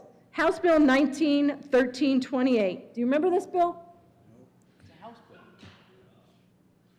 Landlord, and it was your bill. You were a prime sponsor. Landlord and tenant duties regarding bed bugs. And get this, he literally had to put a definition for bed bug in the bill. And here's what it is. Bed bug means the common bed bug. Good job, Senator. Good job. Man, you did. You were amazing. Your portfolio of bills that you have passed, amazing. Just amazing. I think we would admire the bill portfolio of Senator Rodriguez, right? I mean, those top 10, I don't know if you all put your name on them or not. I would be thinking, why? But those were some of his most notable accomplishments as a senator here in the state of Colorado. You know, and I would say this also, what we have learned. I got to know Senator Rodriguez pretty much in my first year. I was carrying a bill that he voted against in committee and killed it. But he did tell me that if I made a change, he would come back and he would help me co-sponsor that. I had to remind him of that 2 years later. In fact, I'm thinking I maybe had to go get the record out to make sure that it's like, you promised, now you've got to be on this bill. And it was the banning non-disclosure agreements. So I think one of the things I do admire most about Senator Rodriguez, and now that when he became our Senate Majority Leader, is how detail-oriented he is, always immersing himself in the policy, always knowing exactly what's in his bills. And we got to see that just in the last couple of days with his deep knowledge of his PUC sunset bill. Good job. Good job. I don't know who all was in that committee, but I was. And yeah, just amazing how much he knew about the policy of his own bill. And you know, I've just got to say, you saw the bills that he has passed that are in his portfolio. Senator Robert Rodriguez doesn't just think outside the box. Occasionally, he forgets where the box is altogether. And I have to say, I have enjoyed these past couple of years sitting next to the good senator from Peltonia when the Senator Rodriguez would walk across the aisle to tell some joke, something that we cannot repeat at the well or should ever repeat anywhere. But I do want to appreciate his commitment to brevity. Just 2 days ago, we had a bill up on second reading. I think he was a little frustrated. He was being a little cranky in his little curmudgeoning self. 1183. Was it 1183 or 1138? 1138. It's our bill. Yeah, the retail theft bill.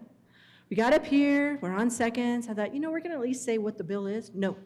Rodriguez gets up here, Senator Rodriguez gets up here and says, move passage, move to vote for this bill. It's a good bill. No, he didn't even say good bill, just move for it. Everybody needs to vote aye. Went and sat down. That was it. We were done, and it passed. So I appreciate his brevity, even though he was being pretty curmudgeon-y that night. But apparently, not every thought that he has needs to be fully formed before it hits the mic. He always brings such a fresh perspective to every issue. Sometimes it's so fresh, the rest of us are still trying to catch up to what that perspective was. Or maybe it was just that he was kind of mumbling at the mic and we were trying to figure out what he actually said. I don't know, either way. But you never leave a conversation with Senator Rodriguez being bored. Occasionally confused, but never bored.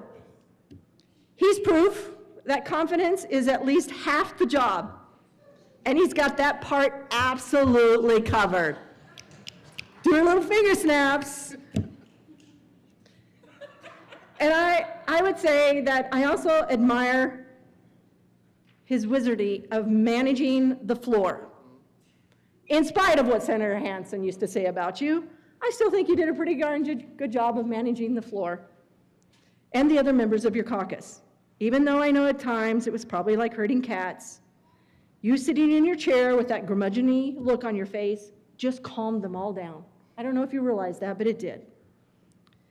But lastly, I would say this. The thing that I admire most about Senator Rodriguez is that when he gives you his word, you can count on it. He does not flip on you. When you have a discussion with him and he says, I'm there, or I'm doing this, you've got his word, and he holds to it, no matter what. And I think that is something admirable that he has, that we can all live up to. It's a matter of trust. And he has held that trust, and he has held the integrity of his office and the integrity of this chamber. And I appreciate that about Senator Rodriguez. I appreciate having gotten to know you over the course of the last few years. We've had some terse conversations, we've had some funny conversations, but we've had a lot of conversations where we've gotten to know each other, gotten to know where we're coming from, and been able to work through a lot of difficult situations. And I appreciate that about you as well. So thank you for everything you have done for us here as our majority leader, and I wish you nothing but the best as you move forward. Thank you.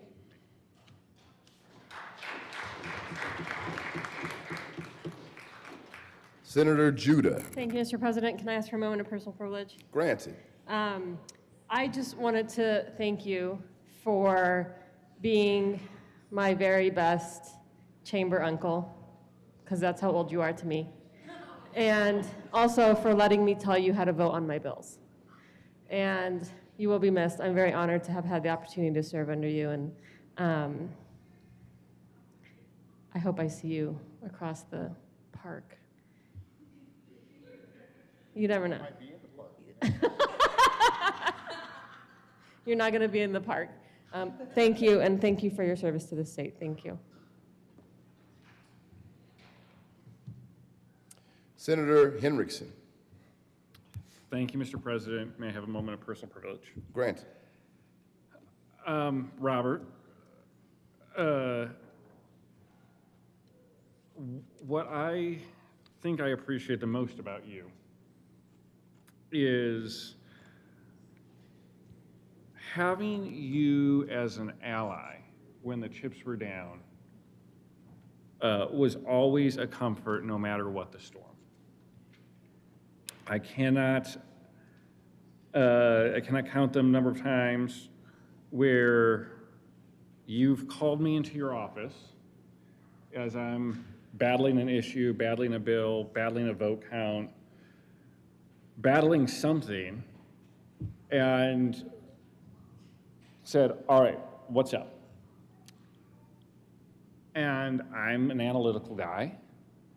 I would tend to go through the dynamics of what's at play and where the challenges are, and, you know, if A moves, then B has to also move, and that's a problem for C over here, and that messes with the vote count, or whatever the issue was. I would be thinking through the difficult dynamics of whatever issue it was. And you would be patient with me. You'd let me get those dynamics out in the ocean, and sometimes vocalizing them would help me see them better. And then you'd always say, okay, so what the hell do you need? And often it would take a moment for me to think about that and process it. But when I had an answer for that, the answer was, I'm on it. And it didn't always mean that we got there. It didn't always mean that you could get that. But I always felt an incredible reassurance when I heard that, okay, I'm on it. Because I knew that you were in my corner. And I knew that there was a plan anyway. And that there was therefore hope. And there was a path to chart ahead. A part of why you were so good at that, the part of why you were so good at that, is you are a caring person who knows other people, and you understand the business of people really, really well. And you knew how to cut through tensions where sometimes the tension was the problem more than any policy differences itself. You also had wisdom in that space that I continue to learn from. And I probably shouldn't share this, but in one of my earlier days, having just gotten through the election in my first full term, I had a particular fight on a particular bill and a particular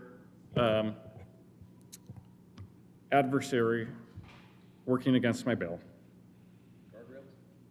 It was not guardrails. And I had such a meeting as previously described in your office.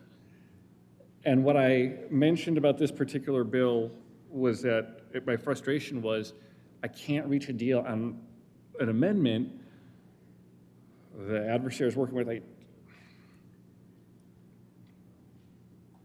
I felt, so my frustration was it feels like they need an amendment to feel like they got a win, but they can't quantify what that is, so I don't know what to give them.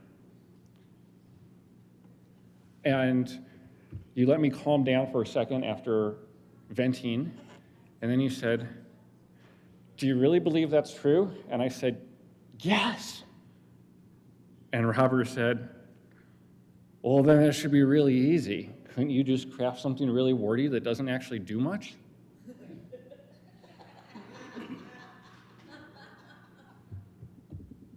It was such a simple answer. I said, "I don't know. I'll be back in 30 minutes. And I came back with a deal and an amendment. And it just, I appreciate that because you're such a people person. I am not. I am such an analyst. And it was, and I'm overanalyzing this, and the answer is really quite simple. And Robert was just there like, "I gotcha." And I really have learned from you, and I appreciate you in all of those regards.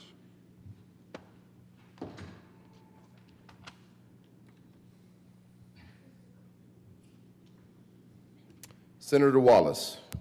Thank you, Mr. President. I ask for a moment of personal privilege. Granted.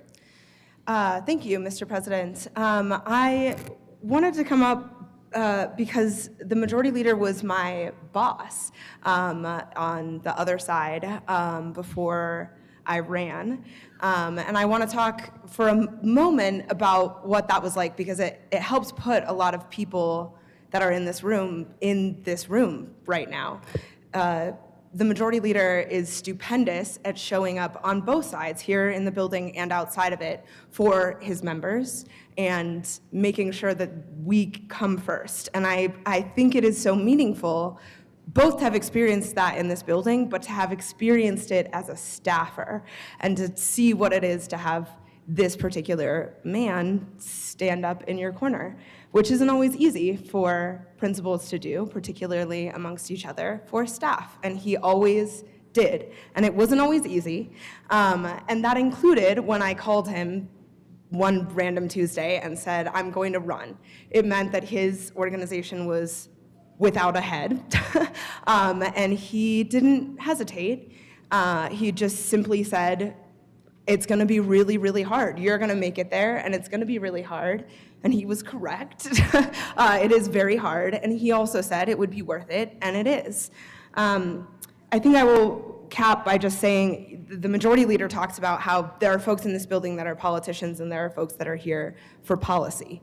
And I think when I came over to run the campaign side with him, I needed in that moment someone who was not just another politician. And that's exactly what I got. And then here in this building, we got someone who is policy-minded and not just another politician, and we all benefited from that leadership every day. And so I just want to say thank you for the faith and thank you for the leadership.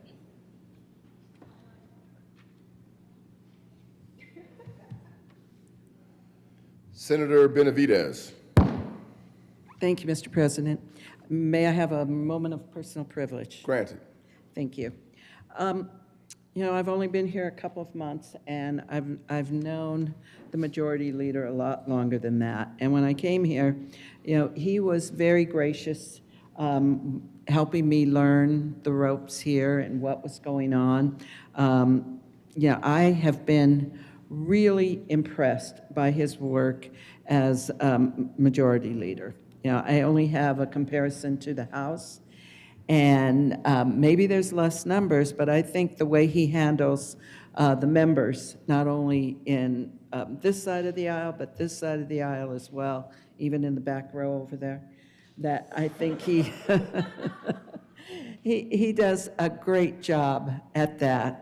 And it's not easy. It's never easy trying to manage a bunch of personalities, but making sure everybody's bills get heard, everybody can go to him. I went to him on some things today. We must have went to him 5 or 6 times to work through little things that come up on bills. And he is always there with an answer. And he is, you know, each time I've gone to him, tell me what you need, and generally follow the sponsors. And that's what he do. He has been extremely supportive to me, and I'm sure to the others here. And I know the senator from Brighton was talking about his continuing interest in AI bills. And I can tell you, I would run into him outside in the community several times, and we'd talk about AI bills. And I told him the one thing is it is so important that somebody get there and champion those issues.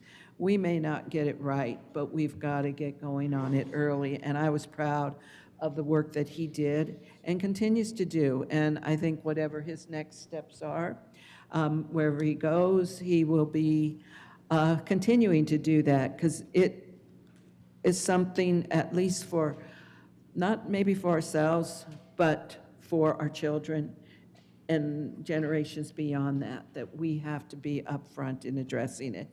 And I think he sees that. And I think that's, you know, a recognition of his foresight in these matters.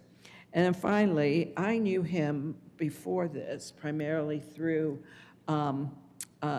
political activities, mostly through the Latino Initiative in the party, and also and he didn't live in Adams County. His family who's here mostly did, and we're at the forefront of that, but he was there backing him up. I remember going to Fiesta Day Parade down in Pueblo several times, and he was always out there in front, making sure that we had signs and everything else there for us. And then when I really got to know him was as part of the Latino caucus. And even though I mean, he's quiet. He has quiet leadership. And you never know exactly. He doesn't say a lot, but you know he's with you. And when he does, he will say that. And it was always comforting to know that. You know, there wasn't the weird battles about feelings and things. It's business. It's, we're going to get this done. We're going to do this. And this is our objective, whatever it is. And he worked towards that. And I always appreciated that about the majority leader. And I'm sure I will keep seeing him out in community and still appreciate his leadership. So.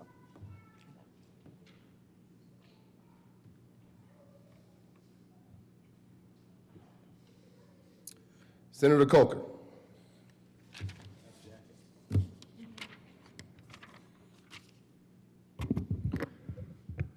I've been thinking about this day for a while. I do ask for a moment of personal privilege. Granted. I was the one that nominated you for this position. You remember that? And I don't regret it. Most days.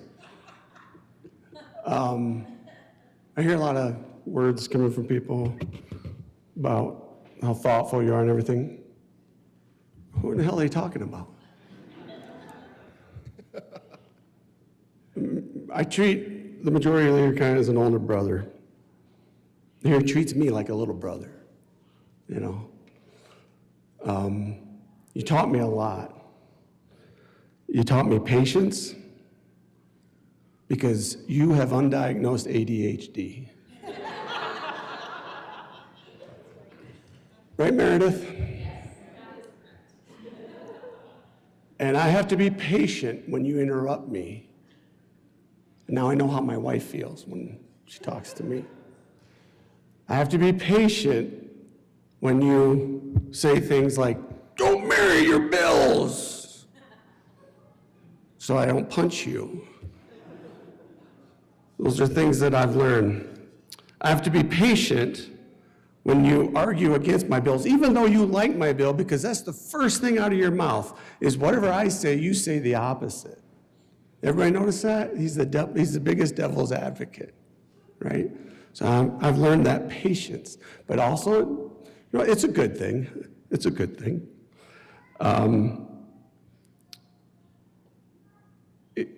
It is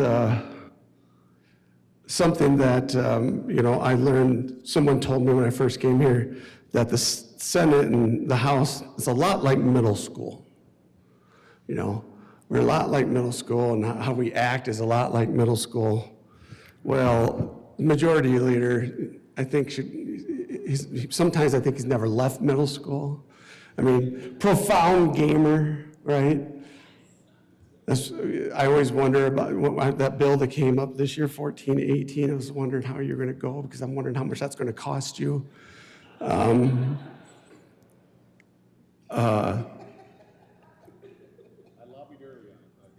You know, it is some of the best days of my session, of my career here, were at the beginning, when you were the chair of business labor technology. And Vice Chair Sarah Danielson and the president was on there, and I was on there, and I was new, and you know, I was deer in headlights for sure. And you helped me out. I mean, seriously, helped me through a lot of issues, helped me on how we do things. So you were kind of like my mentor, and I've treated you like my mentor. I've always looked at you as my mentor, and that's about the most serious thing we're going to say. Put this up here so everybody can see this. Okay. So the majority leader, when he was BLT chair, had a really hard time with last names. Really hard time with names for people. And he would just garble them the worst, okay? The worst.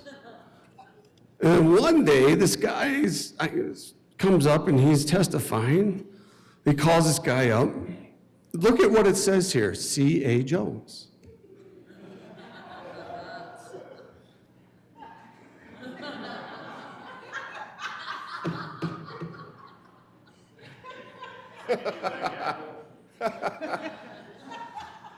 He couldn't stop laughing.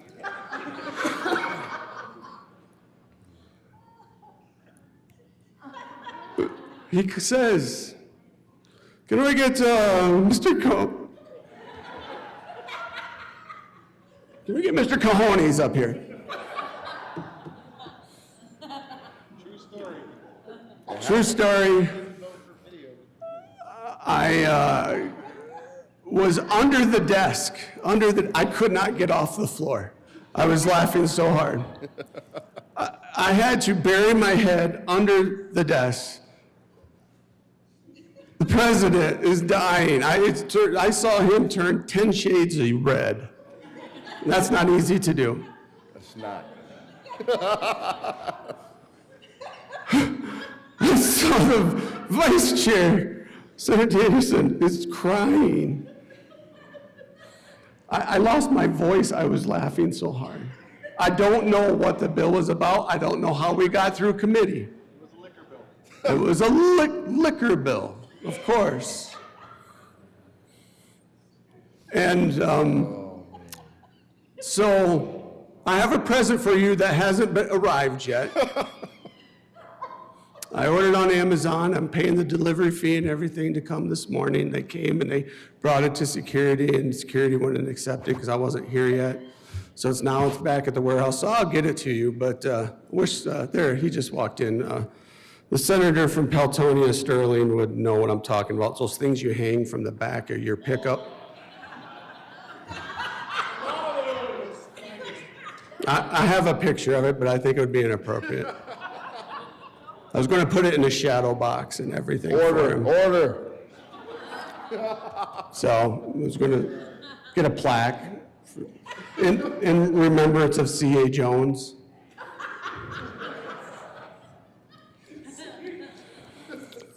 So you've given me the best laughs that I've ever had here.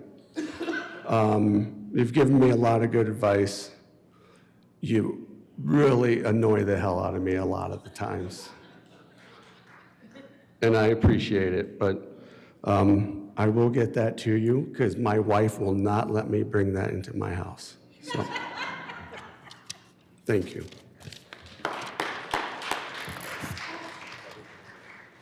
Senator Danielson. Thank you, Mr. President. I'll be very brief because I know there are a lot of people who are talking about Senator Rodriguez's amazing accomplishments and all of his time here, his work in the community and everything he's done. I just wanted to also acknowledge his family who has been here since 9 o'clock this morning, so amazing. It's been my privilege to get to know you two. And I got to know Manny during the farm worker bill back in 2021, a little better than I did. And I'm just grateful for Senator Rodriguez's service. And again, like I said, a lot of accolades will be talked about today. But for me, what stands out is that he's been a good friend. He has a sense of humor. He's down to earth, and he's honest with me. And that is, all of those things are pretty rare here. And so, Robert, it's been a pleasure to serve with you, and I will miss you. I'm the one, I guess we're both leaving. But I just wanted to say that briefly, folks, and to acknowledge your family, and to thank you for bringing that sense of humor to this building. Oh, also, when he was the chair, every week we had McDonald's breakfast, which was outstanding. But you know, it's been fun, and that is rare and very important. So thank you, Senator Rodriguez, Mr. Majority Leader.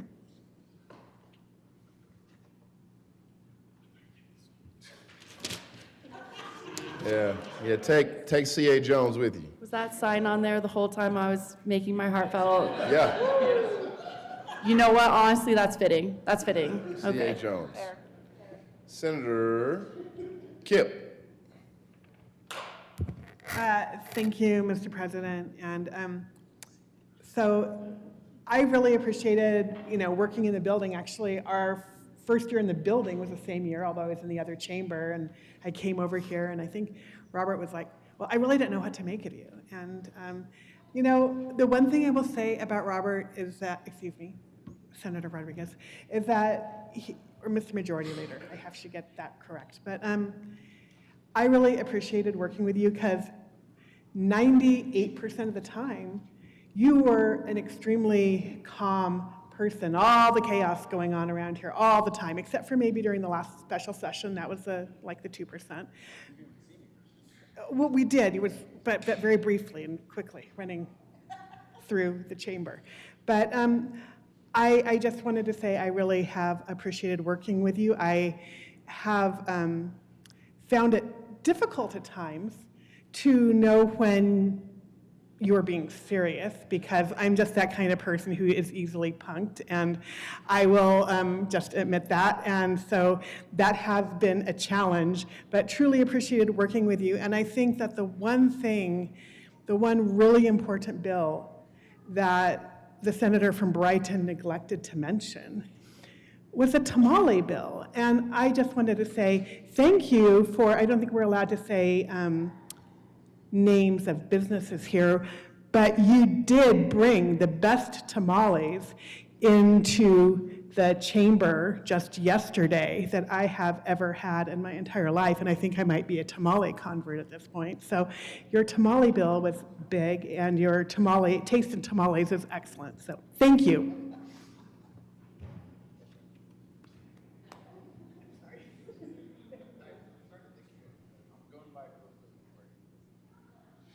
Senator Mullica. Thank you, Mr. President. I request a moment of personal privilege. Granted. Thank you, Mr. President. It's an honor to get up here to talk about Senator Rodriguez, affectionately known as Bob to me. One of your first instances of majority leader for me was when we talked about becoming chair of the Health Committee. Bob informed me that I was his third or fourth choice for the chair of Health Committee. He wanted me to know that I was not his first choice, and so I appreciate that. But I hope you know, on a serious note, Bob, how much I appreciate you. We have yelled at each other. There's been maybe some curse words back and forth sometimes, but we always come back. And one thing I can say about you is that you're always fair. We can fight, we can disagree sometimes, but you're fair, and you care about us. And I think that that is a genuine thing, and I hope you know that we care about you too, and that that through this all, through what is some really difficult times here, I think one of the things that I cherish the most is that I feel like I gained a friend. You know, it's more than just a colleague, more than just working together. I consider you a friend, and I appreciate that, and I appreciate you, and I hope you know that, brother.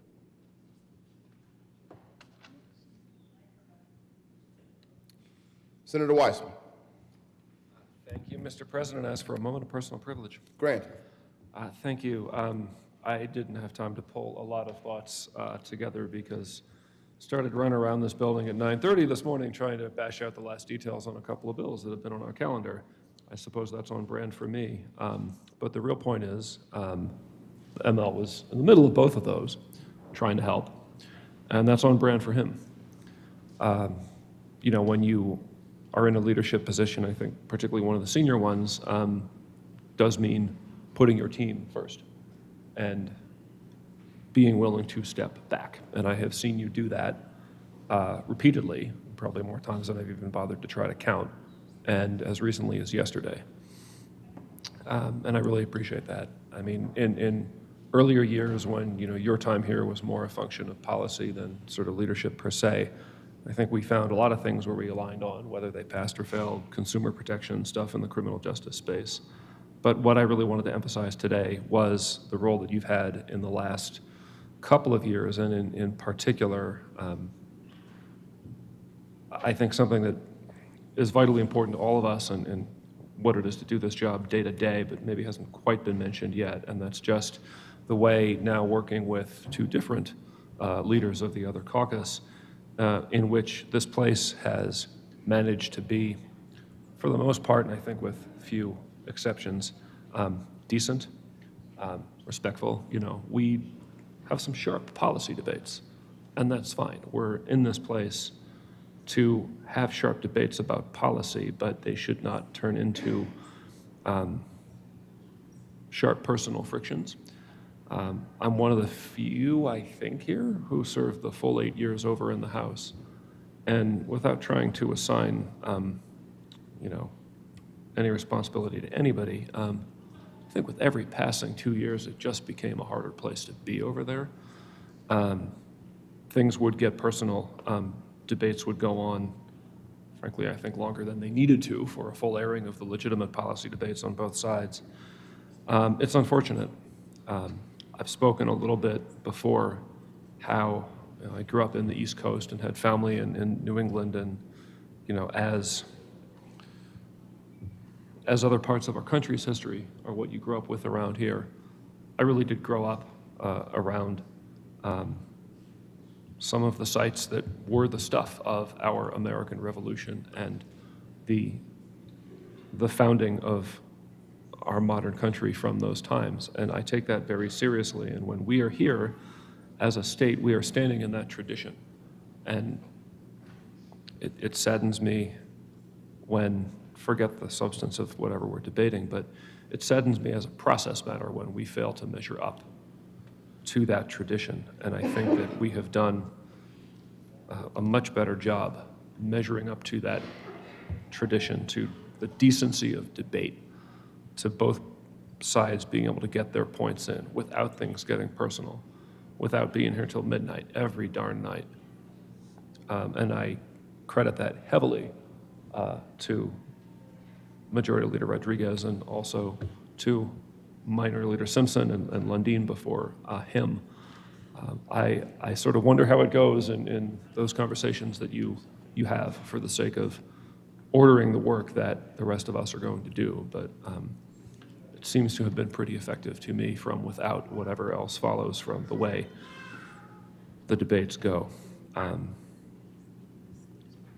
You know, serving in the House, I saw 2 members resign, in part at least, because frankly it was too toxic. And we've kept that out of here, and that's vitally important, and I hope we continue to. So I wanted to acknowledge that because, you know, it's not as specific as a bill, but it's vitally important to how all the bills get done. And I just also appreciate that, you know, you keep your cool. Senator Rodriguez heated up is maybe average for a lot of us. He has a tell, have you noticed? If he does this, he's a little bit worked up. I've had that happen with me a few times. No, it's honestly fine. So, Robert, just thank you for all the time and energy and sacrifice that you've put in here over the years. I think particularly as to just comedy across this aisle here. We all better try hard to keep measuring up to that. Thank you.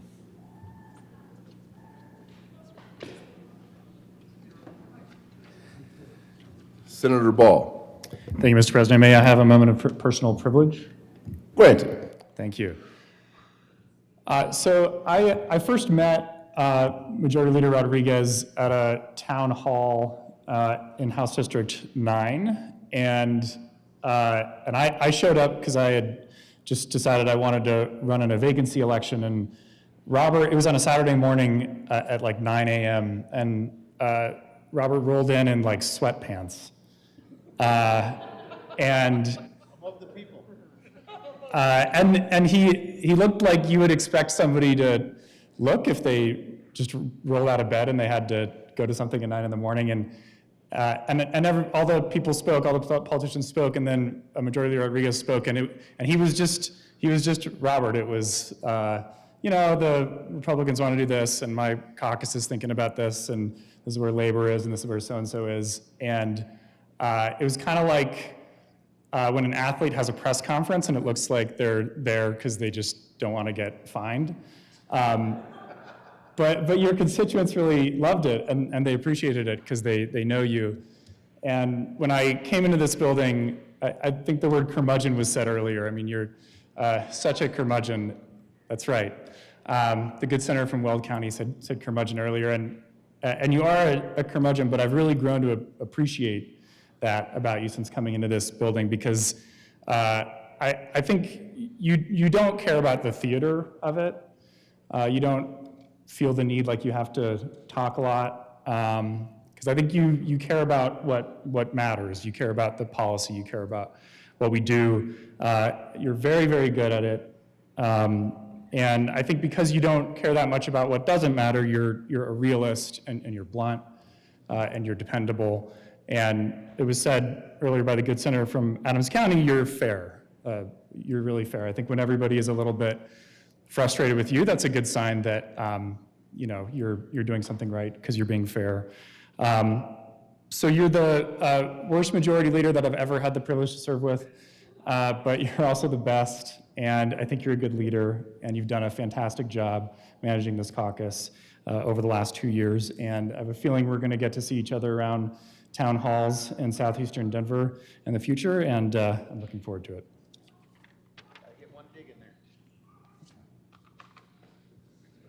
Senator Pelton B. Thank you, Mr. President. May I have a moment of personal privilege? Granted. Thank you, Mr. President. So I got to tell two stories about Robert.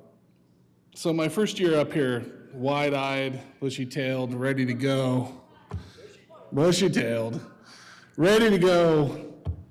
And I got to go across the street a lot, all the day, every day, and I got to hang out with Robert while he was standing out there smoking. And we'd just stand out there and just talk and talk and talk. And he'd always tell me, he says, you know, you killed my bill. And I said, yeah. He's like, how much rent control do you deal with in Sterling? And I would say, well, none. And he goes, well, then why? I mean, these are all the conversations we'd start. And then we started talking about the way Denver used to be, like Celebrity Sports Center, McNichols Arena, how I got to watch Nuggets play when I was a kid. When McNichols had this horrible pipe break, the first game I got to see, and I'm going to date myself by saying this, but the actual game I got to see was when Dr. J was still playing with Charles Barkley had hair, and they were playing in the Coliseum. And I got to actually watch them play in the Coliseum, and I thought that was pretty cool. And we talked about how bad the Nuggets were for so many years. So many years. And then when Robert became majority leader, I was like, oh man, this guy's got a lot of power. I'm so excited. And then the Nuggets won. We won a championship. And I was like, this guy's got so much power. We're going to get the Nuggets to come here, and they're going to come to us. No, you failed me, Robert. We never got the Nuggets. I failed myself. I kept telling him, I was like, just tell Kroenke I want them here. Don't put your name on, just tell Kroenke I want him. And he was like, well, I tried everything. But no, it was wonderful. We got to talk about a lot of old basketball. But my favorite story is my second year here. My wife was here. And my wife is a Hispanic lady, and my kids and everything. And we're riding in the elevator down, and Robert and me and my wife are the only ones in the elevator. And I said, Celeste, this is the guy I've been telling you about. This is Robert Rodriguez. And my wife looks right at her and says, well, it's nice to meet you, Robert. And he goes, your husband's confused.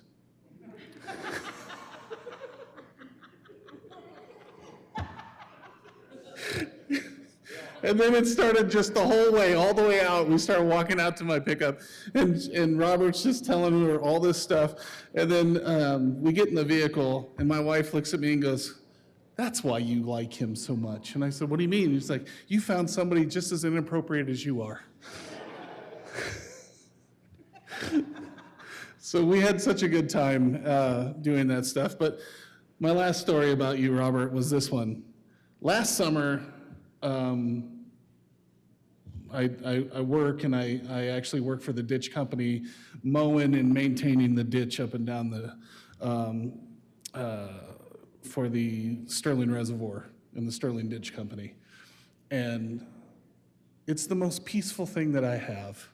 When I leave this building, I get to sit in the tractor all day and watch wildlife and just mow and move cattle around and do all this great stuff. So I just really enjoy the peacefulness, except for last summer. I didn't get to enjoy any peacefulness because the whole time my phone is ringing off the hook because we're talking about AI. And it's not from Robert, it's from everybody outside the building that's calling me and saying this and this and this. And then finally I had to call Robert, and I said, why are you ruining my life? I'm gonna get called back to a special session because we gotta discuss your AI bill. And I walked through the doors when they called us to a special session. I saw Robert, and I was like, oh my gosh, Robert, you need to eat something. What have you been doing? He goes, AI. It's just been AI.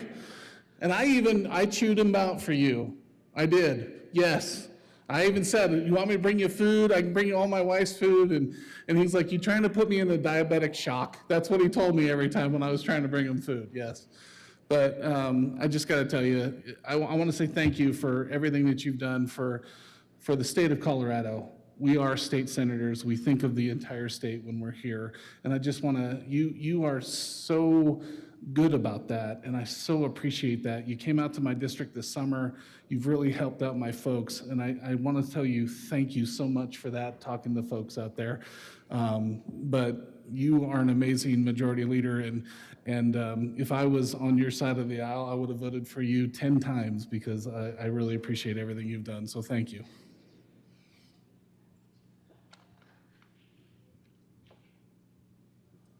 Mr. Minority Leader. Thank you, Mr. President. A moment of personal privilege. Granted. Thank you, Mr. President.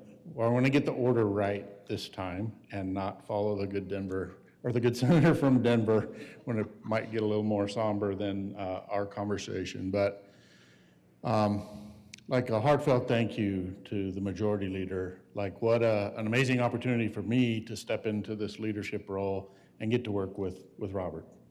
Like I know the good senator from Denver, from Aurora kind of touched on, you don't know what's happening in the background all the time, what the majority leader is juggling so many different priorities and allowing me to be part of that conversation and building a true relationship based on mutual respect and trust over one session. Like I'm very honored and proud of what he and I have worked together to get this place to function at a really high, effective, efficient level. And I see Meredith in the background because she's really the brains behind the operation, 100%.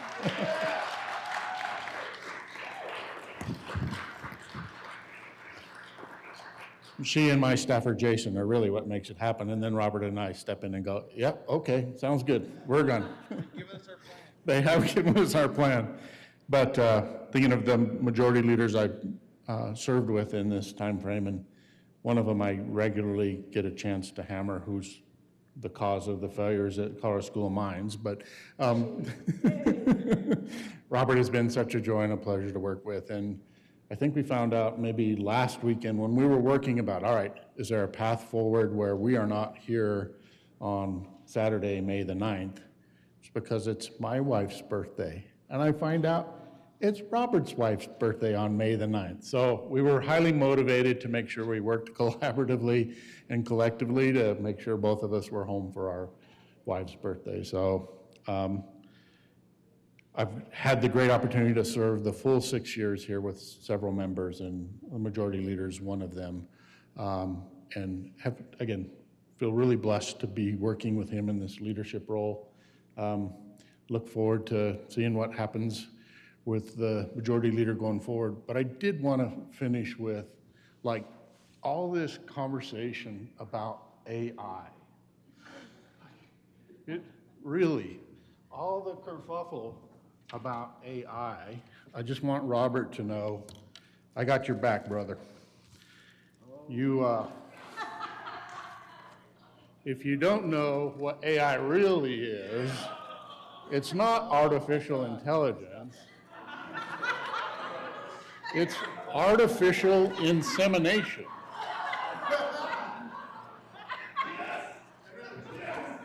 And not everybody knows what this is for or what this does, but this is what AI is really about. And I got you covered, Robert. We'll get this AI stuff figured out. Don't worry about it. We won't have to have a special session. We might have to have a field trip and a demonstration, but it can be done. Thank you, Majority Leader. And one for you, bud.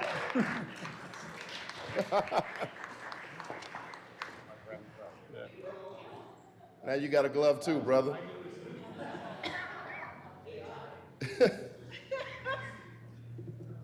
When we taking that field trip? Senadora Gonzalez. Try to follow that. See why it was appropriate? We swapped positions.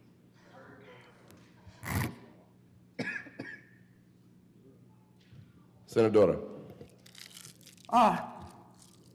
Thank you, Mr. President.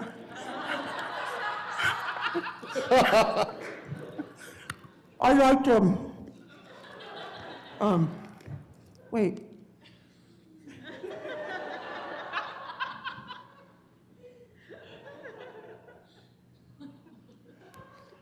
Always chewing something.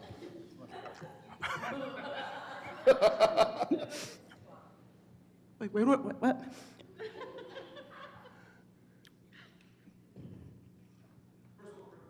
Oh, may I please request a moment of personal privilege? Granted.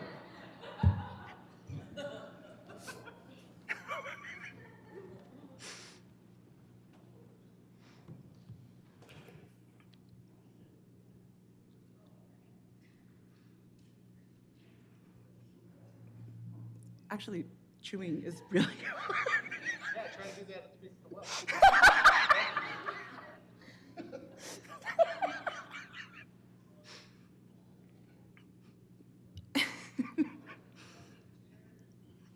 Yeah, thank you. You want my glove? No.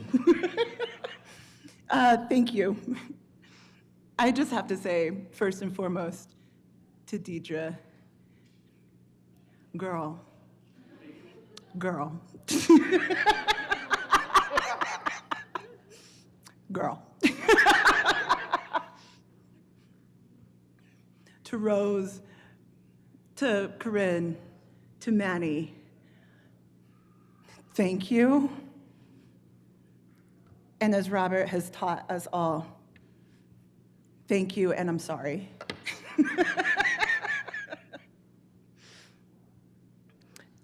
We've talked over the years, sometimes multiple times a night. And when I came into this work, we talked about this during my living eulogy yesterday, about how when the moment that we were running back in 2018, just to place this in a little bit of context, there were 4 seats in Denver where we were all in very deeply contested primaries, and we were the only Latinos running in each of those races. And man, talk about a trial by fire. And we came out of those dynamics really connected. And Robert and I came to this chamber, and man, it was like us against the world. And so much of my perspective of being in this building was formed by the Senate Judiciary Committee. And that was, just think, you guys, it's John Cook and Bob Gardner and Pete Lee, Robert Rodriguez, and Julie Gonzalez. And God, listening to these dudes,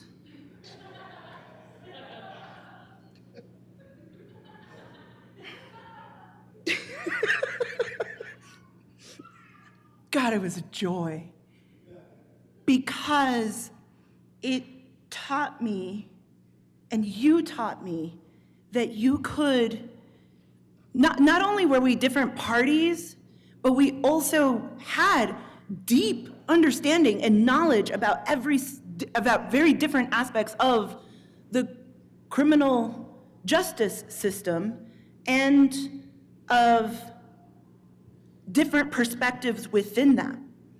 And none of us, even though we may not agree, we always could respect the fact that where we were coming from was rooted in our own experiences, knowledge, and expertise. And so to hear that play out both in committee, God, I spent more time in that committee that first year than I saw my husband. Deidre, like, you and Ben could have started like a social club. Like, it. Oh, wait. No, you guys, like, we were so in that committee so deeply, so often, that like our families knew to like just like leave it, just, where are you, Judicial? Like, okay, cool, bye. And genuinely, like, you all knew how, I just have to say that that time was like so important, because we didn't know who we were gonna be. And now to see you do this, God, what a joy.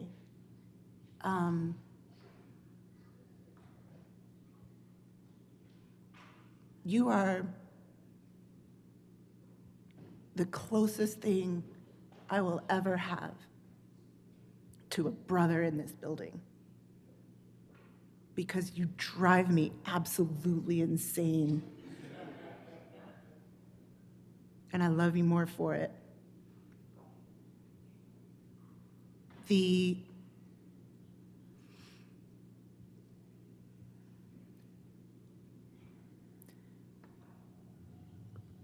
I think the last thing I will say is this. The way that you have been able to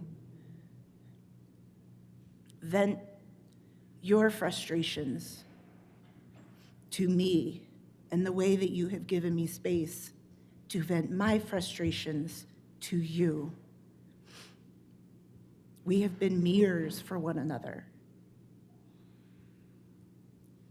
There was a time, I think early, when you would tell me, well, the lobby's blowing up on your bill. And I would say, well, how come they're not talking to me? And you had an ability to just go and say, like, I don't know, let me just go ask. And I did not realize that I had created this reputation to where the lobby didn't think that they could come to talk to me about a thing. And you helped me see that, because you could just go and ask. Sometimes this building, what is hard about this building is that you get so into whatever it is, whether it's the committee work or whether it's the floor fight or whether it's the whatever it is, and you can't see the forest for the trees. And you have such a beautiful gift of being able to just not get caught up in the words on the page, but to get caught up, to really focus in on the dynamics of the people. And to just figure out how to get through it. And some of that is rooted in your incredible competitive spirit, where if it's a fight and you've got to count in order to win, you have a unique ability to do that, because it's not about actually the words on the page, it's about what would it take to get to the yes, and figuring that out. And that is such an important skill and gift.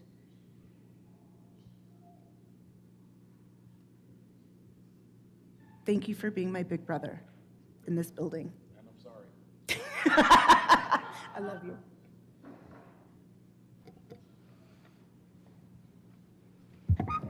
The esteemed Oh, God. Mr. President, Senator James Coleman. Just James. Thank you, Madam President. I request a moment of personal privilege. Granted. Thank you very much, Madam President. I'm the baby of 9. And the beautiful thing about being the baby is it's always somebody else's fault. Robert's my big brother, and we've said a number of times that we see him as a brother in some way. But when I think about Robert, what I appreciate the most is that he's always the bad guy. Very rarely am I in trouble for something. Usually if something is wrong or somebody thinks something is wrong, they go to Robert. And Robert is every single time taking full responsibility for things that probably were both of our decisions. And he's allowed me to be able to play a certain role in this position, which when I first got elected to Senate President, he had already been the majority leader for 1 year. So he had some opportunities to do a couple of things. One was give me really good advice. I got invited as the resident expert on AI to go speak and give a presentation or be on a panel about AI. And about 15 minutes before I had to get on this panel, I called Robert and I said, hey man, any information you can give me on AI, I need you to send it to me right now. And he sends it to me. It's like a PDF or it's a PowerPoint presentation. And long story short, at the end of this presentation, this panel on AI, everybody was like, man, that guy really knows what he's talking about. And they have no idea that prior to Robert, I thought AI was Allen Iverson, the basketball player from the 76ers. That was my version of AI. But he over the years, has given me a lot of knowledge and information and advice that, you know, things that you just can't teach. It's just things that happen through experience. And it's been a real blessing. And the next thing is an example. He's been an example in terms of leadership. We went to a town hall. It was one of those things where I popped up and I had a tribute for him, but I never do tributes. But I had a tribute for him and I wanted to acknowledge him in his community, in front of his community. And we went through this entire town hall, and at some point in the town hall, there was a person who was really upset about crime in the neighborhood. And this person was ready to rip all of our heads off. And when they got time to answer the question, I was talking most of the time, and when this guy got up, I just stopped and looked at Robert. It's your constituent. And so Robert had a way, I mean, this guy was on fire. He had a way of being able to calm this person down. And then he said, come talk to me after. I'd love to continue the conversation. And then we go and I'm watching him. I don't know if Robert knew this, but I was standing behind him and I watched him interact with this person who was, again, I didn't know what he was on or where he was gonna go with this, but he was really upset. And by the time Robert finished speaking with him, you would have thought they were good friends, the way the guy was interacting back with Robert. And so just the ability to manage conflict is one of his key strengths. Sometimes he starts conflict on purpose just to play the game of getting out of the conflict or just to see what it does to you. But he has an amazing way of managing conflict in this building and in life, just watching him do this. I remember I got elected to the Senate in 2020, came here in 2021, so I don't know if it was 21 or 22, but Robert was gotten really, really, really sick. Now also during this time, because in the Senate, we don't always tend to have virtual participation. In the House, you clearly have screens on all the time. People are on vacation when they should be here during session. I'm not going to call any names. But the only one time this happened prior to incident with Robert was when there was a vote going on the floor, and one of our senators who might be from Peltonia now is Senator Byron Pelton's district. But Jerry Sonnenberg, he turned his screen on during the vote and he was bouncing in his tractor. I was trying to figure out what the rules were for virtual participation, but it wasn't because he was sick. We thought that was hilarious because he kept popping on and off. The same time this is happening, Robert is like deathly ill in the hospital. And he turns the screen on when they call his name for the vote. And he's sitting up in a hospital bed with an IV in his arm. Dang near with like an oxygen mask. I'm embellishing now. But it's like, and then the screen goes back off and I'm like, dude, you should not be on screen right now. You should not be voting right now. You should be somewhere getting healthy. But I just remember, as silly as that sounds, his level of commitment to being here, which is why we have such strict rules on whether or not you should be virtually participating. Unless you have an IV in your arm and you're in a hospital gown and you're in a bed, with an oxygen mask on you to take off to vote, you probably should come in. And so Robert has always been, again, just committed, even when he's not feeling his best, to doing this work. The last thing I would say is governance. Robert, I don't know if you do this, but as we get closer to the end of the time we have here, I look at the pictures on the wall. I look at the people that we've served with. Yeah, that mustache and that, I don't know what he had going on. That's a good part. I forgot to talk about that, yeah. But I look at the pictures on the wall, and I look at the president, and I look at the minority leader, I look at the pro tem, and I look at the majority leader. And I always wonder what the relationships were like between those individuals.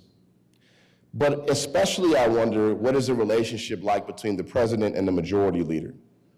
Because at the end of the day, in partnership with the minority leader, they're a team. But the majority caucus, in many cases, is looked at as whatever is good is everybody's benefit, and whatever bad happens is your fault. And so for me, I look at those composites, and I'm just blessed to know that I came into the Senate with Robert as the majority leader. I don't define success solely on the bills that we pass, the impact that we make. But again, I really I believe our responsibility is to protect the integrity of this institution. It is not just about decorum. We talk about the differences between the House and the Senate a lot. But it's also about making sure that everybody is taken seriously. It's about making sure that everybody is actually seen and heard and doesn't just feel that way. Everybody gets a say, everybody has an opportunity to truly believe they represent their district and go back and have the chance to talk about why that matters and why that's important. And so, Robert, I was deathly afraid of taking up this mantle, not knowing whether or not it was gonna fall apart if I did something wrong or made a mistake. And I think about that every single day. But every single day I have the confidence to come in here and do this work because I know you are also thinking about that same thing. Being in the House and coming to the Senate, to not have one weekend all session. And this is like a couple of years this has happened, where maybe we came in once last year. Now, part of that is because none of us want the wrath of Janice Rich. Got to go to church on Sunday. Got to go to church on Sunday. We go to have church. But then think about the late nights. 117 days we were here before we had a late night this year. Unless you're on judiciary. And when I asked Robert for one thing, I said, please don't ever put me on judiciary. And he granted that to me his first year as majority leader. But all that to say, you have done amazing work. I'm proud that years from now, when we look at these pictures on the wall, we can know amongst ourselves that we had an amazing majority leader who did the work and made sure that his priorities weren't just his priorities are our priorities as individuals and what matters to us. And the last thing I'll say, Robert, is I don't know if it's just in communities of color in terms of culture, and I don't know if it's just pertaining to men, but when it comes to the relationship that you have with your family, but in particular your father, I think about how proud he must be of you. And sometimes we don't always say that. My grandfather was on his deathbed the first time he told me he loved me. It was probably a couple days before he passed away. It's just part of the culture. It's understood. It's not okay. It's kind of understood. You show love in different ways. And so I just want to make sure that you recognize, and I've had a chance to talk to Manny, and I know that that look that he has, very serious, don't play no games, but behind that, He's proud of you, man. And he's grateful for all that you've done.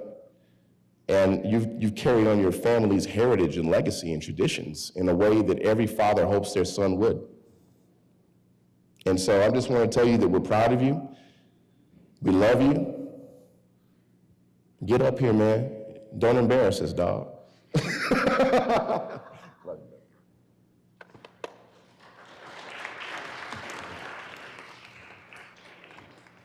Yuck. I am deeply humbled by all of this because, you know, y'all come up here and say things, other than I knew the C.A. Jones things was coming, because that's time immemorial. It's why I voted against cameras in committees. And I have a face for radio, so it works out better that way. I have been so honored and humbled. I've spent 8 years of my life in this chamber, and it wasn't something that I had ever aspired to do. I've been involved in politics. I have a political family. I walked districts for senators as a young kid before you had to pay people to do it, and my dad got free labor to walk all of Commerce City with me and all my friends to go drop literature on doors and hop over fences before the dogs came out to put literature on people's doors in Commerce City. But, you know, all my friends would go do it. He'd buy us pizza, and that's how you did campaigns in those days. And it was always to follow after him, because it was always for advocacy for my community and for Latinos to get out to vote, was the passion. And it was the passion of that work that I thought I would get into. Well, you know, my 18th birthday was very proud for my father. It's power and influence, and taken me to get registered to vote on my first 18th birthday, so I could become a PCP and I could go vote at assemblies, in the process to get on the ballot and get our community in places. And my father did that for many years, and I helped with that. And when I was younger, I had to do it. When I turned 18, I said, "You can't make me do this anymore."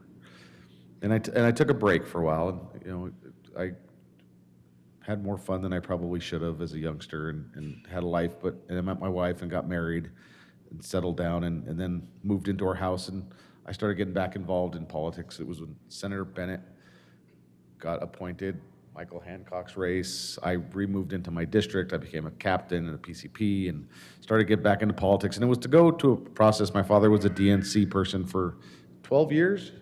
I think it was 12 years you were a national committee person. And it was always about getting out our community to vote, how to activate, how to do phone banks, how to turn out the vote for people so we'd have influence on votes. And that was, I thought, my purpose, to go that direction and just do that work. And I was asked to run for office, and I said, hell no, I want to be liked too much. I don't want to do this work. And, you know, it took me a while to get there. And towards Senator Gonzalez and I decided to, and I got to a place where I was like, hey, why not me? I care. But, you know, I come to this chamber and humbled, and I kept, probably prior to one other race, it was probably the most expensive primary that I had the most expensive Democratic primary in history, and we won it. And everybody's like, oh, you always knew? And I was like, I think we went into election night, I'm gonna lose. They spent over $500,000 against me in my race. My opponent had TV commercials. Who does that in a Democratic primary in Denver? But we were all friends, and it worked out good, and, you know, the losses were fine. And I come here humbly, and I sit here, and I'm like, oh my God, what am I gonna do? How do I learn this? We had just taken the majority. We come in and ram down 191. We were limiting debate. So I make the flock camera now. We called Senator Crowder and Quorum back from an airplane flight. You will get back to the chamber. It was a learning curve for all of us to understand what we could do with the majorities we had. And we did a lot of big policy. And good or not, it was just having something that we never had. It was just, we learned. We learned a lot in that process. And we've changed around in our caucus. We came in with a 1 or 2 seat majority, I think, in those days. And 2 people could change bills in this chamber. And I remember the House was like, we would kill or amend things, and 2 people would kill a bill, and it was like, oh my God, well, you guys are just too much power with 1 or 2 votes. No, we need to make you bigger. That way you guys can't just have all that power. We're bigger. And we still have the same problems and dynamics that we had then. Because regardless of our ideologies and our political beliefs, we're not all the same. And that's what I learned doing this job.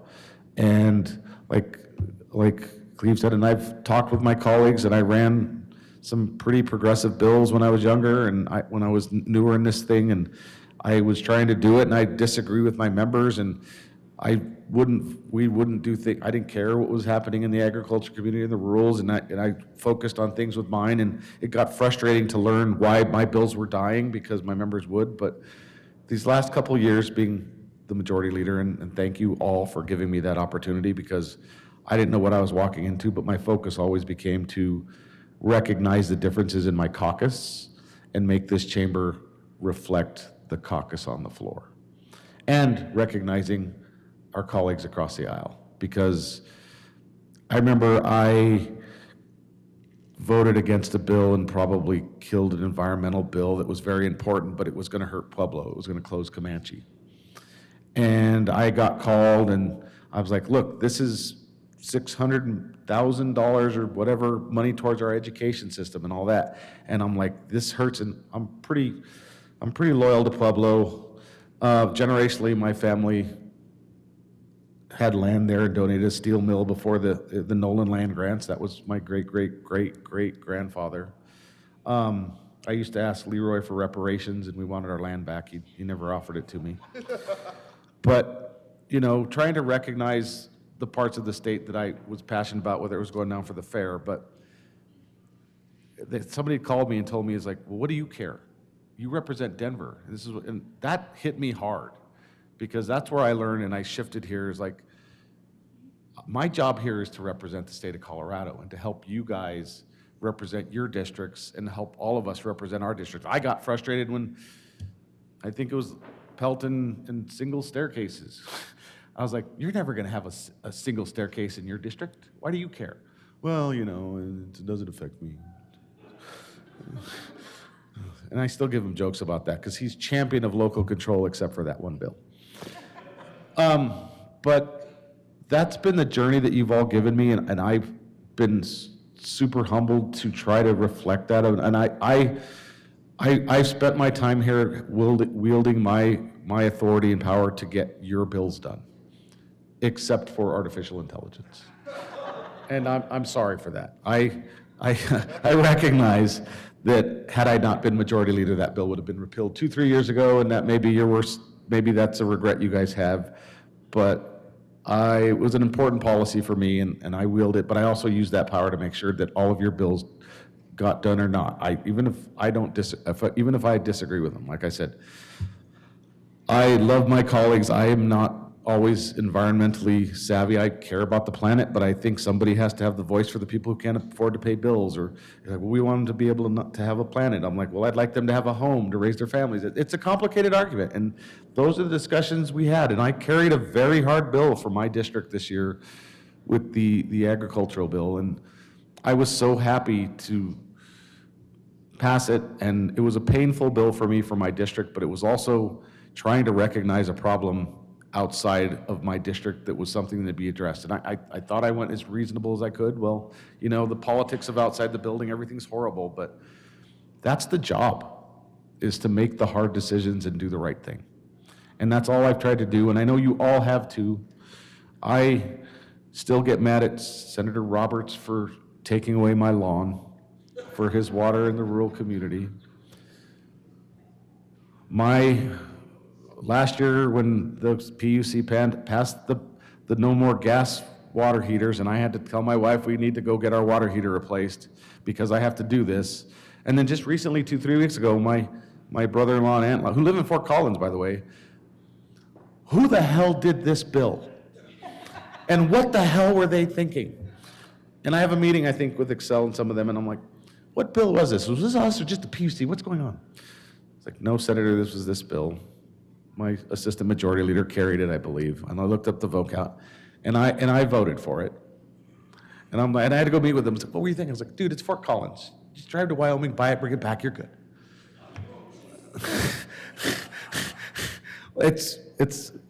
People do things, and that's why we do business things. Credit card fees, yeah, that's gonna save people money. I'm gone, and I'm here to just tell some truth a little bit while we're doing this stuff. But, you know, it's the politics of the building, and it's the sale, and it's always the pressure of what we're dealing with, of the bills now, and oh my God, the world's gonna end if we do it. And we leave here, and everybody out there is like, you did great. I don't even know that's happening. I don't even, you know, they're like, oh my God, you're very powerful. I was like, I can walk to any grocery store. And I was like, oh, Senator, but that doesn't happen. I thought it would, but it didn't. But, you know, I have had so much respect for this chamber and the position you guys have let me have that I wish you all the best. You're all good people. You all run good policy. Whether I agree with it or not, it's probably wrong for you, but you know, hey, that's your decision, and I'm not here to kill anybody's bills anymore. Which I only did in business because liquor.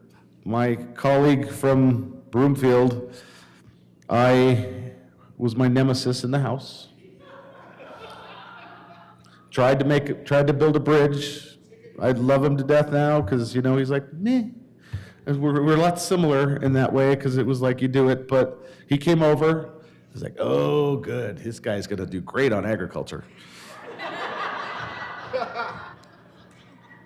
And the better part, and hey, I'm my father's son. I'm pretty, and I'm going to pay this guy back. But at the end of the day, my job as majority leader is to represent my caucus. And while I kept him away from any committees that would affect AI, I tried to take what I knew of him and his history and his policies to put him on committees that represented. It worked out good for me. It worked out good for all of us. But that was always the balance I had, and I came in with Senator Coleman, and we came in together, and it was about making sure this chamber, whether majority and minority, he represents the whole chamber, I represent my caucus, but we work together as a team. Minority Leader Simpson and I'm gonna, after I leave here, I'm gonna take credit for how great everything went, just so you know. But none of this is possible without the graciousness and the work that you've done for me and for your colleagues. I've been here late nights at 3 a.m. raising my hand half asleep on cows. It's not good, and the end's gonna be the same, but you know, the work you do is important to the state, and that's the cool part of this job. It's like, I got hit when I came in day one, and the lobbyist's like, how do you feel for this to be your last first day? And that kind of hits me when I look at the calendar. Now, this is my last 119th day, and that's real, and it's a power and appreciation. Luckily, my wife, who is, as every man knows that's married, that behind every great man is a woman rolling their eyes. And she has always grounded me of, you're at home, you're not the senator. And when she went to orientation, for the first day we do orientation, and your spouses go to orientation and training, and she comes out, I have to be nice to you, you're gonna have to come home and read bills, understand, don't plan too much stuff, you're gonna be busy. When you're at the Capitol, you have to refer to him as Senator. And she's like, I'm gonna refer to you as Senator Butthead. And then when I became majority leader, she's like, no, you're majority leader Butthead. But this work and the times you guys have, this is important, and she has always kept me grounded in the space that we're just avatars with term limits. The power is fleeting. We do our time and we affect change. But when we leave here, we're just another ordinary citizen. And we are ordinary citizens while we're here now. And sometimes we get caught up in the minutia of the building. But when you leave here after session, your communities will be happy or be upset, depending on which side you're on. And this whole social media thing, I blame for us, our ability to get good work done, because we get beat up with each other for things that aren't real, because when you dig into the policy, it's way more complicated than that. But it's really good clickbait for people on social media. I'm like, there's a fight going on in the House for termination, and it was done unpleasantly. And I was just talking to my colleague today. I was like, what happened to your guys' support for right to work? Why are we upset about somebody getting let go? And maybe we can chitch the party to, maybe they should join a union over there. But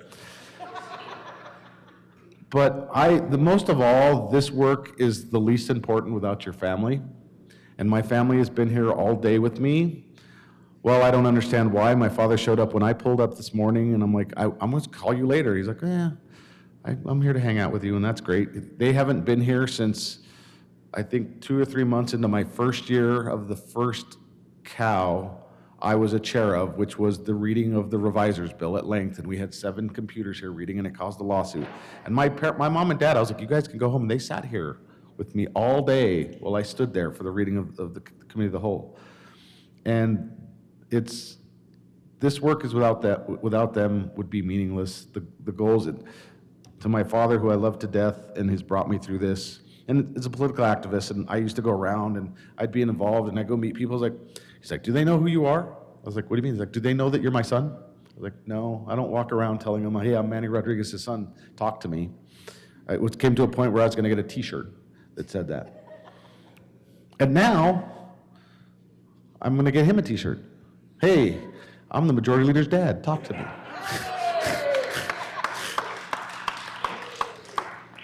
But they've been behind me for all of this. My father has taught me humility. He was one of 9. We have a family business which grounds me in moderation of business. I hate regulation as some of my colleagues, but I also understand we need to do it. My wife, who has stood behind me through all of this, whether it was the late night or not, who was like, yeah, run, I think this will be great for you. And then I tell any new candidate who's running, if you're married, this is one of the hardest things you'll ever put on your relationship. I'm like, no. She's like, oh, do it, I got your back. Midway through the campaign, because you're never home, I'm like, I told you it was gonna be hard. You didn't tell me it was gonna be this hard. And I'm like, so every new candidate I ever meet that's running as a married is like, it's gonna be hard.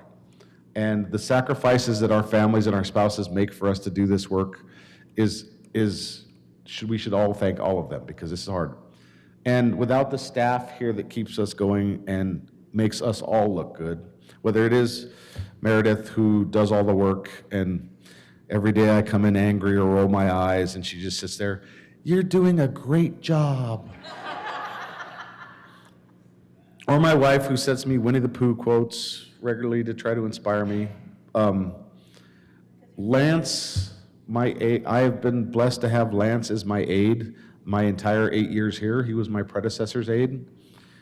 Cooper, I think I've had for 6. I think he started in the House. I have been blessed with the same staff that I've had, which has been great because I wouldn't know how to train a new one if I got one. But it's about you guys, and I've been so humbled and honored for you to let me have this position. And some of the people that recognize me, Senator Gonzalez has always backed me. Senator Coleman, I don't know whether to thank you or not. You recruited me to run for this seat. You stood by me in that election. And for me, another person that was important to my opportunity to do this was also Senator Faith Winter. She was my neighbor office mate. She was in the floor. I hated her policies too. But she always gave me the grace to disagree with her. And that taught me a lot, and taught me a lot with all of you. And I have been so humbled, and I've tried to prove myself to you guys that all of your policies are important to me, and to make sure that our work is reflective of this chamber, and we are the first of the first. And whether you guys get stuff done on the outside, we're on this side of the glass, and we only have each other's back when things get hard. But I'm going to end this with this now, because I don't want to get sappy, and I'm generally the person that gets us put back on time. But I just thank you all from the bottom of my heart for letting me be the majority leader and let me help guide you through this, and allowing me the privilege of being the majority leader of this chamber, because it was an election and you guys chose me. So I just want to thank you all for that. And we'll move on to the next one and get back to work. Senatorial 5, so we can figure out what we got to do next.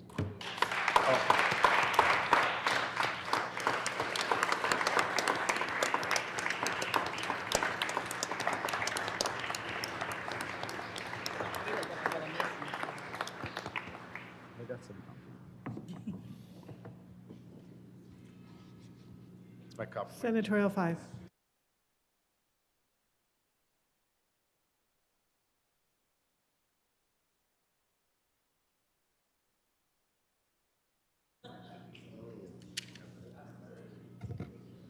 Message from the House.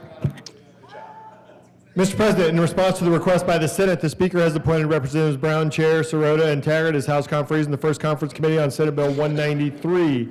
Mr. President, the House has voted to concur in the Senate amendments to House Bill 1141, House Bill 1223, House Bill 1236, House Bill 1255, House Bill 1272, House Bill 1309, House Bill 1325, House Bill 1418, House Bill 1424, and House Bill 1426, and has repassed the bills as so amended. Conference Committee report.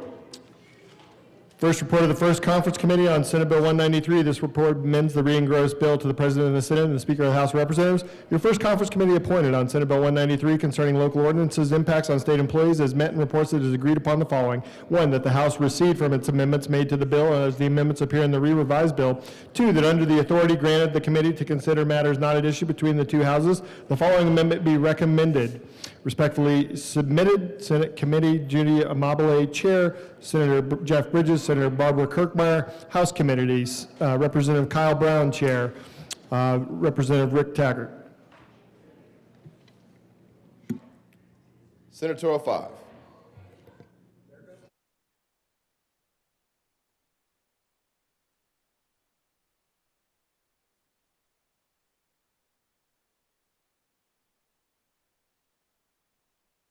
Mr. Majority Leader. Thank you, Mr. President. I move that the Senate, are we still in personal privilege? We got to do it again. I move we proceed out of order for moments of personal privilege. The motion is proceed out of order for moments of personal privilege. All those in favor say aye. Aye. Opposed, no. The ayes have it. Proceed out of order for moments of personal privilege. Mr. Majority Leader. Thank you, Mr. President. I would like to take the opportunity to call up the good senator from Woodland Park, Senator Basley, so we can offer him some, what the hell? A crystal, a flag, and a tribute. And then have a crystal flag. But I always get to start first. Come on, man. Senator Basley, my 8 years here, I'm not sure if you've been here all the time, but Senator Basley and I served on the Business, Labor, and Technology Committee when I was the chair. And Senator Basley, I got to work with him, and it took me a little while to get to know Basley, and I'm still sometimes trying to get to know Basley. But, you know, every bill we heard or had discussions on, if you didn't know, Senator Basley hates adding statute. Anything that's going to add pages to statute is bad. Even if you run a bill deleting statute. Because I ran that bill. I was like, Mark, I'm taking away, it strips statute. Sorry, Senator, I just can't vote for this bill. And then Senator Basley would come with a bill, adding statute. And I'm like, Senator, you're adding, yes, but this is good statute, Robert. And it was always the struggle I had to figure that out. To the day, until this year, I co-sponsored a bill with Senator Basley. It's like, people were like, would you please consider sponsoring this bill? I was like, whoa, whoa, whoa, whoa, whoa. What is this bill gonna do, and why am I gonna add my name to it? Because is it gonna be on the Liberty Scorecard? We don't know. And it was protections for liability for people at caucuses, which I am a big advocate for caucuses. I believe it's the most grassroots things to get people on the ballot and do the work. We can disagree or disagree on that. I rank choice for that. It's all stupid. But when I presented the bill with him, and I'm reviewing, because it was a 2-3 page bill, but the selling point for me is the bill had a safety clause. And I think we got every vote out of that committee because of that pitch. Senator Basley has a safety clause. I didn't send it out to anybody or clip it to put out there for any campaign things, and I hope he, you know, if Senator Basley is our next U.S. Senator, I will call him in his office and say, hey, I ran a safety clause with you. You need to take this meeting. Or I'll out you on social media.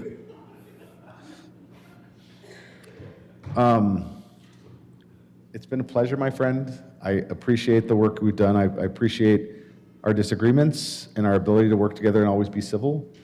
I still think you're wrong on artificial intelligence, but you co-sponsored my bill. So that gives you a little grace. Well, because I removed statute. That's why I think he did it. But I welcome you and I wish you nothing but the best. All right, sir.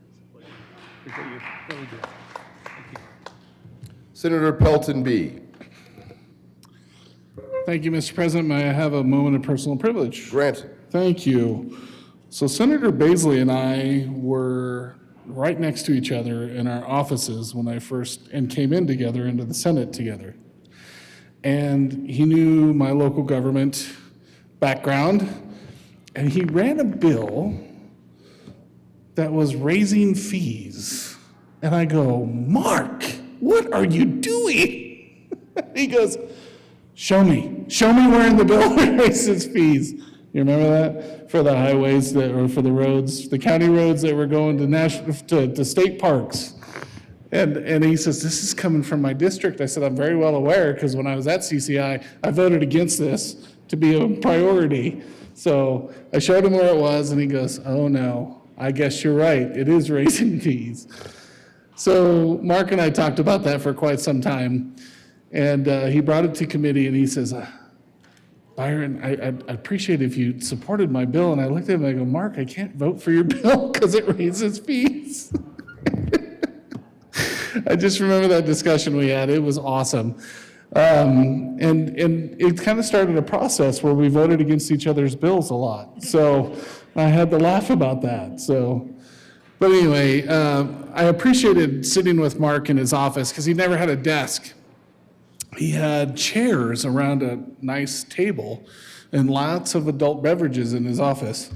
And you could just sit there and just enjoy the afternoon with the sun coming in and just enjoy the afternoon sitting there talking about the Constitution and the Founding Fathers. And I so appreciate that. That's why it was just a great conversation that I've had with you forever is about, and even today when I came to you and I said, Mark, you might want to talk on this bill because, and he's like, I don't know anything about it. And I said, well, I think you can talk about how it might be infringing on somebody's constitutional rights. Great idea. So just talking off the cuff on that, knowing the Constitution, being very patriotic like yourself, that is just awesome. So, and I appreciate you, I appreciate everything that you've done, and I appreciate our talks about AI and how you told me I was wrong several times, and I appreciate that as well. So, but to know about how your mind works and with your company and how you were explaining all the stuff that you do at your company, I just thought that it was amazing to sit in there. But I would have never known that if I didn't sit in your office with you, hang out with you, just enjoy the day with you. Had many dinners with you when we got to meet with the gentleman from Japan, and we ate that dinner together. That was awesome, and met your lovely wife. She's amazing. So, but anyway, I appreciate serving with you, and thank you for being a senator, and thank you for hanging out with me for the last 4 years. I so appreciate it.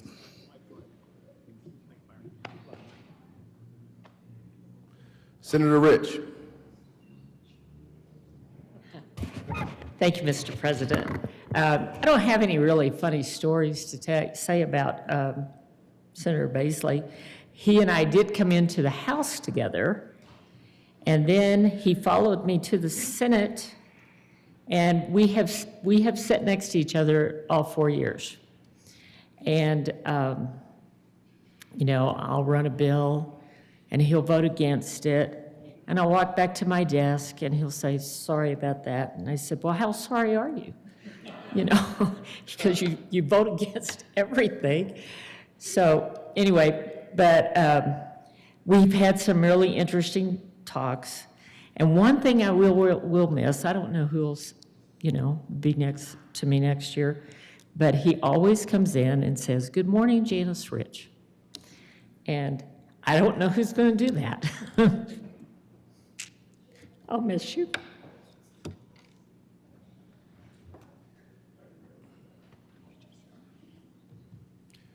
Senator Kipp. Thank you. And, Senator Basley and I came into the House at the same time. And that was actually one of the things I remember about Mark over in the House, is that he was always very friendly. He'd come across the aisle and say hi, and we'd, give me a big hug. And I just really appreciate that, we as individuals may rarely agree on policy, but the fact that we can all be humans in this building together, I think is an important thing. And I will say that I think we've done at least 2 bills together, maybe more. I just have to say, when it's a Kip Basley bill, you should vote for it. Because when we find agreement, it's usually pretty good agreement, right? We did one on county roads. It was good for your county. It was good for my county. And then we did one on like the whole mind reading bill, which was very cool. Which was one of my favorite bills. Anyways, you could probably read my mind if I had one of those electronic caps on.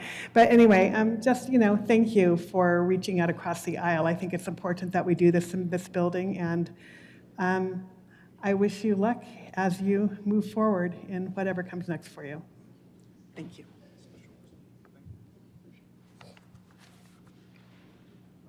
Senator Kirkmeyer. Thank you, Mr. President. I ask for a moment of personal privilege. Granted. Thank you. Well, I just have to say, I don't think we carried any bills together. I don't think, not a one. We didn't come into the Senate together. You came in when Janice came in a couple years after me. So no, I don't have any bills we carried. I do know that I got you your Sundance bill out of the Appropriations Committee. I thought maybe that would put me in good light, but no. I'm pretty sure you voted no on probably 98% of my bills. I'm just pretty sure you did, because I was thinking, wow, you voted against the property tax relief bill twice. Well, actually 4 times if you count the other bill that I did. So it was 2 bills, 4 times. Let's see. You voted against a bill that would have added sales tax onto destination management consultants who are a service provider. You voted no on it in committee. You were going to vote no on it on the floor.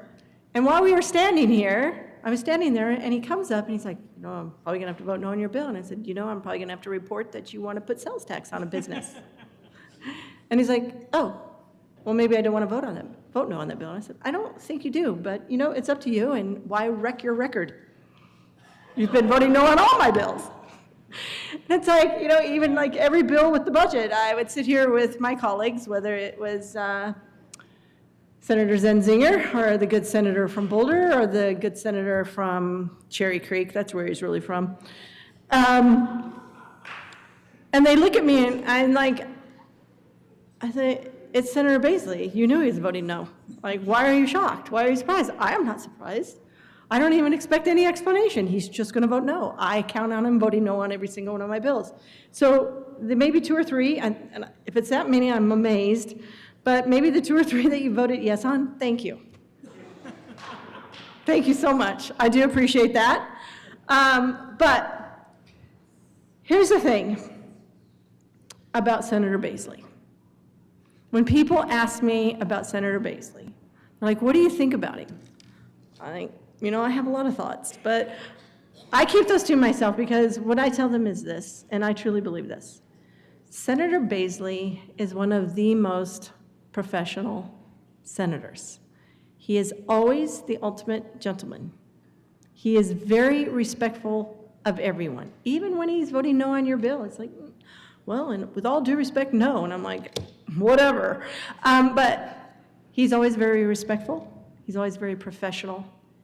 And he is that person. No matter, if he's voting no on your bill, he'll turn around and say, well, good morning. How was your day? How did your weekend go? How are the kids? Things of that nature. And he is that person, because he truly does care about each and every person that he's working with.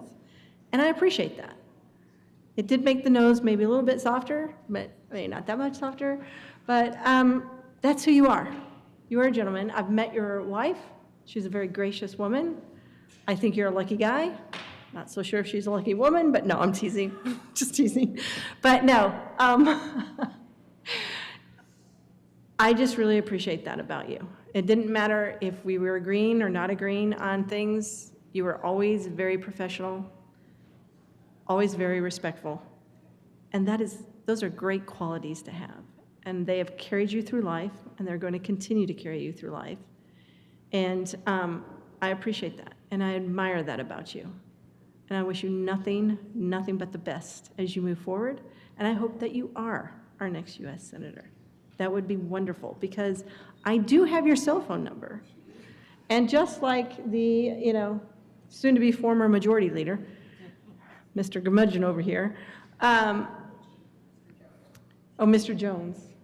What's the CA stand for?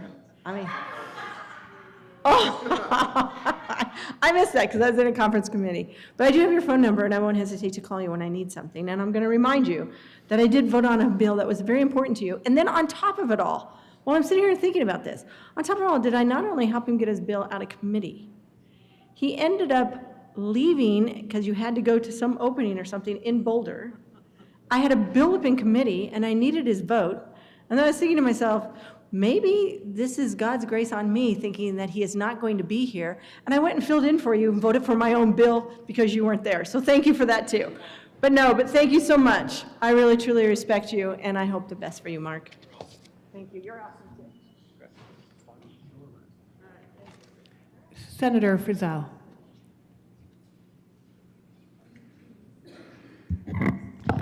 Thank you, Madam President.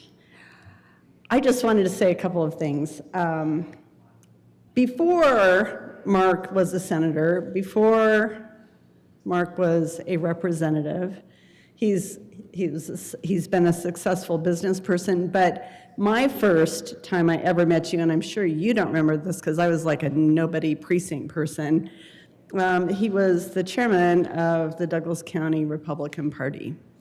And he was the chair of the party during a very successful time for our party in Douglas County. He has long served Douglas County, and I want to take this opportunity as a fellow Douglas County person to thank you for your amazing service to the people, the good citizens of our county. I too have had you vote against the vast majority of my bills. I think mine might be higher, but I haven't actually, so I think maybe he's voted for one of my bills, but I'm not sure. I'd have to actually check that. But I want to echo the good senator from Brighton's words in that, Mark, you're a class act. You really are, and I've been very grateful to spend the last 2 years in this chamber with you and admire you a great deal, and also wish the very best for you. You have my vote, and look forward to you doing great things going forward. And you did, Barb's right, you did marry up, because Marianne's not only amazing, but she's amazingly talented. She's a great artist. And one day I want to take one of her classes. But thank you so much, and wish you the best.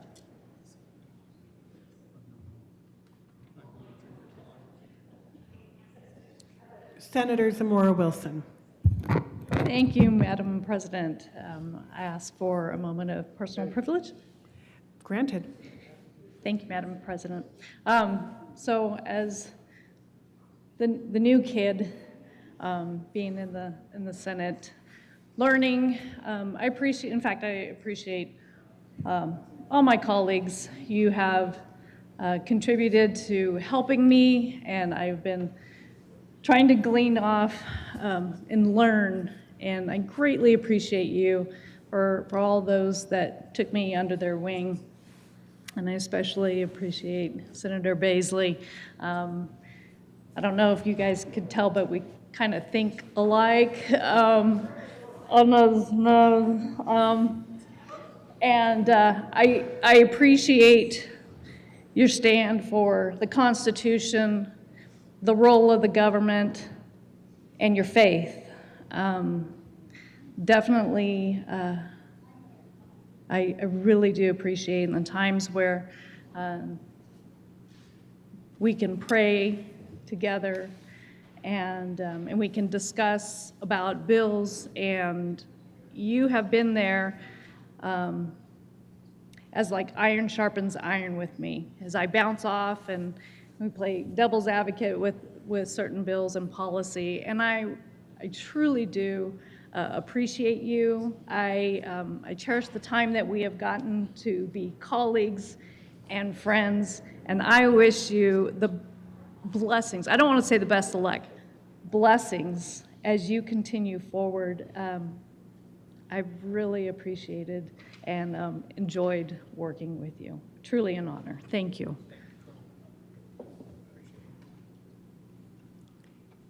Senator Carson. Thank you, Madam President. I request a moment of personal privilege. Granted. Well, I've known Mark for close to 2 decades. Actually, met you when you were chairman of our party in Douglas County as a senator from Castle Rock mentioned there. I was running for the school board at the time, and you were very helpful, supportive in my endeavors as on the board and as CU Regent and other things. And I have to say, you know, I yearn for that professional leadership in our party. I hearken back to thinking of those days when we had people like you just focusing on professional things and standing on principles. And, you know, we miss that. But I'm really going to miss you here in the Senate. I don't know if I'll be back or not, but if I am, I'm, you know, going to miss you being here as a colleague for sure. And I remember it hadn't dawned on me a few months ago, because you were running for another office, that you wouldn't be running again and serving here. And, you know, I was truly disappointed in that. And, you know, I think really the only thing I want to say is I admire you for always standing for your beliefs and your principles. And that's something we can all aspire to, because, you know, you believe in the Constitution, you believe in limited government and low taxes and less regulation and individual freedom. And sometimes, you know, people say, well, you know, he votes against everything, but that's because you believe and you vote how you believe. And I think that's very important. And it's been an honor to serve with you, and I'm sure we'll obviously be in touch, but I wish you well in your future endeavors, and I will wish, you know, truly miss you here. Mr. President, Senator Coleman. Thank you, Madam President. Request a moment of personal privilege. Granted. Thank you very much, Madam President. Anybody here know what SIPA is? I didn't think so. State Internet Portal Authority? Yeah. Oh, there we go. Some of y'all are like, yeah. No, stop it. I ran a bill in 2020 while I was in the House called the Transparent State Web Portal Search Rules. And the bill created a voluntary online transparency task force to recommend ways to enhance citizens' online access to rules and the rulemaking process, and provide recommendations to the General Assembly. The bill increased state and statutory public entity workload on an ongoing basis. I was there for that bill signing, and I have absolutely no idea what that bill did. But being in the House with Senator Basley, who was my co-prime, made me feel like I was able to get one of my first bills passed when I got elected. I can't tell you in my community what it did to impact and change their lives, but Senator Basley, that was one of the bills. I don't know how many bills we worked on, but that was one I was fully following your lead on State Internet Portal Authority. SIPA. The good senator, we had an opportunity to serve in various capacities together in the House, and again, eventually came over here to the Senate. And I always joke about this story because I don't know why we say this. If you have a bill in committee and you don't have the votes, and it's gonna die, why would the person voting no say, I'll be a no for today? There's that scene in Rocky I always quote, where Rocky and Apollo Creed are sparring, and he's like, tomorrow, I'll do it tomorrow. And Apollo's like, there is no tomorrow. So whenever I had it build up and Senator Basley gave, whoever said, man, he let you down real nicely. You know, I really appreciate this bill, and you know, I just can't get there today. I was like, bro, there is no tomorrow. Just vote it out of committee. We can debate it on the floor. No. But I think that's just funny that we say that. I'll be a no for today, respectfully. But I appreciate just the laughter, the jokes, the side conversations that I've been blessed to have with Senator Basley. And everybody knows I talk about being family here. But I think Mark is the only person that actually calls me Brother James. Maybe the minority leader. But Senator Basley, I appreciate you. Thank you for being here, doing the work, representing your district, and really grateful for the person that you are, the family man that you are. And you come here and you do this work. And wherever you go from here, whatever you do next, it's not about the policy, even though we are policymakers, but it's about the human being and the person you are. And so I just want to say, appreciate you, Brother Mark. Thank you for everything. Godspeed, brother. Mr. Minority Leader Simpson. Thank you, Madam President. Request a moment of personal privilege. Granted. Thank you, Madam President. Senator Basley, it's been quite, once again, the honor to serve with you for the last 4 years. It's been referenced before, but the consummate gentleman and professional and the way you conduct yourself is admirable. Your business acumen is well appreciated here on the floor as well, and your absolute commitment to your faith. I have such great respect for that. The other thing I respect is your willingness to come over and tell me, I'm going to vote no on your bill.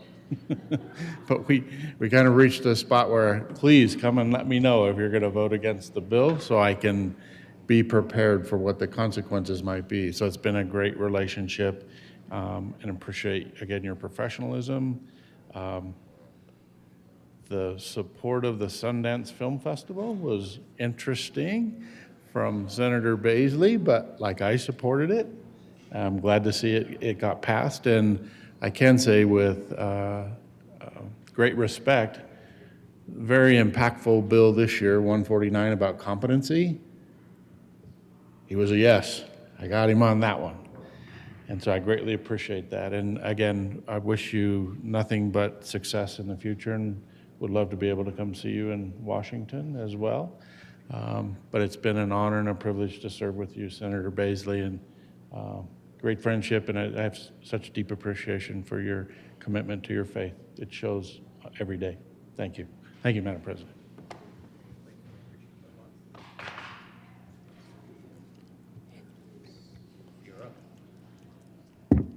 Mr. President. Mr. Senator Basley. Thank you, Mr. President. I request a moment of personal privilege, if I may. Granted. Thank you, Mr. President. I so appreciate the honor of being part of this, the highest deliberative body in Colorado. That's what this is. Of course, a lot of us have our philosophical differences, kind of based on the two primary worldviews that just are, simply are. And I think it can be summed up in one sentence that was an experience that I had back when serving in the House of Representatives, and I remember it so well. It was in 2020, and one of my fellow state representatives came down to the well, and this was all about vaccinations. This was prior to COVID, but there was a press for more mandatory vaccinations, and there was quite an uprising from the parents. And we had some of those 4 a.m. committee meetings that just lasted and lasted. And when we were discussing on second and third reading then the parents just filled the gallery for the House. There were hundreds of parents.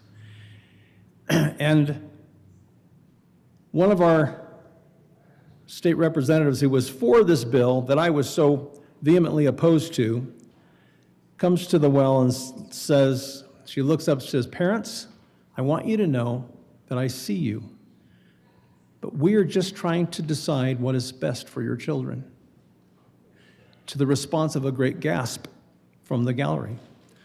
That moment defines those two worldviews so well to me, because here was this very loving, caring person, someone who is a lifelong friend for me, whom I adore, who is expressing her care for these children and what she can do to help them in the medical challenges. She's just trying to do the best. And the parents, on the other hand, are saying, "Stay in your lane, government. This is my area." These two worldviews that we struggle with day in, day out here was defined so well in that moment. I'll just never forget it.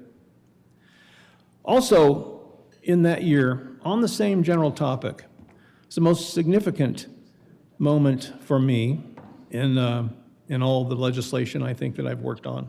And it was a bill that I introduced that came as an idea from parents who came to me and said there were 3 moms who had moved from California to Colorado some years earlier because, and they knew each other, had gotten to know each other in Colorado because they both had vaccination-injured children and they wanted to not vaccinate their younger children.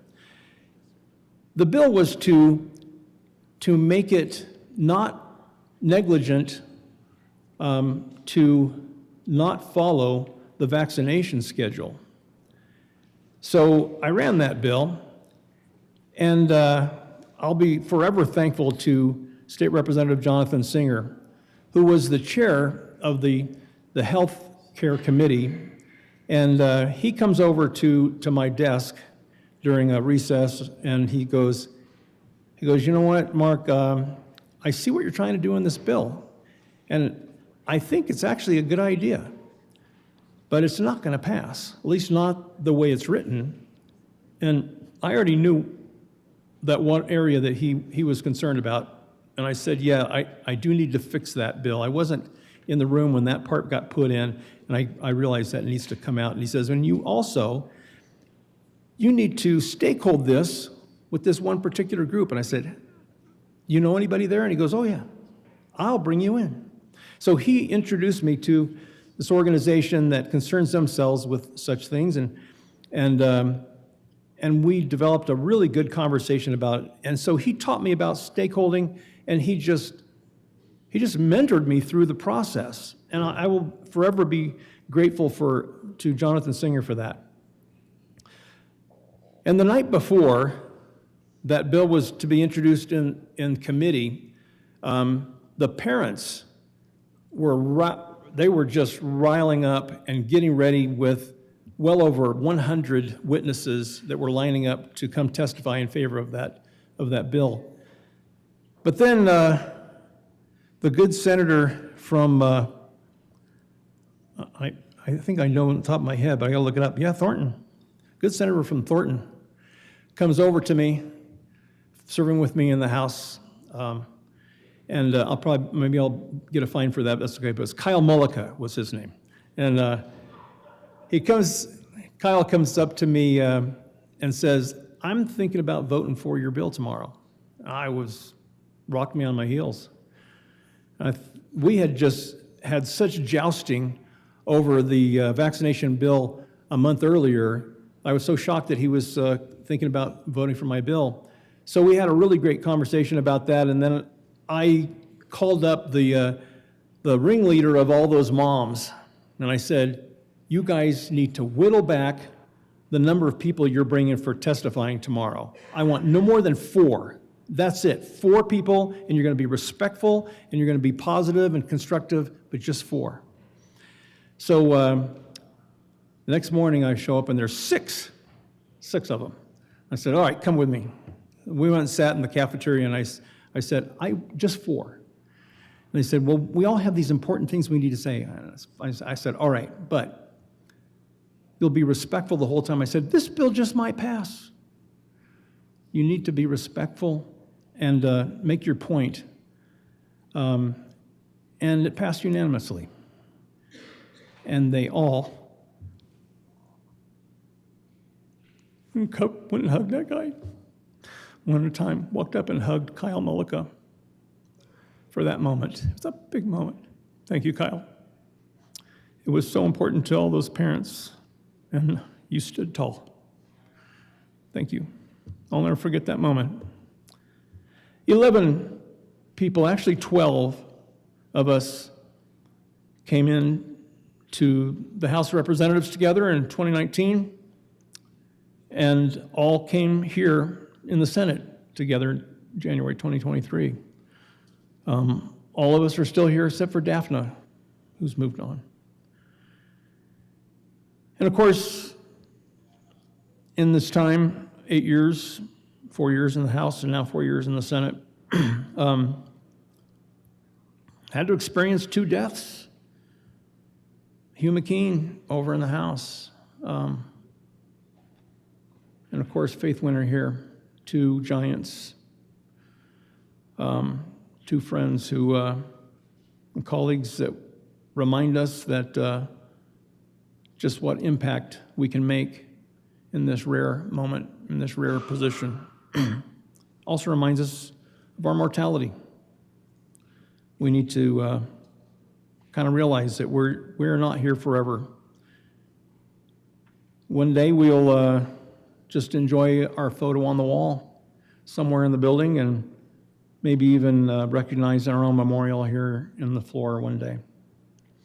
I asked for this role, and I want to thank mostly the people of the counties of Teller, Douglas, Jefferson, Park, Lake, Chaffee, Fremont, and Custer for honoring me with the role of representing you here in the state legislature. I keep this little statue, Thomas Jefferson, on my desk. Bought that in Woodland Park at Tweeds. It represents the whole reason why I'm involved in this at all. I've mentioned maybe too many times that I spent 10 years in Puerto Rico. And as a 15-year-old, moved down there when I was 13, but as a 15-year-old, attending this all-boys boarding school, and I was whining to my buddy Raul Acosta right after study hall. Raul and I were just the only 2 left in the study hall, and I was missing the culture of good old US of A. Lived in Texas right before moving to Puerto Rico, and that's what I was missing. And I was saying something wholly inappropriate, I'm sure, and comparing countries. And right then, one of the priests goes walking past us, and I know that he heard what I said, and I knew that what I had said was probably not appropriate, not complimentary. And he stopped and turned to me, and this was a high academics school, a wonderful school. He stops, turns to me, and says, "You're right, Mr. Basley, your nation's a very special place, and if you want to understand why, you'll go read your founding document." And at that school, that meant, "And when I see you tomorrow in the hallway, I will quiz you on what you learn," which he did. So I looked at Raul and I said, "I've got to go to the library." We had a very serious library on campus, and so I walk into the library and I asked the librarian, "I need to see the founding document of America, please." I didn't know what I was asking for, but he did, so he just tells me, "Siéntate." So sit over there in that study desk, which I did, and he comes a few minutes later, plops down some great big old book that's open to the Declaration of Independence. So I read those words for the first time. It's like the skies opened and the angels sang. It just explained everything to me. It was this divorce decree. Sorry, King George III, we're splitting up. But the next thought after that was that we're going to create this new nation on the laws of nature and of nature's God. Wow. And then those words that we all have memorized that I was reading for the first time were endowed equally by our Creator, certain unalienable rights. But it was the thought right after all of those famous words that struck me the most. Governments are instituted among men to secure these rights, deriving their just powers from the consent of the governed. That's that moment we're just trying to decide what's best for your children, and the gasp from the parents. Governments are instituted to secure those rights, deriving their just powers from the consent of the governed. That's that two worldview tension that is addressed in our Declaration. Amazing, amazing thoughts. That natural law.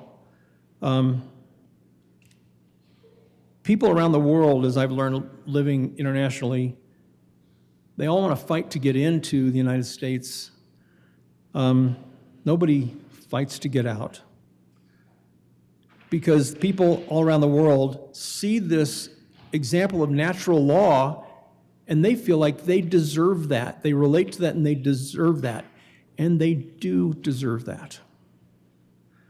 So either they're part of the 1.2 million that we invite in, or they need to create that in their original home, which I hope is the answer most of the time. All it's going to cost them is their lives, their fortune, and their sacred honor. It's the deep cost that was paid for by our ancestors, needs to be paid for time and time again. And in a very selfless way that they might not even enjoy themselves, but rather for their children, for their children's children, paying that cost. Anyway, that's my motivation why I'm involved in this. So I do want to thank my wife, and I'm thrilled that her name came up a couple of times here by other colleagues talking. She's my high school girlfriend from Puerto Rico. Love her to pieces.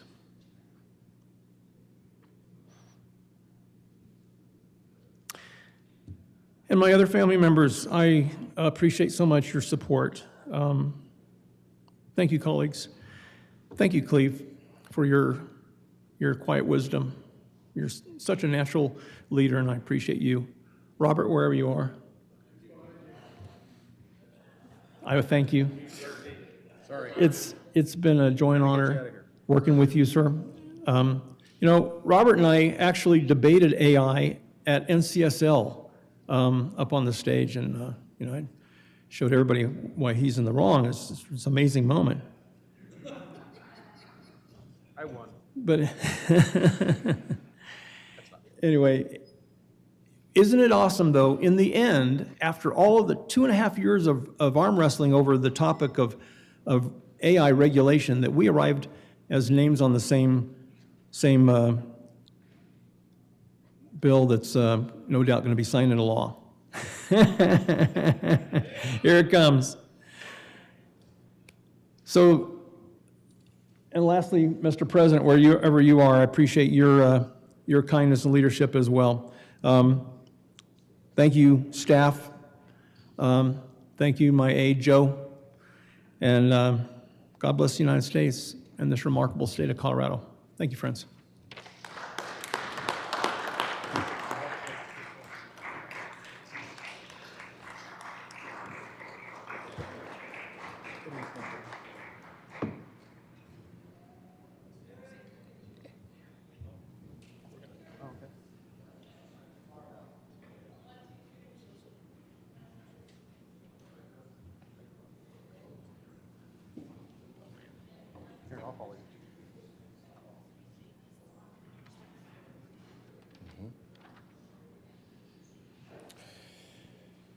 Message from the House. Mr. President, the House has adopted the first report of the First Conference Committee on Senate Bill 193 as printed in House Journal May 13, 2026, and has repassed the bill as so amended. The bill is returned herewith. Mr. President, the House has adopted and transmits herewith House Joint Resolution 1032 as printed in House Journal May 13, 2026. The House has laid over Senate Bill 43 to May 14, 2026. The bill is deemed lost and returned herewith. We have to proceed out of order.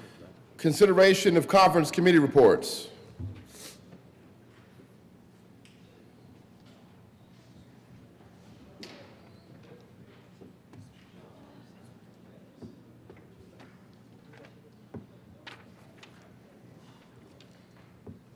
Mr. Schauffele, please read the title of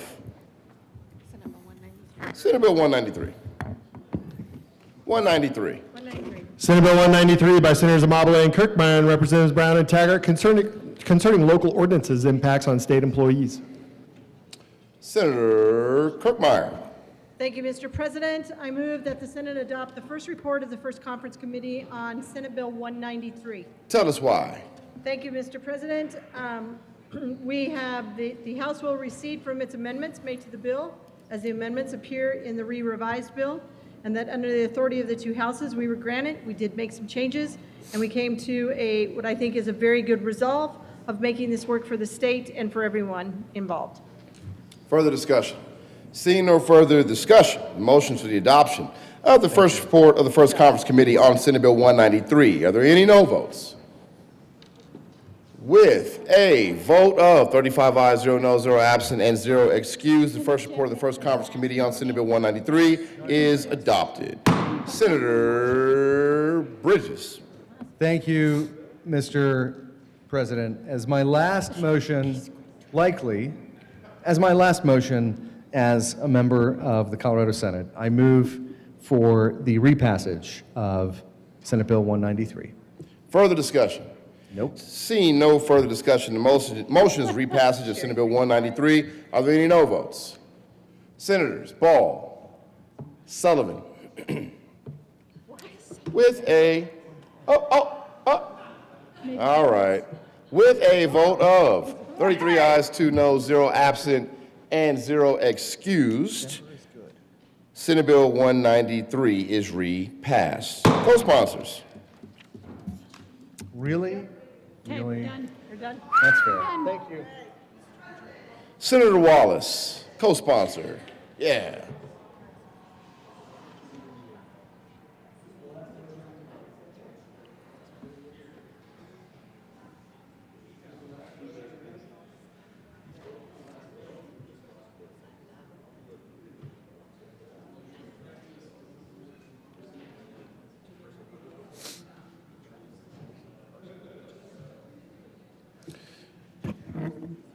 Introduction of bills. No. I'm just joking. Almost had a heart attack. Mr. Majority Leader. Thank you. It doesn't mean nothing. It doesn't mean nothing today. Thank you, Mr. President. I move the Senate proceed out of order for moments of personal privilege.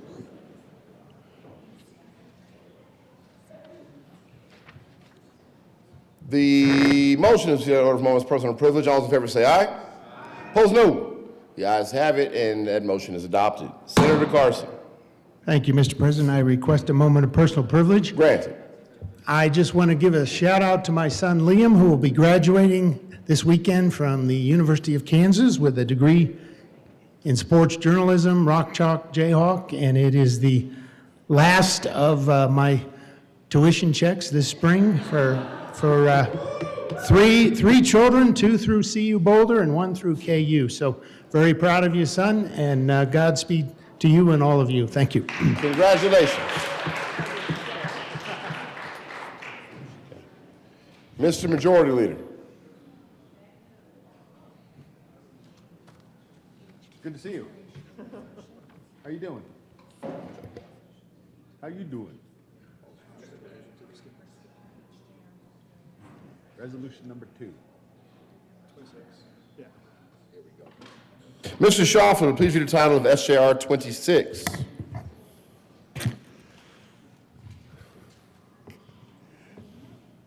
Senate Joint Resolution 26 by Senator Rodriguez and Representatives Duran concerning adjournment, sine ADA.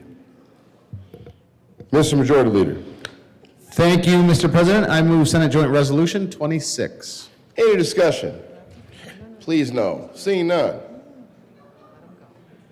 The motion is adoption of SJR 26. Are there any no votes? Stop it. Come on now. I know there's at least 2 no votes over here. Stay classy, Colorado. All right. With a vote of 35 ayes, 0 noes, 0 absent, and 0 excused, SJR 26 is adopted. Co-sponsors. I'm just looking for every hand to go up. Thank you, Mr. President. I move the current roll call be added as co-sponsor. Seeing no objection, the current roll call be added as co-sponsors. Signing of bills. The President has signed Senate Joint Resolution 25. And Majority Rodriguez. Announcements. Majority Rodriguez. Thank you. Members, while you're cleaning your desk for interim, please remember to remove all food products from your desktop and desk items. Mr. President, I move that the Senate adjourn sine die. You've heard the motion. All those in favor say aye. Aye. Opposed, no. Very good. The ayes have it and Senate will adjourn sine die.